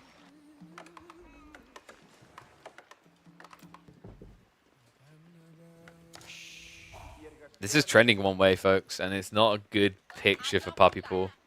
Look at the resources. Louis understands that this army is so valuable when upgraded. Archer ship does now arrive. Pappi a little bit slow on the reaction. Does move away just in the nick of time. However, at this stage, like Pappi, does Louis stay here or just keep looking for more targets? I think he's going to wrap. Aristix is on the way. Second pit mine could be denied, as are the berries here if he keeps moving east. Some ambitious gathering here. Looks like Louis is going to go for the safe wood line in the back now. Berries have all been exhausted. So Louis has to shuffle south side for that as well. A demo ship is coming. What? What in the goose? I think he believes that a Sprinkled ship is going to come out soon. It's wild. Louis, wow. Okay, so he's not going castle. It's a double stables reinvestment. And all of a sudden, this is bad. Pappi, he only has javelins. He has nothing for this. Food income is also terrible. He can't afford to get the solution. All because that archer ship was denying him from getting on the berries. And he only has 2 ranches to speak of. What a wild switch up. In a game where most players would have just went castles, naturally it makes sense, right? But with the siege engineering being prepped, he already had the door open to this option. Kyra Siphon now in the way. Horsemen building up. And Pappi still only with javelins. Looks like archer ship is going to get found. But he moved away from the dock, right? So he doesn't have the coastal navigation to gap close anymore. I'm not sure if that... Okay, so here's the thing. I'm not sure if that boat play completely paid off for Louis, but it's not too bad because his opponent also invested right with the canoe. Oh, she's now moving in. Villagers. This is not looking good. Pappi. He's getting some arrow slits ready. Steel arrow tech is now coming in, but it is still only mass javelins. Ram is also starting to move north. This does not die quickly. He has less health, sure, but if you're wasting time attacking that, you're done everything else. Movement comes in. Horseman. Close the gap. Pappi not able to move away whatsoever. A burn down on the outpost. In the meantime, the Lombos move in. And we are going to be seeing a game number 4 here. It's undeniable. Louis MT takes control. Oh my god. From the way this game began to the way this game began. A back and forth affair, but Louis able to now get one on the board. Pappi just doesn't have anything to work with anymore. His food is abysmal. He doesn't have access at this point. Villagers have been hemorrhaged. He's now 10 plus behind. And what a way to get here. The start of the game looked like Louis was going to be several villages behind. I don't think anyone could have predicted this as the end outcome.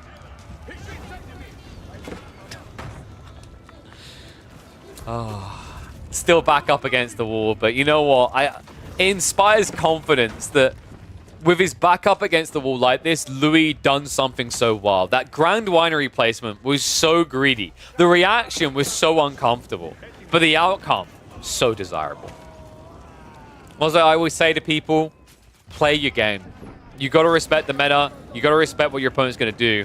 But if you don't give the appropriate attention to your own strategy, you fail before you even are at the start line.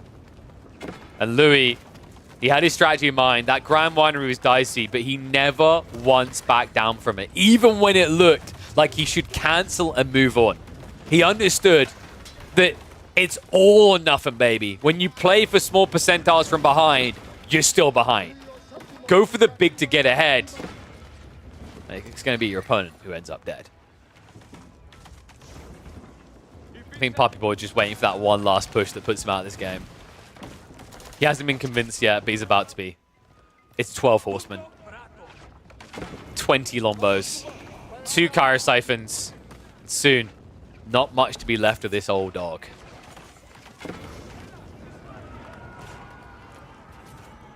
These did. The amount of times he just keeps accidentally misclicking them. Commitment now in, though. Horseman chasing to the base. Pappi Boy hoping defender's advantage will be good enough here with the arrow slits to assist. But villagers running out to the tree line. Lombo's going to take advantage of that. More eco down, and now a 20 villager lead for the Byzantines. And the Javelin's mostly cleared up here. We're getting a game 4. Louis keeping the Chinese dreams alive in that upper bracket run for RedBull Wololo. But this series still far from over. All right, let's hit the fast forward. I don't see how the hell you ever get out of this now. Louis would have to full on A-click the TC for 2 minutes.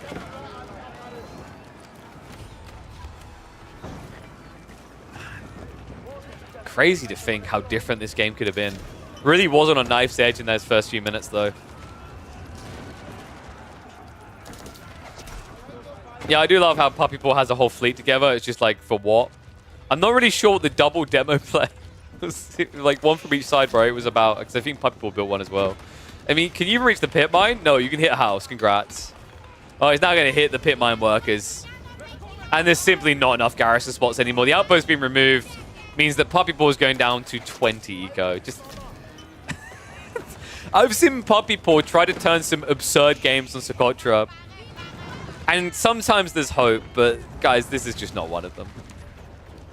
Let me know what you guys think about this game, by the way. Comment down below.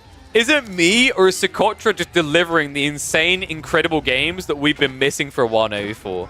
I want unique maps with character like this, because this has been absolutely entertaining to watch for the last few weeks. So many incredible games. Like, when you add brand spanking new maps like this, things that play fundamentally different, the experimental mode leads to absolutely insane games. When you do Dry Arabia for the 1500th time, the meta is locked. This crap is still being figured out.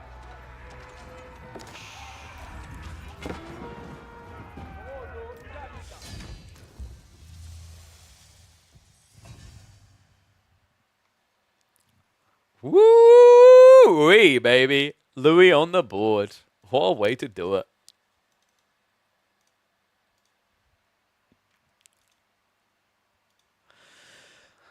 Oh, what do we call that one, though? I know what the thumbnail needs to be.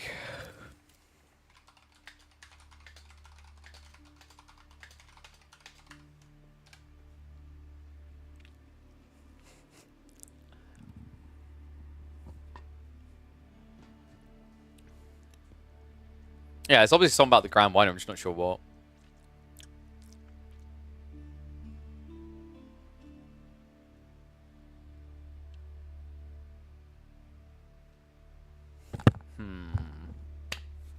Trying to think what we call it.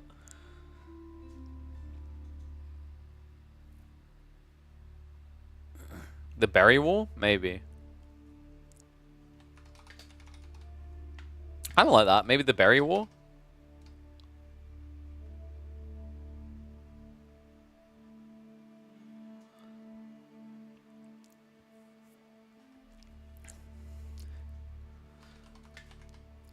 The sweatiest... Ooh, the sweatiest feudal land mark. It's something to do with that, right? The sweatiest feudal age up attempt of 2024. That kind of works, right?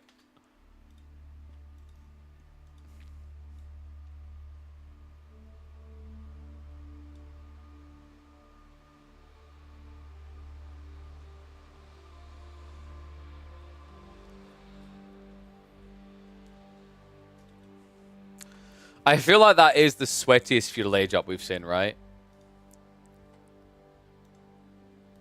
Jesus, Zuby Zero T, no. I think that's maybe like something like that. Damn it, I don't know if that's the final one though.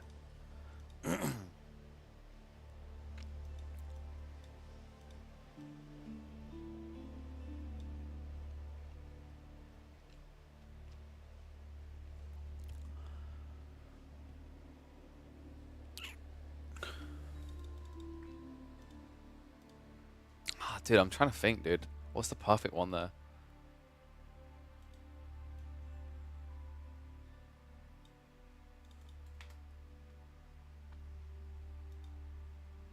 I think the sweatiest feudal age up of 2024 is a really good title, actually, right? Yeah, I think that works. Alright, let's get ready for another one. So, Louis MT. Gotta be gaining some confidence after a game like that. Socotra now complete. Frizzy and Marshes is up next, and this is a hard one. Chinese versus Mongols. Used to be Mongols was pretty good in this matchup, but China is pretty cozy these days. So curious to see what Louis is going to be able to do. It's kind of funny, right? Like, if this goes to Game 5 as well, remember it's Dry Arabia, and Pappi board does still have the Byzantines.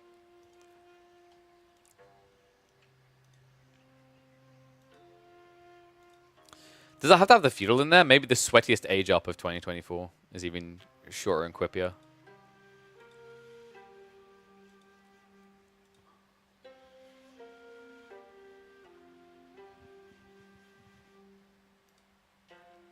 Having an insane win rate versus Mongols as a China main. Dude, it's like, it's so China favored these days. It's insane.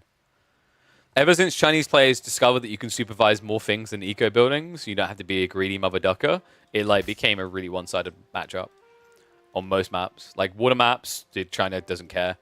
Land maps, even, China just really doesn't care. It's like, I don't think there is a clean route to execution for Mongols. I feel like your best chance is you play Deerstone all-in style, but a lot of people still lean trade, which I'm not entirely convinced is the way. All right, you guys ready? Oh, dude, they keep... I like it when I get a lobby where they don't ever switch sides. It just always lines up perfectly. Pappi ever stream? I don't think he streams usually when this tournament's on. I think that's why Marine Lord likes him as a scrim partner as well. I think Marine Lord talked about this before. Like, he doesn't like scrimming with Dimmu and Beastie because they basically go and stream whatever they scrimmed. So he usually tries to find people that don't reveal the secret strats. All right, here we go.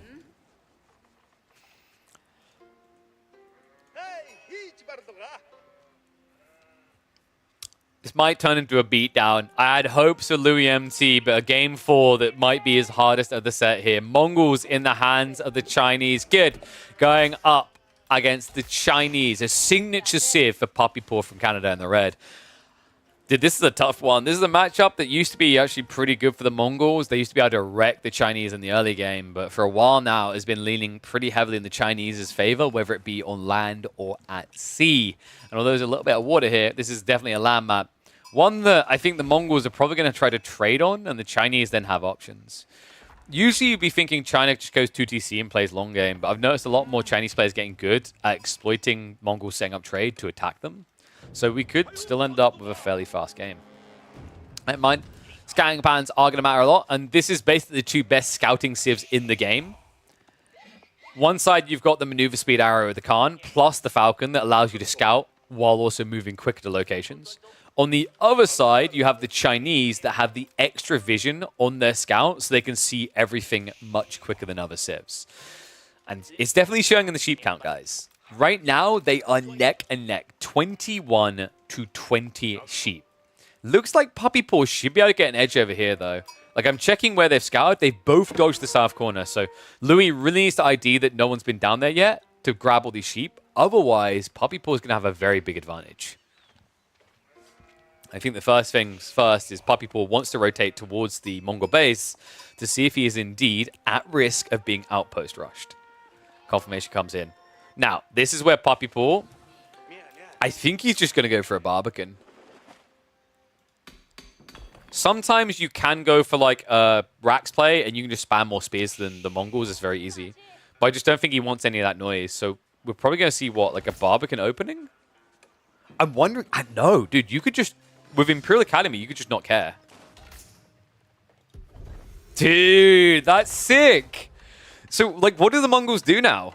If they drop the outpost on the gold, you don't care. If they run it all the way towards the wood, you can react because it's close enough to the TC. But on top of that, like, the difference in timing is just not good enough.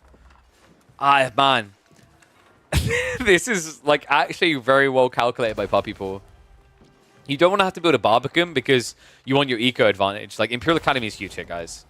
It enables so much because you're able to get the additional taxmen without sacrificing villages. On top of that, by going for Imperial Academy, there's a lot more value out of playing Feudal Aggression because you get so much gold back from building units in your buildings, right? So, like, this is actually a very smart choice. A lot of players would have reacted to this outpost play, and it would have been a mistake. He still has the backup gold, so he can Barbican here later anyway. And this is a really good spot for Barbicaning anyway, because it will protect you towards the berries, deer, and the gold, but also towards the fish. Now Louis' tech timing is just worse, right? He goes to this outpost play, he invests up to the 4 spearman mark. He's probably going up with Silver Tree, so there's not going to be more ramped aggression here.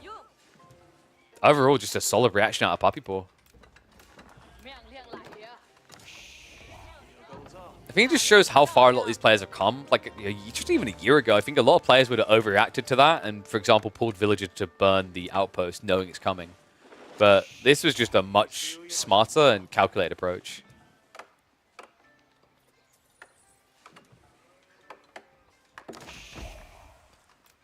And it's going to be Silver Tree. So Louis just looking to go for the greed, as you'd expect here. I think what you do if you're Pappi, though, is you just prep Barbican into mass Chiganu, right? You need gold is the only issue there. But you can't fast castle either. 2TC just feels weird as well because the stone is blocked by the outpost.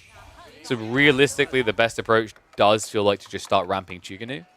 The reason why Chiganu is just kind of dirty is when you place archery ranges near an Imperial Academy, you get 8 resources back per unit built. And that resource is gold, right? The crazy thing about that detail, folks, is that Chiganu cost, was it 20 gold?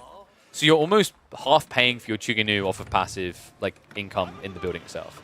It's absolutely wild. Let's go get classic spear into archers into song. Yeah, but then you Chiganu, right?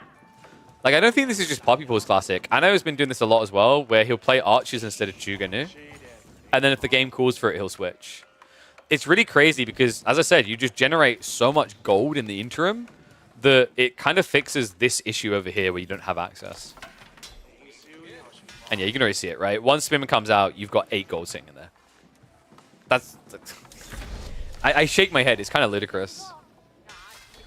And remember, you can afford to keep taxing everything because you have the extra Imperial Academy officials. With a 35% discount or 30% discount. Like, deep breaths, dude. I still think this is now like a top 4 feudal landmark. It's that damn good. Actually, no, I'm going to put it top 3. I think it is that good. Arkan is still number 1, but this is wild just how powerful of a landmark has become. I almost feel bad for Barbican, but I don't care to feel bad for Barbican. Spearmen are starting to wrap to the mid area of the map here. I don't know if he's just trying to hide the fact that he's got these spearmen here. I mean, he was seen on the outpost, right? Not sure exactly what he's looking for. Maybe he's suspicious that there might be fishing going on. Kind of feels like it, right? I do think that is, by the way, an inherent issue with the design of AoE 4. It's very hard to find situations where the military landmark is better than the eco landmark, right? I feel like when you talk about the best feudal landmarks in the game, they're all eco landmarks.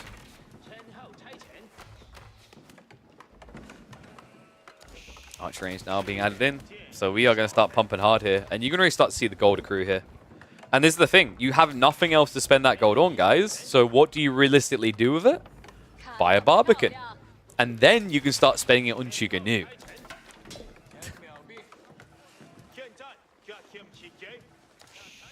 Kremlin has a question for you. Dude, I feel like Kremlin is like... So here's the thing. What do you do with a Kremlin? Do you not use it to get eco?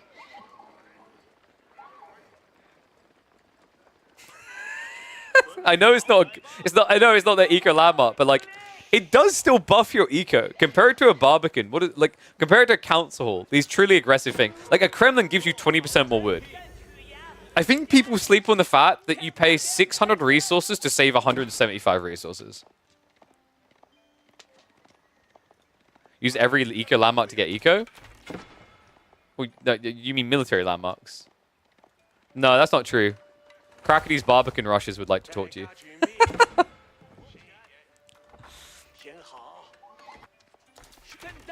Yeah, Kremlin's a whole other beast. I think Kremlin wouldn't be as insane if it wasn't for everything else around Bruce. I don't know if that's a hot take in people's minds. But like, you can't compare it to like Barbican doesn't give you. Barbican gives you the Song Dynasty if you build both landmarks, but like on its own, it is just a defensive landmark, right? Council Hall does not benefit your economy in any way, right? Mine work kind of benefits your economy, but it's weird again. It's just worse. Like what else we got? Like Deerstone is actually eco as well. Deerstone's biggest value is how it protects your eco and lets you gather quicker, and then Silver Tree is your other eco choice, right? I don't know, man. Most of the landmarks feel super eco-focused. And then the truly eco ones just feel insane. But we have got Chiganu now on the way, guys.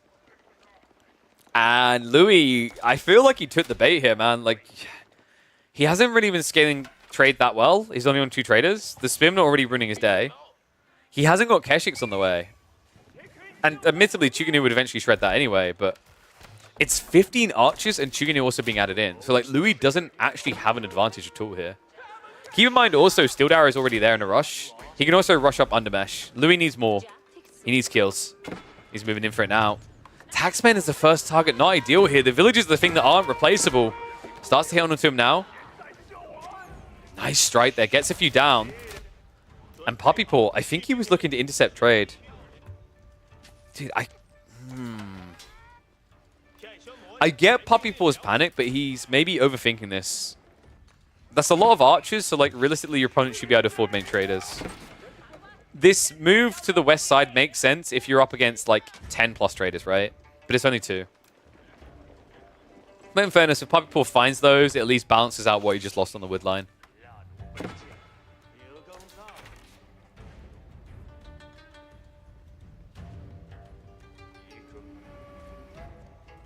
I think you typed when you should have put why did the pips to the Mongol improved text get added? I feel like they very rarely ever get a lot of these, right? So often we just don't see a lot of them. It's because in the early game, like putting stone into anything but units just feels bad. Really bad. And in the mid game, like techs that use stone, like there's just better ones, right? Siege engineering improved. Pack up tech when you go in Kurotai, like these things feel more important. Here you go. I think he's finally realized that there's not much trade going on, so Pappi Paw is now going to dial it back. Keshiks are being added in, but Louis at infancy stage here. Only 2 Keshiks in total. Scout does get sniped, but Pappi Paw now knows. Can get the whole army together. Undermesh also being queued up. Remember, he can supervise for that, so it can come in very fast here. Looks like he doesn't care to do so, though. Another thing to remember is, like, although some worker kills did come in, it's Song Dynasty, so Pappi Paw doesn't have to care as much about 2 or 3 worker kills, as he will have additional workers as the game goes on. Louis really needs to be ramping up the trade. 4th one now soon to come out. Pappi Paw, is he just going to send it? That's kind of wild, actually. Louis is running out of food, right? Now he's got 8 sheep left over. That's not too bad. Other side of this, though, 4 sheep for Pappi Paw. So a bold move to go out like this, but you know he has got the Barbican now securing the deer site. So he has more food than Louis does safely. I think we might be heading for the clash. So this is a rough fight, because if Louis was ahead, this is a huge advantage having the Khan, because you can activate the attack speed arrow and chase down Chuganu. But you need to be, I want to say, like, it's, and people can call me if they think this is BS. I legit think you have to be 1.5 to 1.8 archers more than Chiganu to win a fight. I'd lean more towards the 1.8 metric. So almost double the archers to feel good about a fight with Chiganu. It's that insane of a unit. And he definitely doesn't have the Keshiks to frontline long enough either. Like 4 Keshiks would just evaporate to either the spears or the Zhuge.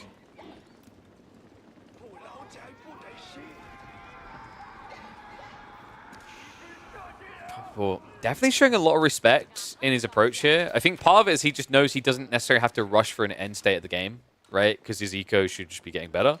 As long as he keeps checking this and blocking this occasionally, he should be better off. Backing up now, though, and I'm wondering, is this that fast castle on a delay type build? The logic being is you now got a massive Chiganu, and if you rush castle, you can fast build the tech up, and then fast research the tech ups. And it just leads to the easiest win possible. It's definitely an option on the table when you're securing the gold again like this.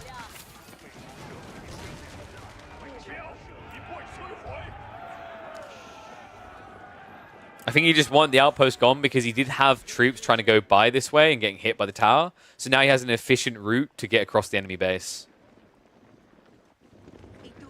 Louis, what is he up to here? Is he trying to wrap towards eco?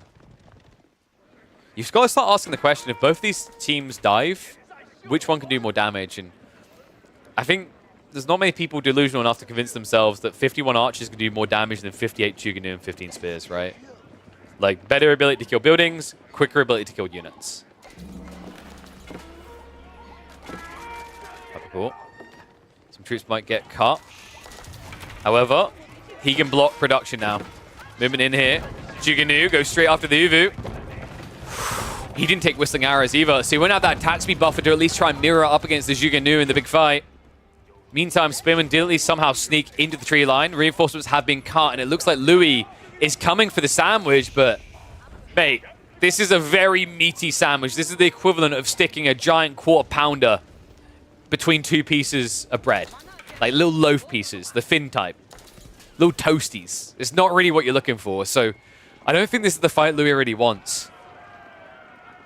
Might not have a choice, though. Like a slight delay here. Spearman getting pulled both ways. Nice choice. Pappi Paw starts to lean towards the north side. That's the weaker side. Clean this up first and then turn around for the second engagement. Spearman move in. Keshiks going down. He can pivot them south side now to deal with these guys. Zhuge. Can they hold on here? Attack speed arrow is going to get activated for half the army. Remember, these numbers are deceptive. There are also archers in here. The north side has pretty much been reduced to ash. South side should now be targeted here. Spearman see an opportunity to just overwhelm on the north. I'm just not convinced this is good enough. The Chuganu mass is definitely outnumbered. This is the numbers we needed for Louis to win, but the second wave is now on the way. The sandwich is about to turn into a reverse sandwich, or maybe it's a Big Mac. I'm really not sure anymore. But the numbers just speak for themselves, right? A nice effort by Louis MT. But this is a signature here for Pappi Paw for a reason, and also a comfortable map. He loves playing Chinese here on Frizzy Marshes. I think he's sure exactly why here. It's 32 Chuganu right in your base, 23 archers remaining. This game is pretty much over.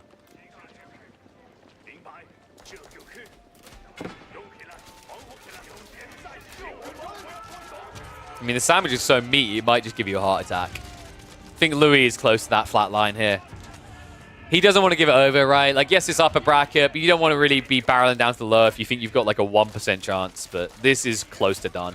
The trade shouldn't really be feasible anymore. This many Chuganu can even siege a tower, which is just kind of absurd.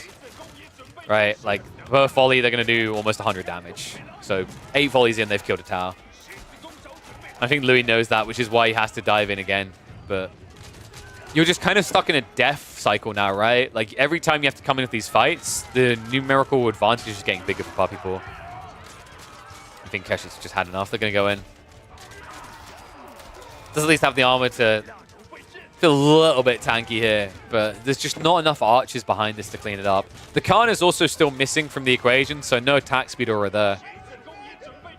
And that should be the belt around the neck to convince him it's done.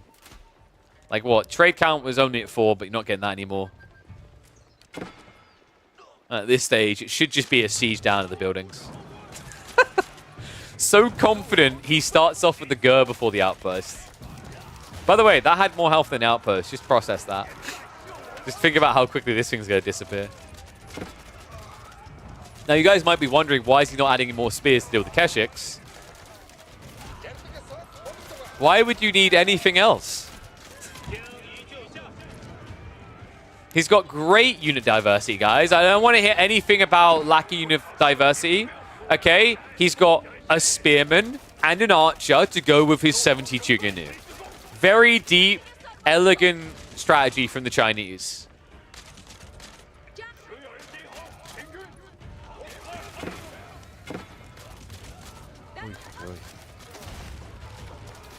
Oh, at least some of the villagers will be able to get away. Louis MT. What could he have done different here? I think the outpost rush wasn't, like, super bad for him. Maybe he should have been adding in more trade earlier on. I think he was a bit paranoid about the archer spearman opening, though. And I think he needed Keshiks at an early phase to kind of raid with. That might have been the problem. It's just so difficult to dive the Chinese, right? Like, Keshik dives in, gets hit by hand cannon slit. Pretty much feels like a GG. And there is the GG. So there you go. Pappi taking the series 3-1 and doing so in signature Chinese Chugenu style. Wow. What a deep civ. I love how innovative and different they are. Did you see how he had to add in a whole one archer and spin? Did Lash cast this one? Okay, well, I mean, I didn't check what the German broadcast covered. I focused on EGC's coverage. Was this on B-roll? There was a game between... Who was it? I think we cast a game on this channel, which was Chuganu spam. Was that not in... Was it Cause series? Something like that. Or was it Lash versus Cat? No, was Lash versus Cat series? We definitely cast a game in this tournament that was kind of like that. I just can't remember which. Was it Wham versus Cat? Wham versus Cat. Wham versus Cat had that like type of Chuganu spam as well. So it might be for some people that remembered that. Such a...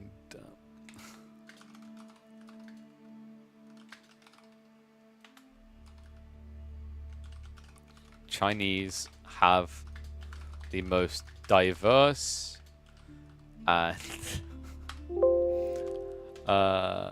versatile unit comps.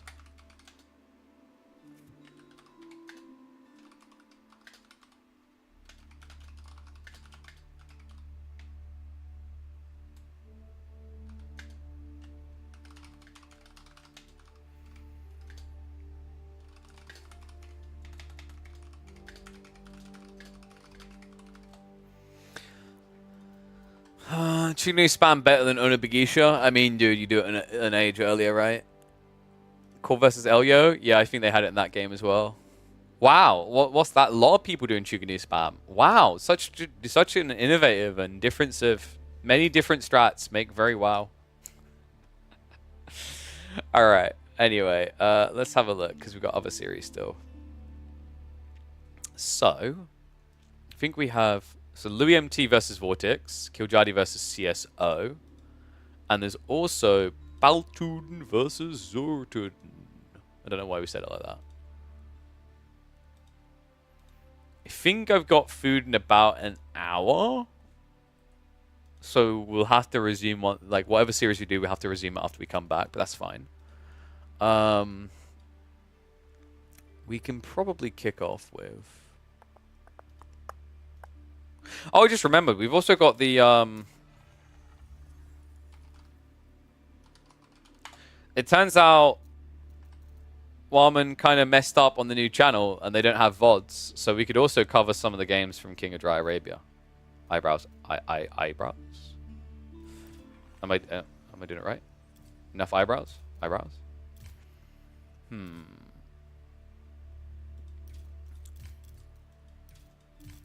So let's do... Was Marine Lord versus Elyona any good?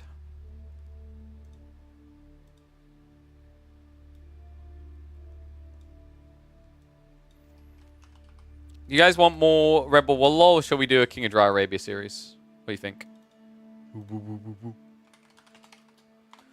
Because we should. I'm hoping some of those games will still be watchable later in the week. Because also the lower bracket wasn't. The lower bracket's going to be happening throughout the week, from what I've heard.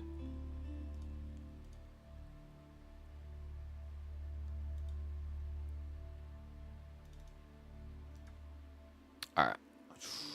All right. One's if we do a King of Dry Arabia series quickly.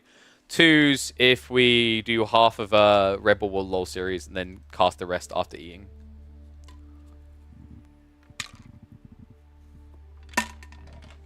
They covered all the 4 matches? Yeah, but they didn't. They literally didn't have VODs enabled, so there's no proof of it. So a lot of people haven't seen it. VODs weren't enabled, and also they didn't have local recordings. So there is no proof that that day even happened. Oops. All right. No one's making a choice. I'm gonna make a call. We're gonna do.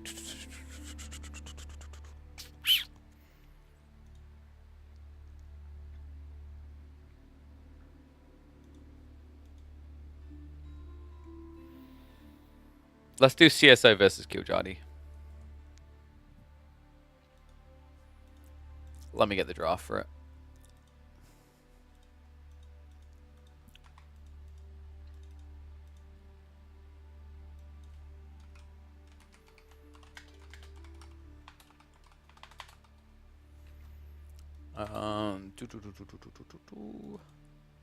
So what'll probably happen is either 1 or 2 games in, I'll have to go eat, and then when I come back, we'll resume the rest of the tournament. Okay? Because I like to take a break to spend a little bit of time with the fam, but I reckon we could do like probably, I don't know, maybe a 6-7 hour stream today. And then we'll have some other games to cast tomorrow. I don't know if I'll cover some Stormgate tomorrow. We might wait until Thursday to do that, just because I think the game releases into early access a little bit later in the day. I think it's like 6 or 7 p.m. my time.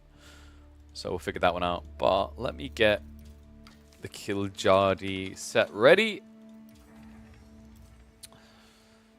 Ah, yes. As expected, Killjardi has highly coveted the Chinese pick and not picked it at all. So let's have a look. We got all the games here.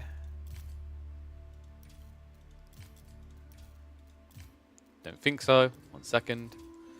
When does Alpha Navigators Cup happen? Every weekend through August. I think probably that is the goal.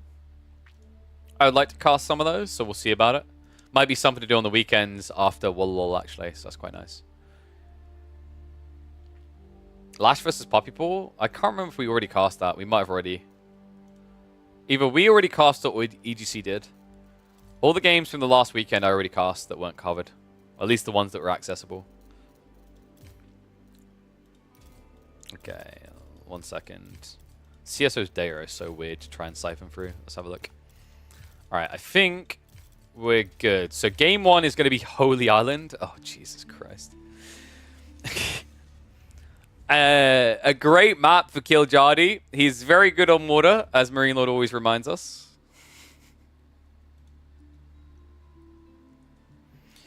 Yeah. Oh, dude, that was freaking hilarious. Just how hard he went. Like, both Dumu and Killjardi were just targets for Marine Lord in that broadcast. He won War versus Dimmo and King of the North. Yep. He done a great job winning that water. And then lost the land. Oh, no, dude. Oh, I'm being so mean. All right, let's get ready to go. Hey, that's appropriate. What is up, Packer? Thank you very much for the resub. Welcome back to Swarm. Remember, guys, use those subs. It supports me as a content creator. It lets me know you love the content. And also, by the way, I didn't tell you guys, there's new emotes. You might want to check KPIG and then type in whatever country you want from the game, because we got them all reps. 16 animated Age of Empires 4 flags. Flying proud, boys and girls. Flying proud. Okay, welcome back to the RedBull Wololo El Reinado action. It is time for some Holy Island dancing. We've got the West versus the East here. CSO going up against Killjardi. Killjardi kicking off this best of 5 series, elimination series at that, on Holy Island, despite, in Marine Lord's words, him being terrible at water maps. So let's see what he can do. The Finn has definitely been on the rise, but I can say the same of this guy over here. Japanese usually definitely the classic matchup we see a lot on Holy Island. I want to say it's actually one of the most consistent clashes that happen here. Kind of wondering actually how these two players want to approach this. Killjardi, having this usually always feels good, but you want it to feel great. And the thing that can usually make it feel great is the broken spawns. So step 1 on this map is going to be seeing if we've got any. That might be the rocket right there. That's 50 stone, 25 gold, and 48 food. And all of that should be reachable if he drops it right here, because you only have to touch the very edge of the squares of these veins. Outside that, I don't think there's many crazy ones. Like, this is wild, but it's the same resources. You have to come much deeper. He might go safe on the food, gold, and wood here, which isn't too bad. It's like a 90 resource one. But I think this is an interesting matchup, which we're going to see evolve in a very different way after the Beastie Cutie set from the weekend. He showed that Japan can be used in a very delayed aggro approach. It's very unique and hard to execute, but most people with the Shinobi just try to rush straight away to deny dot production, and sometimes that can be a mistake. I think there's value in allowing your opponent to get his first boats out and denying the second wave, because by the time you're looking at the second wave of boats, you have a lot more resources to put into boats of your own. And it means that you can get a bigger gap advantage between you and your opponent. It also usually means they're not looking for it, right? Because first wave, second wave, you kind of have to put everything into what you're doing. When you're in like third, fourth, fifth, like deep into the water, that's when you can actually afford to have consistent production where boats will be there to deny the Shinobi when they come in. But make no mistake about it, this should be Coca Township versus Meditation Garden, because Killjardi likes winning games. And CSO is not called Dimu. Dimu is literally the only player I know of on water maps that will go Curse Storehouse. It's definitely a Dimu special. Cool different advantages though, right? Like, usually getting 20% more resources on what they supervise, get the taxation. They have the quicker producing docks as well, 10% faster. On the other side, the Japanese, their big thing is how cheap fishing boats are.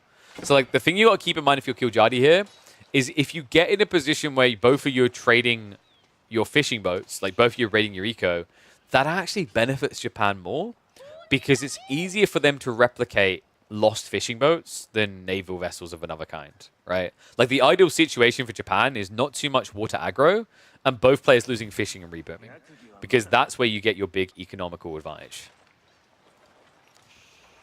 Has anyone tried sabotaging the TC to escape alive?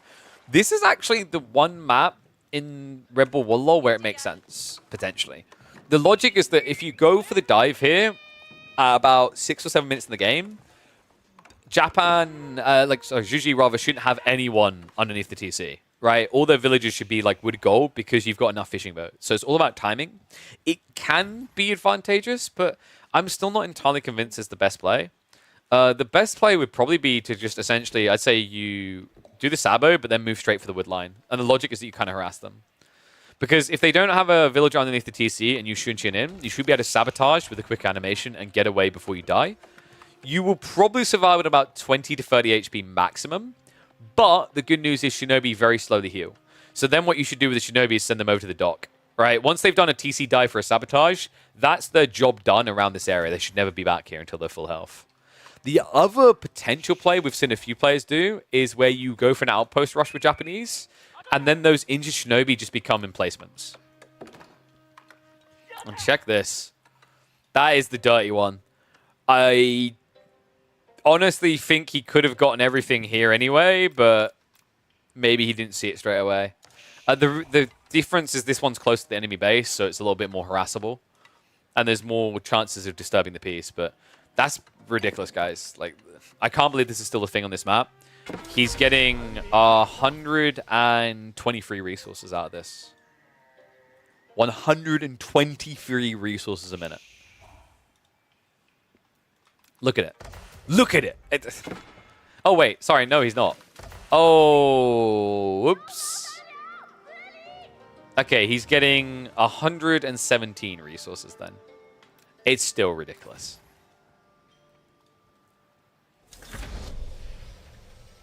Meanwhile, tech on the other side is going to be Koka Township, so just the norm. Archership already on the way from the Japanese, but is behind. Killjardi pushing forward already. And there is a lot of fishing boats to target. That's kind of the weird thing about the dynamics of this matchup, whereas usually has a slight edge on the opening, is Japan will produce a lot of fishing boats, more than they can garrison, because they're so cheap. So you can actually get a lot of idle time out here. I think sometimes players overreact to this first Archership. What I mean by that is like when you have this many fishing boats near each other, the Archership fire can't focus fire down one boat. So they saturate, right? Which means the fishing boats share the damage and don't die quickly. And within that, instead of running all the way back to the dock, you could just sit here and repair each other.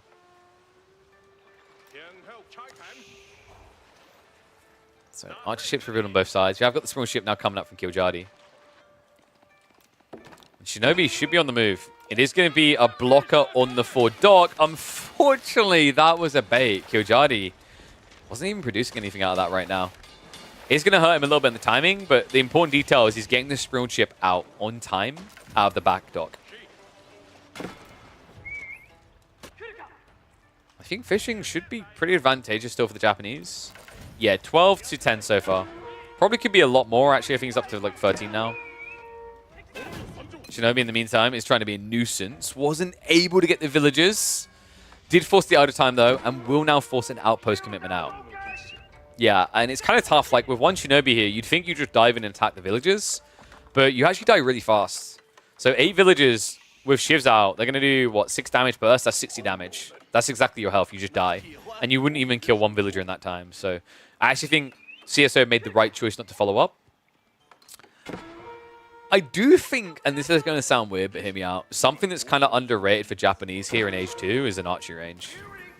Yumi are really cheap, and your opponent can't easily afford a reaction to any land units, right?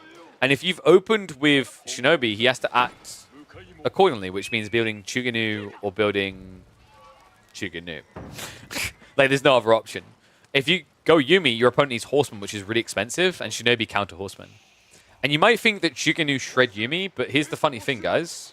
You can never reach them. Similar to the Shinobi, they have enough movement speed to always get away. Killjardi almost gets the pick there. Man, the sails was used. Good microwave by CSO. How's the land side of things looking?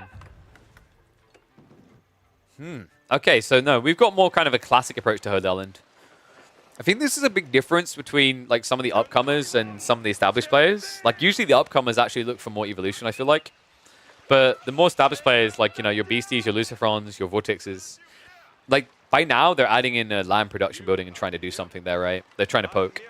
Because the whole goal is if you draw your opponent's attention between land and sea, something's going to break through.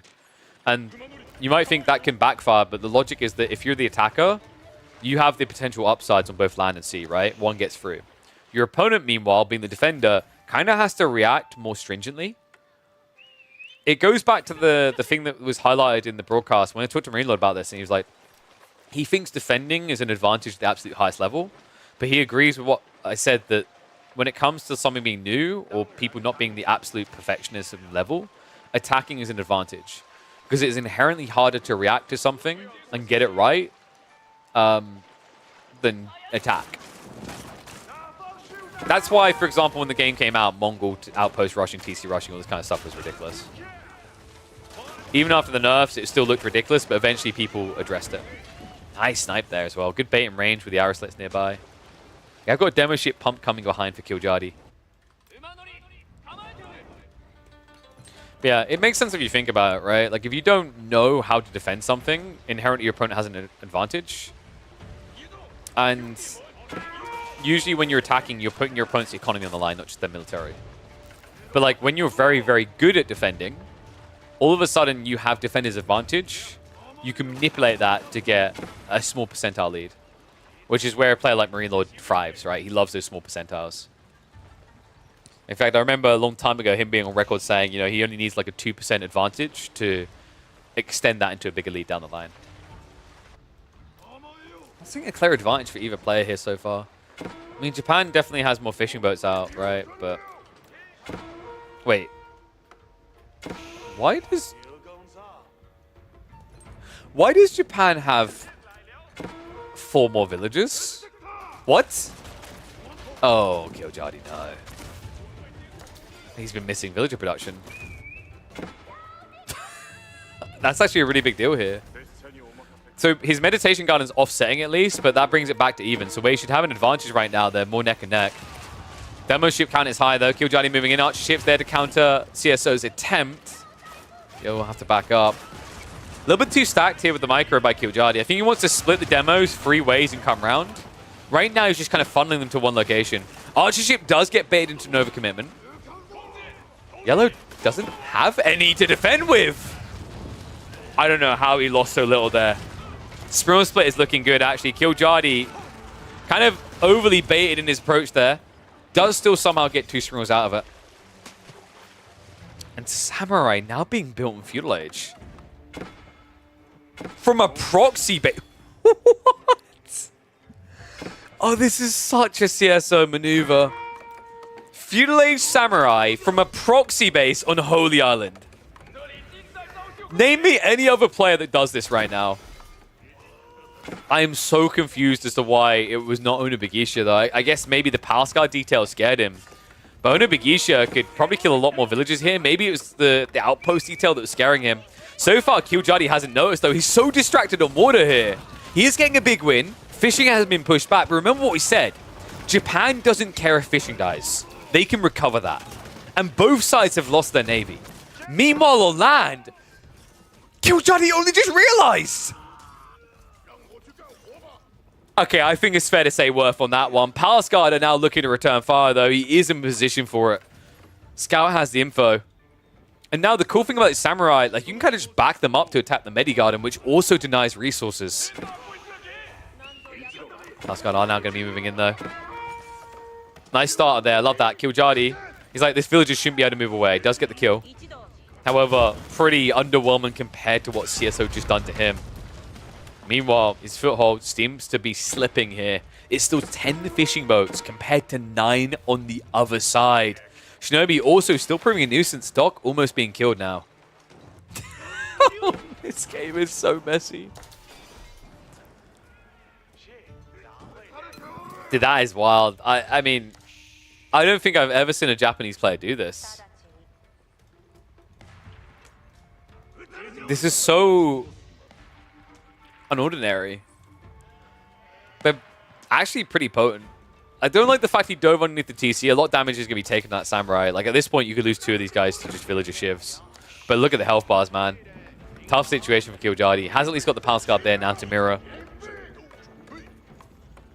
The garden doesn't produce resources depending on units in range. If there's at least 10 resources in range, 10 units in range, you don't get anything from the garden because you get disturbing the peace.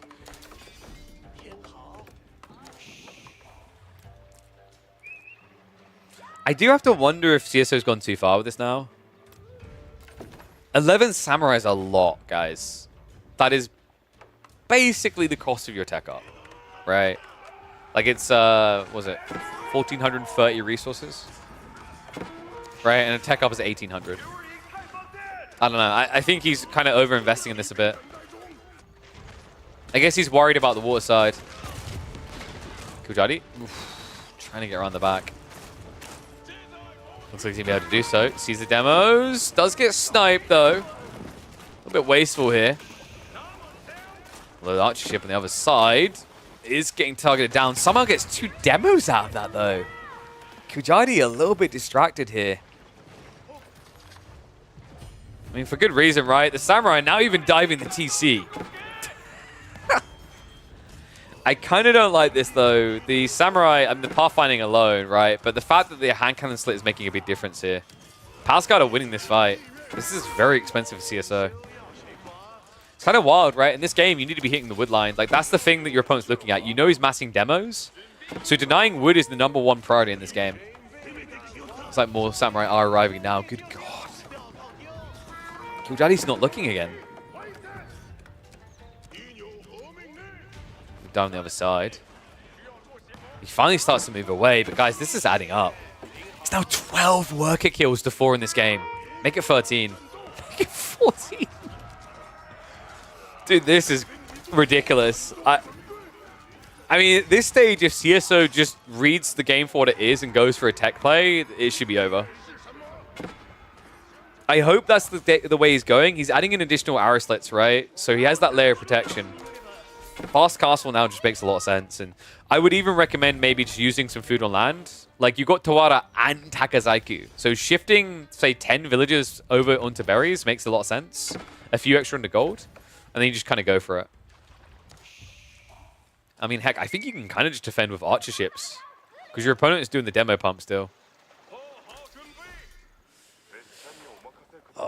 This is the thing. I have a lot of love and respect for CSO. I think he's a very talented player, and I think he will keep improving.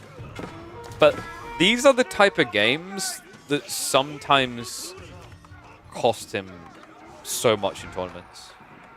He has like a really good position in this game. He knows he does. He's killed so many villagers. And I think what he's doing, he's getting that classic feeling of like, oh wow, that worked. I'm going to do it again, right? It's like Pavlov dog fearing it. Where it's like, you just hear the bell, and he's like, time to eat. And the problem is he's just expecting his opponent to not learn, right? Because Killjardi's getting his own Pavlov dog experience here. He's just getting shot-collared every time. So at some point, he's going to learn to react accordingly. He's going to add in the outpost. He's going to add in the pass guard. And now you're just kind of giving him a way of getting an advantage because of that defender's detail we talked about before.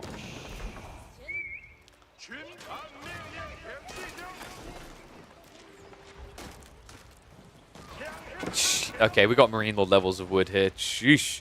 2,000 surplus now. I mean, he's kind of got nothing to do with it, right? You could turn this into a mass demo play, and it's actually not the worst of ideas. And then you go after your opponent's fishing, right? Which he's starting to actually do, but one demo doesn't really cut it. I think actually he's trying to maybe scout, see what his opponent's up to. Shinobi back at it again. This guy is committed.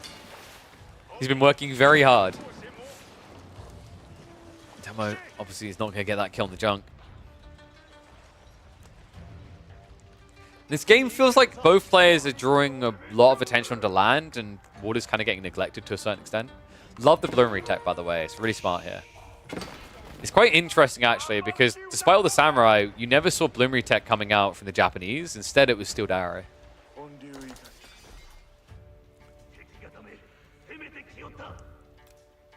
It's kind of wild that Japanese are 20 eco ahead, and I'm really not sure who's going to win this. There might be hope, though. I'm starting to notice a lot of berry gathering here. It looks like he's finally realizing that maybe going towards castle is the play. In the meantime, he's going to swap his springle ship count. 4 more do get queued up. Killjardi is going to come online here hard, though, guys. 15 Palace Guard. This is scary on either side, right? Whoever has the heavy armor leads, both of them can upgrade. And the value you get out of that, especially if you're playing aggro already, is insane here. Looks like the proxy Raxes are going to be spotted and cleared out. More Palace Guard are marching towards the base. This is the time to pull the trigger. And I wouldn't be surprised if we're looking at, like, what, Mount Samurai as an opener. Makes a lot of sense. Villagers caught on the berries, though. Killjardi not yet reacting, weirdly enough. What is his target, then? We have got to move in now on the water side in the meantime. CSO goes in. Archer ship's a little bit slow to respond to this. Demos do get the connection. So 2 for 1, not the best of trades, but heavy damage on the archer ships as well. Fishing is starting to be manipulated as well. It's going to be full back to just one fishing spot. Other side of this, Palace Guard, I don't know, man. I get why he wants the Raxes gone, but it feels like if Killjardi had just attacked right now, he'd be a mile ahead in this game. Instead, it looks like CSO is going to get what he needs, but he has exhausted the last of the gold, so the game could get risky from here. Meanwhile, water side. Looks like CSO has dove in a little bit deep. In fact, retreat has now been cut off, so CSO may get the tech up, but could cost him the fleet here. 4 demos. Very important you be careful with these archer ships. Remember, if they go down, there's no reinforcing this. Sparrows starting to stand their ground. Demos go for the move in. Archer ships. Maybe a slight overextension here from their angling. One is going to go down. Demos are going to get in. Big reaction here. CSO a little bit slow to pull back there, but Killjardi not quite able to get around the back of the ship. Minimizes the damage. And somehow, someway, I do not even know how, CSO only losing about 2 boats to that while teching up as well. Jesus, Killjardi is looking to strike on land now, though. Passguard being mirrored out. Should be buffered away. Some eco damage was done. Looks like a few of the woodworkers did go down, but it's still a substantial lead now for yellow.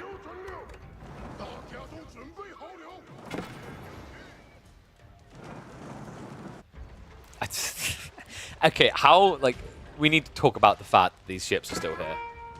This is just getting absurd, guys. Killjardi, in the meantime, has kind of forfeited the area to be on fishing on the shore. He's still not attacking up. With unharassed eco, if CSO just spams Samurai across map now, this is pretty damning. Clash is going to come in. CSO actually commits to the fight. A little bit surprised by that. No hull tech at all. No armored hull, no springles, nothing at all. I guess gold was the issue here, but that's a throwaway. CSO loses the fleet. And Killjardi now has an opportunity to try and contest other side. Demos are moving in already. Does need a second to clear out the boats, though. Passguard will also go for the dive. Now, the Samurai have been updated. Right? They have been upgraded into Castles. They've got a Dutchy tech on the way in 10 seconds, so this is not a fight that Killjardi wants. He's lost all land aggro. He has got an opportunity on water, though. Sprung ship is also now starting to arrive. Fishing boats are going to get idled up here. With detonation, only half damage done there. I think Killjardi is now ready to make his counterattack. If Killjardi somehow wins this now. It's such a weird game because there's no easy quick reach up for Killjardi right now. If he stops producing Passguard, he just dies to Samurai. CSO is a little bit paranoid though, right? Like with his gold gathering in this area, it's not exactly secure. Seems he's trying to react instead of being proactive here. So he's trying to just counterattack the Passguard raids. A little bit distracted on the water as well as Killjardi does move in. It's wild to me that CSO is getting extended lines, but he's still not getting armored hulls. I cannot emphasize this enough, guys. If you go armored hulls with a tech up advantage here, the only counter is mass demos. And it makes your opponent very predictable. Instead, he's got a healthy comp, he's got demos coming in. Like, the water fight is essentially just still feudal versus feudal.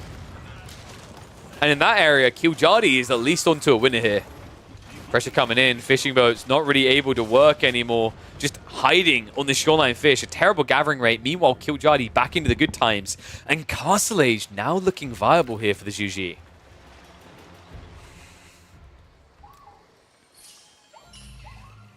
This game is wild, man. I think we get... So this is like very important to highlight that we quite often get used to being spoiled when we watch the likes of like a Lucifron, a Bestian, a Vortex, a Marine Lord play on these water maps because I think they have a very elegant and clean approach. And although it may get messy at times, it's because it's very clearly one player took advantage. What you're seeing here is a very scrappy game between Killjardi and CSO, when neither player is utilizing the winning position to finish the game. And it's opening up the pathway to recovery each and every time. Passguard, once again, in on that wood line. Samurai should be able to clear this up quicker than it does damage. But what we really need to be seeing now out of CSO is a counterattack. So far, I think he's become way too fixated on water for a guy who's not getting any military upgrades there. Because his land is just camping. He has definitely reaped the bounty here, right? Third relic is also on the way home. But with things as they stand, if you don't attack now, Killjardi will get castle for free.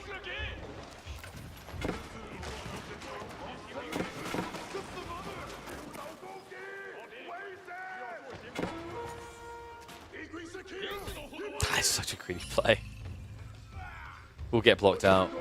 But it's still majority relics going the way of the Japanese, right? Archer ships also being queued. He's still worried about more demos coming in. Aristots have definitely been doing some work here. Make it harder for Killjardi to dent the base. But in the meantime, with Tang Dynasty, it is time. Shaolin Monastery pumped immediately. There are still 2 relics to play for on land. 3 have already been banked by the Japanese. And in fact, wait, did he transpo? Well, wait, no, this is just a 5 relic spawn. That's interesting because sometimes you get 6 relics because 1 spawns on the island, right? I don't think that happened today. Samurai finally now in position to attack, but Killjardi maybe finally in position to defend. Palace Guard at least can be upgraded. Remember that the Adachi Samurai will still win that fight. But at least a fight back, and this is wild, man. It's only now coming in. I imagine CSO's kicking himself after this one. If he just realized earlier about the armored hulls and incendiary techs, he'd be so far ahead. Do love the detail with Copper playing. Remember, this is pretty decent now. The +2 ranged armor is pretty effective, especially up against archer ships on the other side. Gives you a better ability to dive in with your demos. It makes it a bit harder for your opponent to snipe them out. Some of which demos are getting cute with the plays. Archer ship a little bit on the potato aim, but it looks like it's going to be a clean up there. Now, dive into the base. Samurai chasing after the Palace Guard. If Killjardi keeps baiting him to do this, it's actually really good for him. Like, realistically, what you need to be doing right now if you're yellow is finding the economy. Look east. Obviously, we have the vision, he doesn't, but if you don't spot it soon, there is going to be a reaction coming out. Crossbows now being prepped.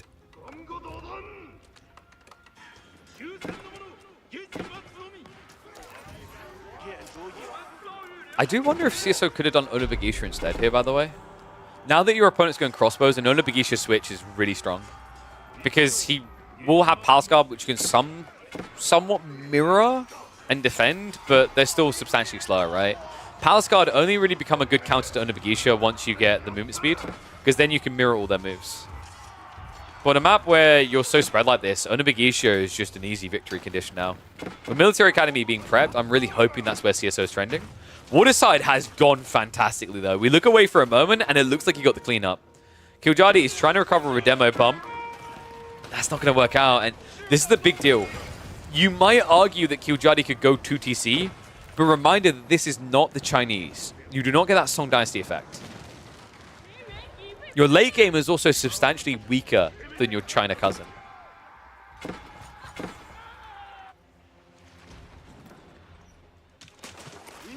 There's also just like some small details on the side, right, that add into that. It's not just that you don't have things like hand cannoneers, which are the obvious things. I think a really big thing that sometimes doesn't get emphasized enough is Zhuji do not have the battle hardened, right? So their Palace Guard can't be made as tanky as the Chinese ones. It's actually a really big deal. You feel like hyper late game, Cloud of Terror is the best tech in the game? That's bait. The poor man's Great Bombards might seem cool in theory, but it's actually surprisingly hard to execute. You need so much gold. I think like if you even want to think about making that build work, you need to make sure you're pretty deep into taxation techs, which is something that usually is missing for a lot of GG players.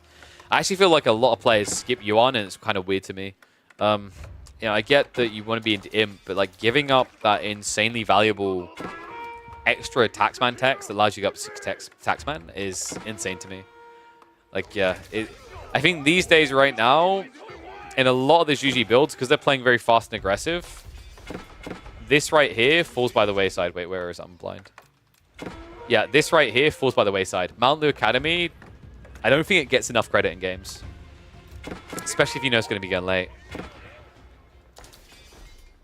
No second TC investment, though. What is Killjardi up to here? I mean, this game should now just be over, right? It's a 30 eco lead. It's fishing for one side, nothing for the other. Could even turn into trade, which is great for the Japanese. They need plenty of gold. It's 3 relics. 4th still seems feasible here. I'm not really sure what Killjardi's got left in the chamber, man. He has gone for the 2 TC now. So it's finally come in on a slight delay. But the only enemy to CSO winning this is now him not attacking. And I think he is looking to attack, guys. Onobagisha now on the way. A second TC already in from the Japanese. He's even adding in the farms to the land transition. Yeah, this is... I mean, Killjardi should just be dead now. Economically, there isn't a logical way that you can hold this. Maybe Nesta Bees could be sick if you hold around choke points. But the problem when you play a map this way is your eco is very spread.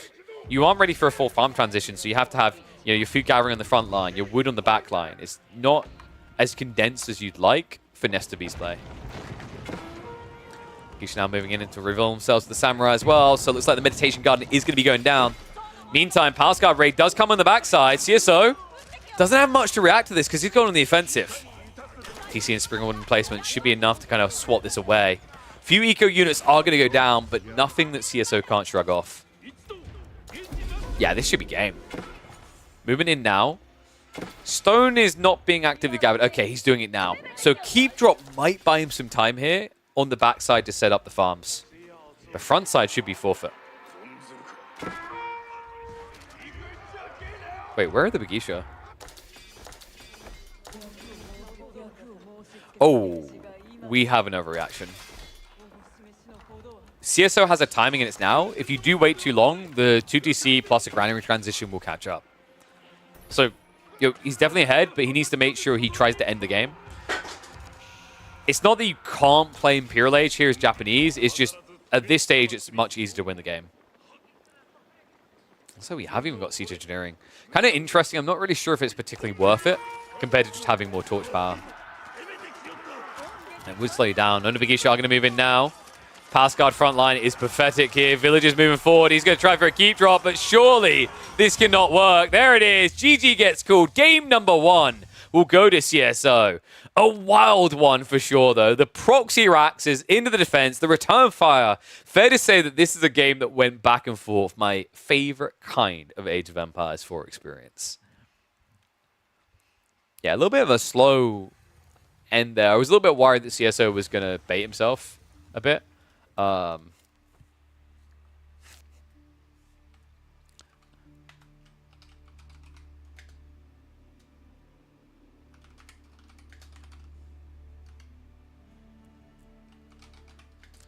do we call that one? Probably Proxy Samurai Rush. That was a very messy game, though. Don't like water.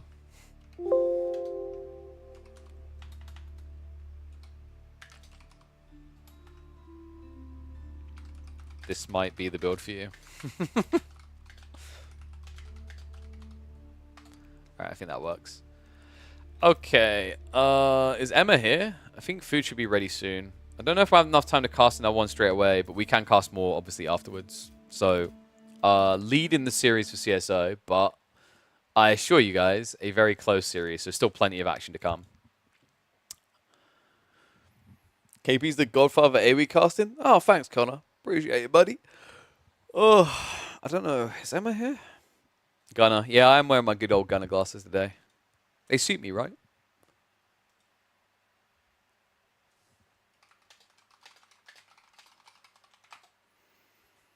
Oh, Freya's not eating properly, so I don't know what we're eating today. Let me quickly check. You'll stream tomorrow? Yeah, I'm not done streaming today. I'm just like going to go eat, and when I come back, we'll cast more games, right?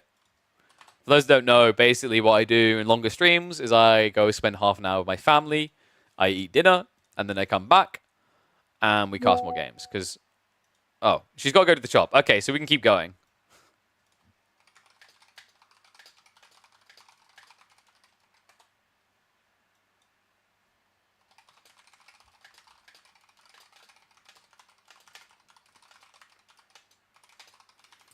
Alright guys, I guess we plow them through, so we'll do this series. I've got a feeling that she's not going to go to the shop until I finish streaming, which means I'm going to be a hungry boy. More snacks while we wait. Alright, let me load up the game. We'll get ready for game 2.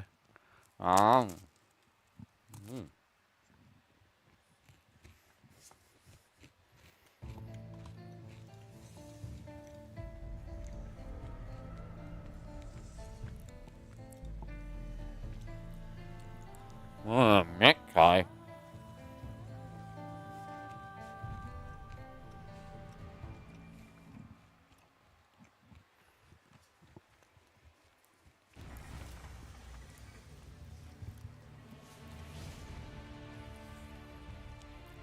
Subway servers. What?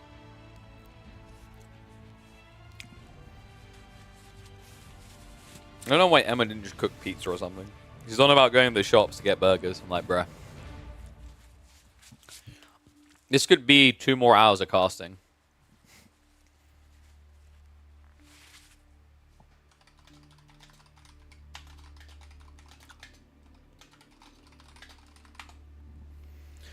Ugh. There we go. I have a tie. I have the correct attire. Alright, I hate myself. Alright. I don't know, we might have to, like, reconvene this series tomorrow, then. Maybe we do, like, one more game now, and then we reconvene it tomorrow. It's not ideal, but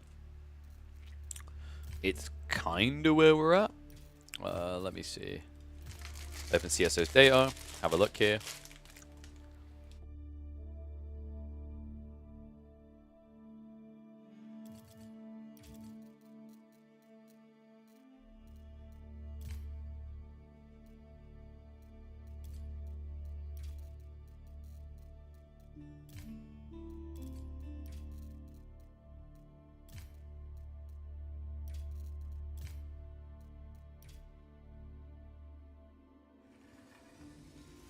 Okay.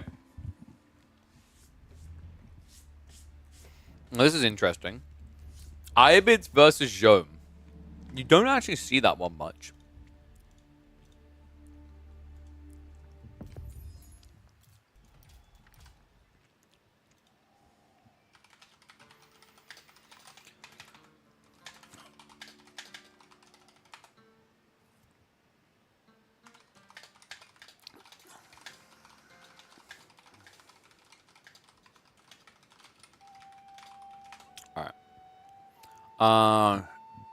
So I'm figuring it out now. I'll either cast 1 or 2 more games, but we'll definitely cast at least 1 more. So let's get ready for this. Yeah, this is going to be a weird one, man. I don't know if Jone really has enough gasolina to go fast enough here. I guess you can snipe villages, but we'll find out. What an unusual matchup. One and all, welcome back to the RedBull Wololo action. It is time for Killjardi's Ibis to face off against CSO's Jeanne d'Arc. Kind of a funny one, actually. Like, there's not many players you'd expect to see with Jeanne in their draft more than Killjardi, but Louis MT and CSO are probably king amongst them. It's no surprise the Chinese boy picks it out here. The question mark is whether they can do enough damage to ruin the Ibis timings. It's a rough matchup if this ever goes castle, because the reality is any knight influence you had in the early game is going to feel worthless up against Camel Lancers and whatever else comes. This is an interesting spawn, though. If this is an outpost defense, it's actually not a terrible spawn for Killjardi, because you can double outpost to defend, right? I would argue it's not ideal simply because you won't be able to fully protect the berries, but not the most catastrophic spawns. It will offer openings to CSO, especially if he goes to the range form, which I imagine that's what we're going to be looking for. For those wondering, when should you go range form versus melee form on Jome? Typically, you will go melee form when your opponent's going to play long feudal. You go range form when they're trying to go fast castle. It's, without needing more specific information about the situation, as a baseline, it is the safest way to read which way you should go. Range zone feels a lot better when you're going deep into the game, especially with your ability to just basically snipe out siege later on. And melee zone really feels broken when you get it against a feudal age army. The armor is incredible. They don't have great answers outside of spearmen. The cleaves get powered up to a point where it's a high percentage of the HP of feudal age units. Scaling-wise, you know, if you know you're going into Imp and you haven't got an overwhelming advantage, I'll always favor the ranged one just because it's easier to keep Zhone safe while having impact on the fight still. Ranged form can destroy raiders? Yes, because ranged form is range damage and desert raiders have no armor for ranged. Only melee. They have 5 melee armor. But in this game, I don't think you necessarily go reinforcement. Killjardi is a very aggressive player. He understands there's going to be some feudal pressure on him. It's possible we see a growth wing build here. Growth's a bit weird because you're kind of playing the age. The safest route would probably be the military wing into growth. Moment of truth. I think people are starting to move away from military wing due to its timing, by the way. Like, maybe even some, like, Atabegs could be pretty sick here. But no, dude, it's Killjardi. This is Killjardi in a nutshell. He's a very aggressive player. By going growth wing, he keeps the door open to be aggressive. Knights plus range zone. Most likely here, I think if you go melee zone, your opponent can just build desert raiders and kill you. It's actually really scary. Other side of it is going to be School of Cavalry coming.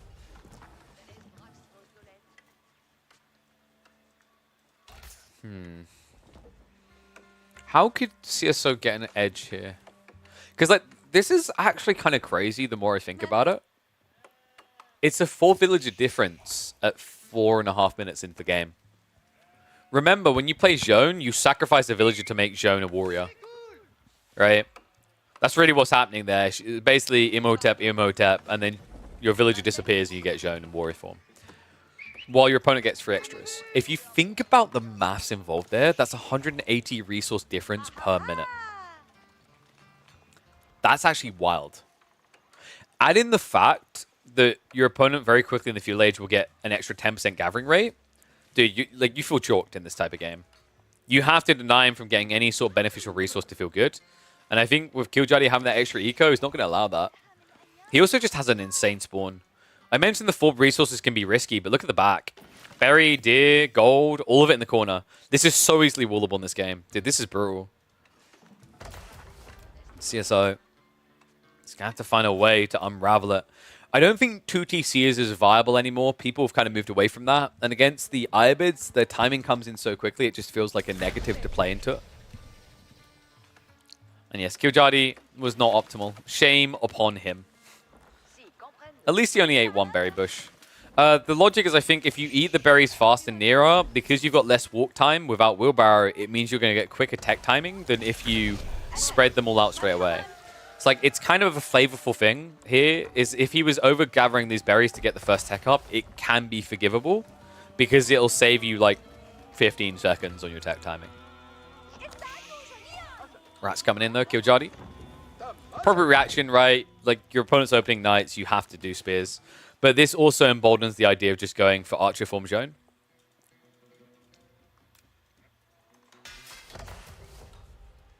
And we are getting a wall on the backside, so he's definitely aware of the potential for Killjardi to play the Age and play Horsemen / Desert Raiders.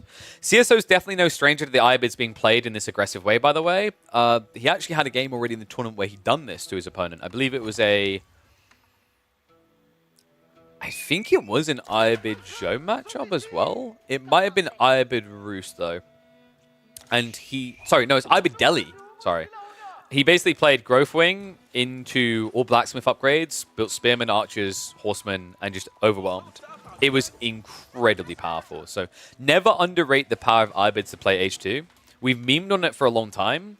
They might not have any clearly apparent benefits, like a ridiculous boost to, you know, they've got this better unit, or they've got extra health, or whatever. But they get a ridiculous boost to eco, as we're seeing in this game. Especially against these 1 TC all-in type civs is super effective. Like, I think Zhone is really good against... Iabids, rather, is really good against Zhone, Delhi in these feudal ages, because these are just civs that will not think about extra economy. Like, for Zhone, her extra economy is XP. For Delhi, their extra economy is going to be Sacred Sites into gold. And by playing Age 2 and playing aggro with your better economy already, you can deny those. But this is funky, man. It's actually going to be Zhone melee form.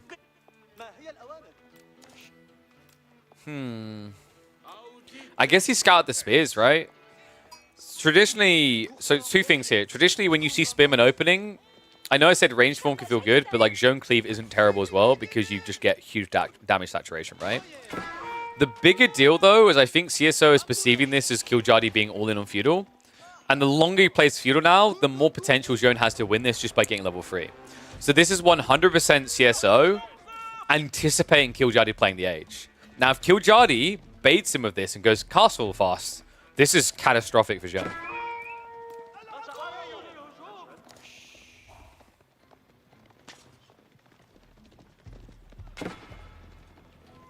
Push back.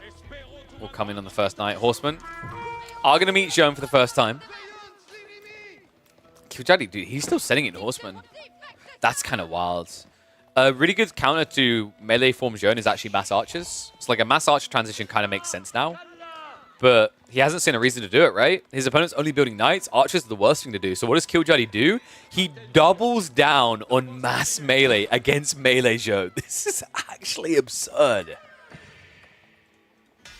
Reaction now coming in. It's going to be Spearman.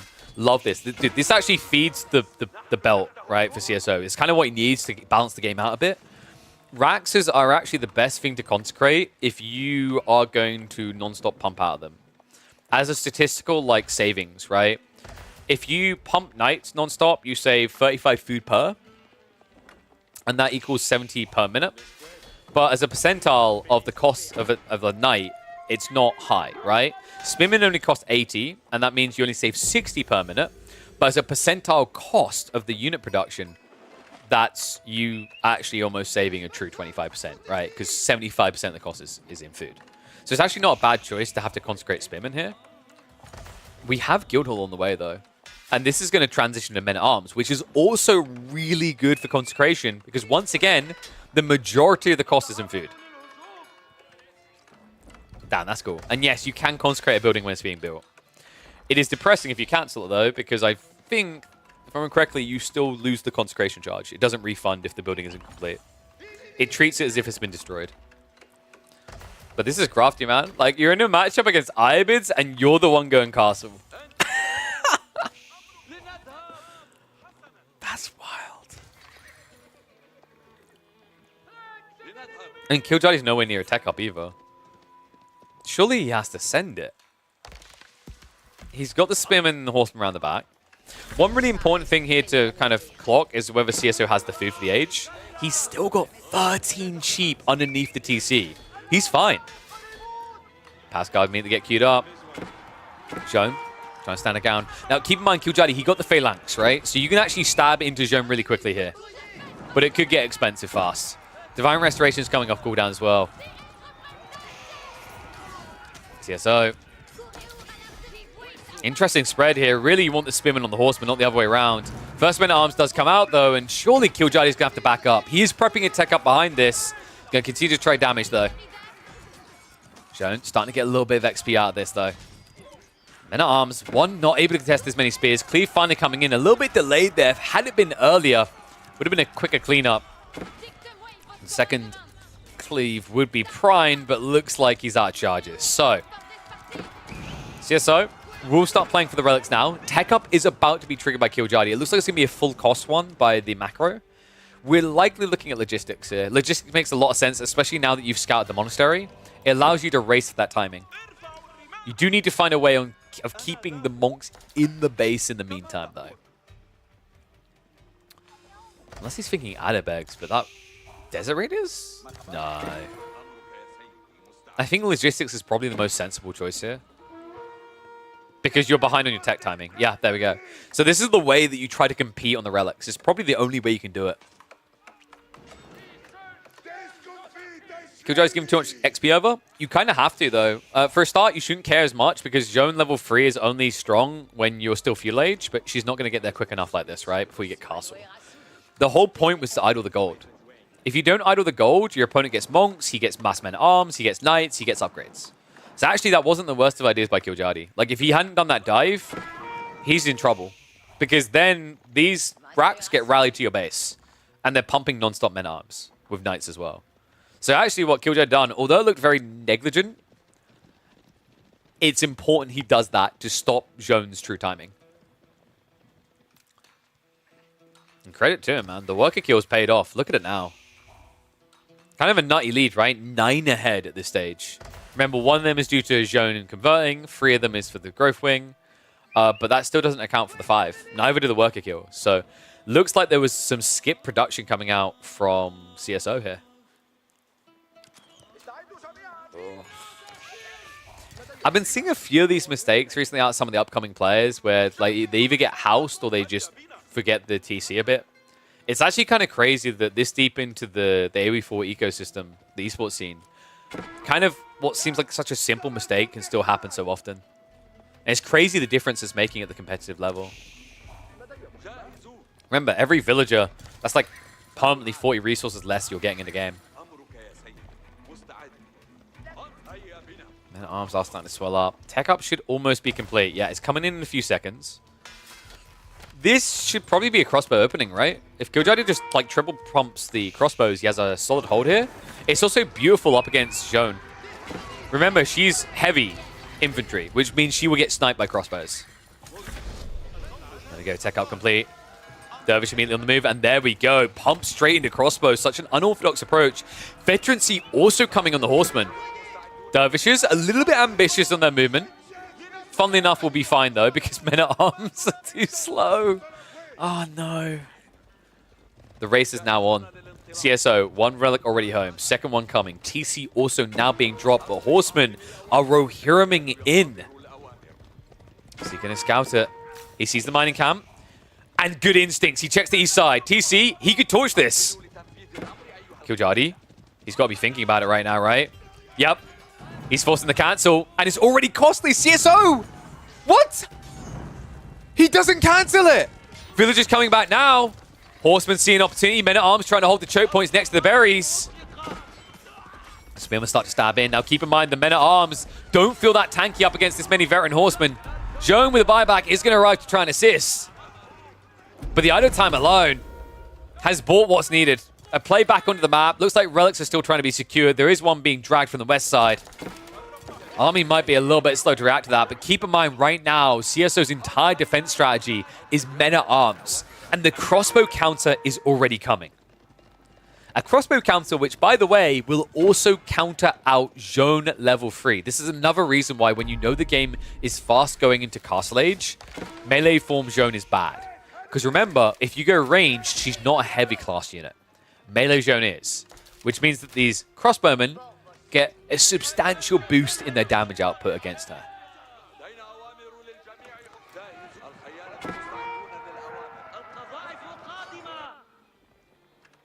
Looks like we've actually got Killjardi now going for a second TC. So, kind of crazy, right? Like, even on this type of delay, just look at the eco state. CSO is at least gap closing the lead, but still a big problem. Wololo coming in. Nice denial. Should still be a relic secure, so we're looking at probably a 3-2... Oh, okay. No, we're looking at a 4-1 split. Yeah, I'm actually impressed by CSO's timing to get on the map here. I didn't think he was going to be quick enough. I thought he was going to be deprived, but... I think this is one of the big issues when you play Horsemen plus Crossbows. Like, Camel Lancers can individually go and hunt everywhere, right? Horsemen cannot. Crossbows are as slow as it gets.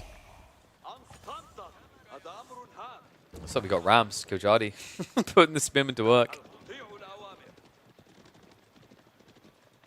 Walls are going up, but that won't last long against Ram play. Arbitrary switch up now coming, but what?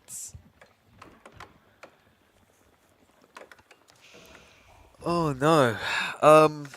So CSO, it feels weird, but I feel like you had to go archers here.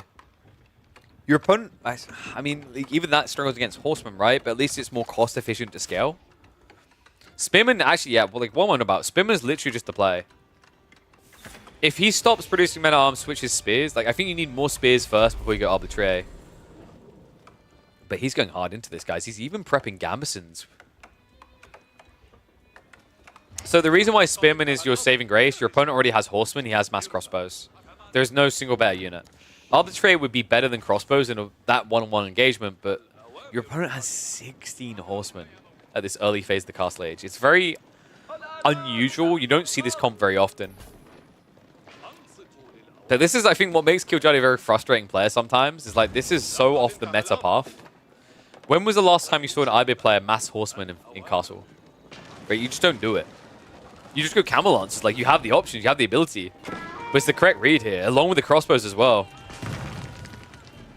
Manjanique's now in position, Rams as well, and as soon as he starts getting arbitrary, he's going to start wishing he had those spears for more than one reason. Not just for the front army comp, but now also for the Mangos, as at least then he'd have a way of contesting this. But I think instead, we are going to be evening up the scoreline very soon here. No army that can contest right now for CSO. He's got the siege workshops being dropped now. Consecration would go a long way on these, but I don't think he actually has a single charge to his name. Nope. Still going to wait about another 30 seconds. Manjaniques are going to scud in.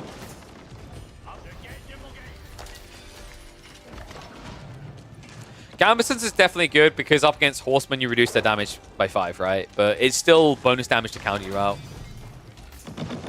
My god, he's actually going to take out the primary TC. Killjardi's already prepping Springles at the same time as Zhone is here. Ram's also coming in. This is the kill timing. Sacred Sites are also locked behind this. Second TC is already up. And that second TC from CSO didn't even close the gap. Yeah, it's not a case of is Gambeson's good, is Gambeson's too good. Gambeson's is a broken tech. It's still too good. 5 melee armor for, like, was it, I think, about 250 resources max is insane. I like it a lump, but CSO's going to have to fight. Manjanique. Killjardi. Not reacting right now is a problem. Finally. Wait, he doesn't even realize what's going on here, dude. Like, he just threw away double Manjanique. That's got to be level 3. Jean's online. Is Jean de Cleve going to be good enough, though? It is going to be the Riders. Sick read here. Needs them against the crossbows. The Horseman mass is still a big problem. One that is not being answered. Jean almost instantly getting sniped here. Divine Restoration is going to be pumped. Men-at-Arms are hard locked in, though. These Horsemen just tanky enough to hold this all back and hold this at bay and ensure that it is not going to be Killjardi with his back up against the wall on the scoreboard. The army's been broken. Men-at-Arms count has been reduced to nothing here. At this stage, there's not really much left for CSO. Cool timing out of Killjardi, though. I'm not sure that this is the, like, this should not be the go-to, right? Like, the Horseman plus Crossbows is probably one of the least spammed unit comps you'll ever see for the Ibids, but in this game, it was the correct read. Love the follow-up on the Camel Lancers afterwards. This is now about chip damage to ruin the eco, because CSO clearly doesn't want to give over, and diving the primary TC is more expensive, so you want to take out eco behind it. Man's going to spread. Once again, there's Crossbows just quickly sniping down Joan. All support units quick to fall, and the Horseman on the Mango, the last hope of Joan here. She's gone. Siege is gone. I think the game's going to be gone here. It's going to be a buyback on Joan. Actually, funnily enough, the Mango somehow survived, but the Crossbows should be able to now snipe it out. In fact, they can even kill Joan again. No, the CSO. CSO. No, CSO! It's fine, guys. It's only 500 gold. It's just fine. It's fine. But no, developing into a cool series now. Game 1, scrappy, but really fun. Game 2, a really clean plan of execution here. Killjardi, I think something that was really cool to see here is his understanding that sometimes giving Joan XP isn't a bad thing. And what I mean by that is what are you getting in return? That trade on the gold was critical here. Feeding Joan actually enabled him to get to this state in the game. I know it sounds weird to say, but it was actually critical that he blocked the gold gathering to ensure his delayed tech timing put him ahead. And now, with all that he's done with this push, it's undeniable. Not only is he ahead, but CSO is basically dead.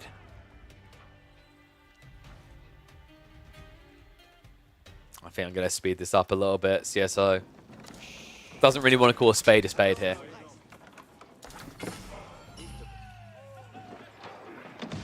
Crossbows is just being a nuisance. I mean, they might even get more eco kills. CSO a little bit slow on the pull away. But at this stage, that's the only gold he can gather, right? The other ones are really far out past the crossbows. Mango is not a great defense when it has to chase like this. This is ridiculous. The Mamluk's bravery just snowballing it a bit. And the reveal of the Camel Lancers straight away. Oh, no. This Castle Age may not began like most Arbid players, but it will end like most Arbid players. Oh my god, what a sick timing there.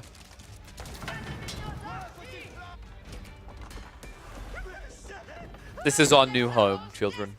We're never coming back.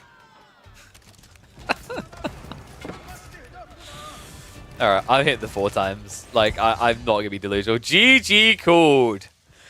Oh, feeding Joan to get an advantage. Camel Lancer is the third unit comp element. So many different things here from the Ibids than we're used to seeing. What a cool game.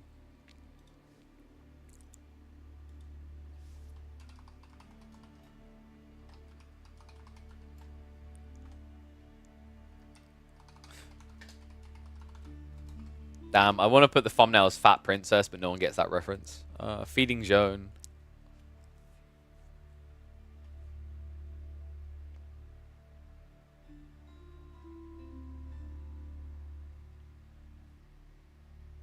Fat Princess is an incredible game.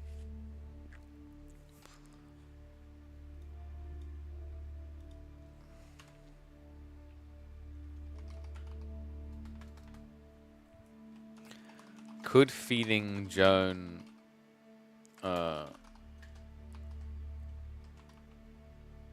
experience be a good thing?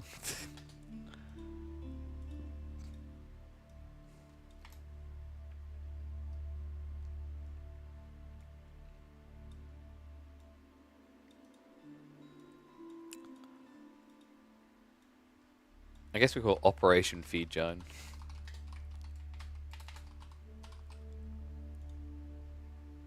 There we go. Oh, whoopsie. One sec. Alright, guys. So, my partner's got to go to the shops because she kind of messed up and forgot to get food. So, the plan to cover the entire series today is going to have to be paused. We will catch the rest of this set tomorrow. So, don't worry. It will definitely be done. Also, let me name that quickly. Operation Feed Zone. There we go. So, don't worry. We will definitely cover the rest of this set. It's a really close set. I can guarantee you it comes down to the line. Outside that, so we've still got the Killjardi versus CSO set. We've still got Louis versus Vortex that we'll cast tomorrow as well. And then maybe we'll check in on some Baltine versus and it depends whether I've got 8 hours to stream left. Anyway, let me find someone to raid so you guys can keep having some fun with the RTS experiences. Let's have a look and see who's online.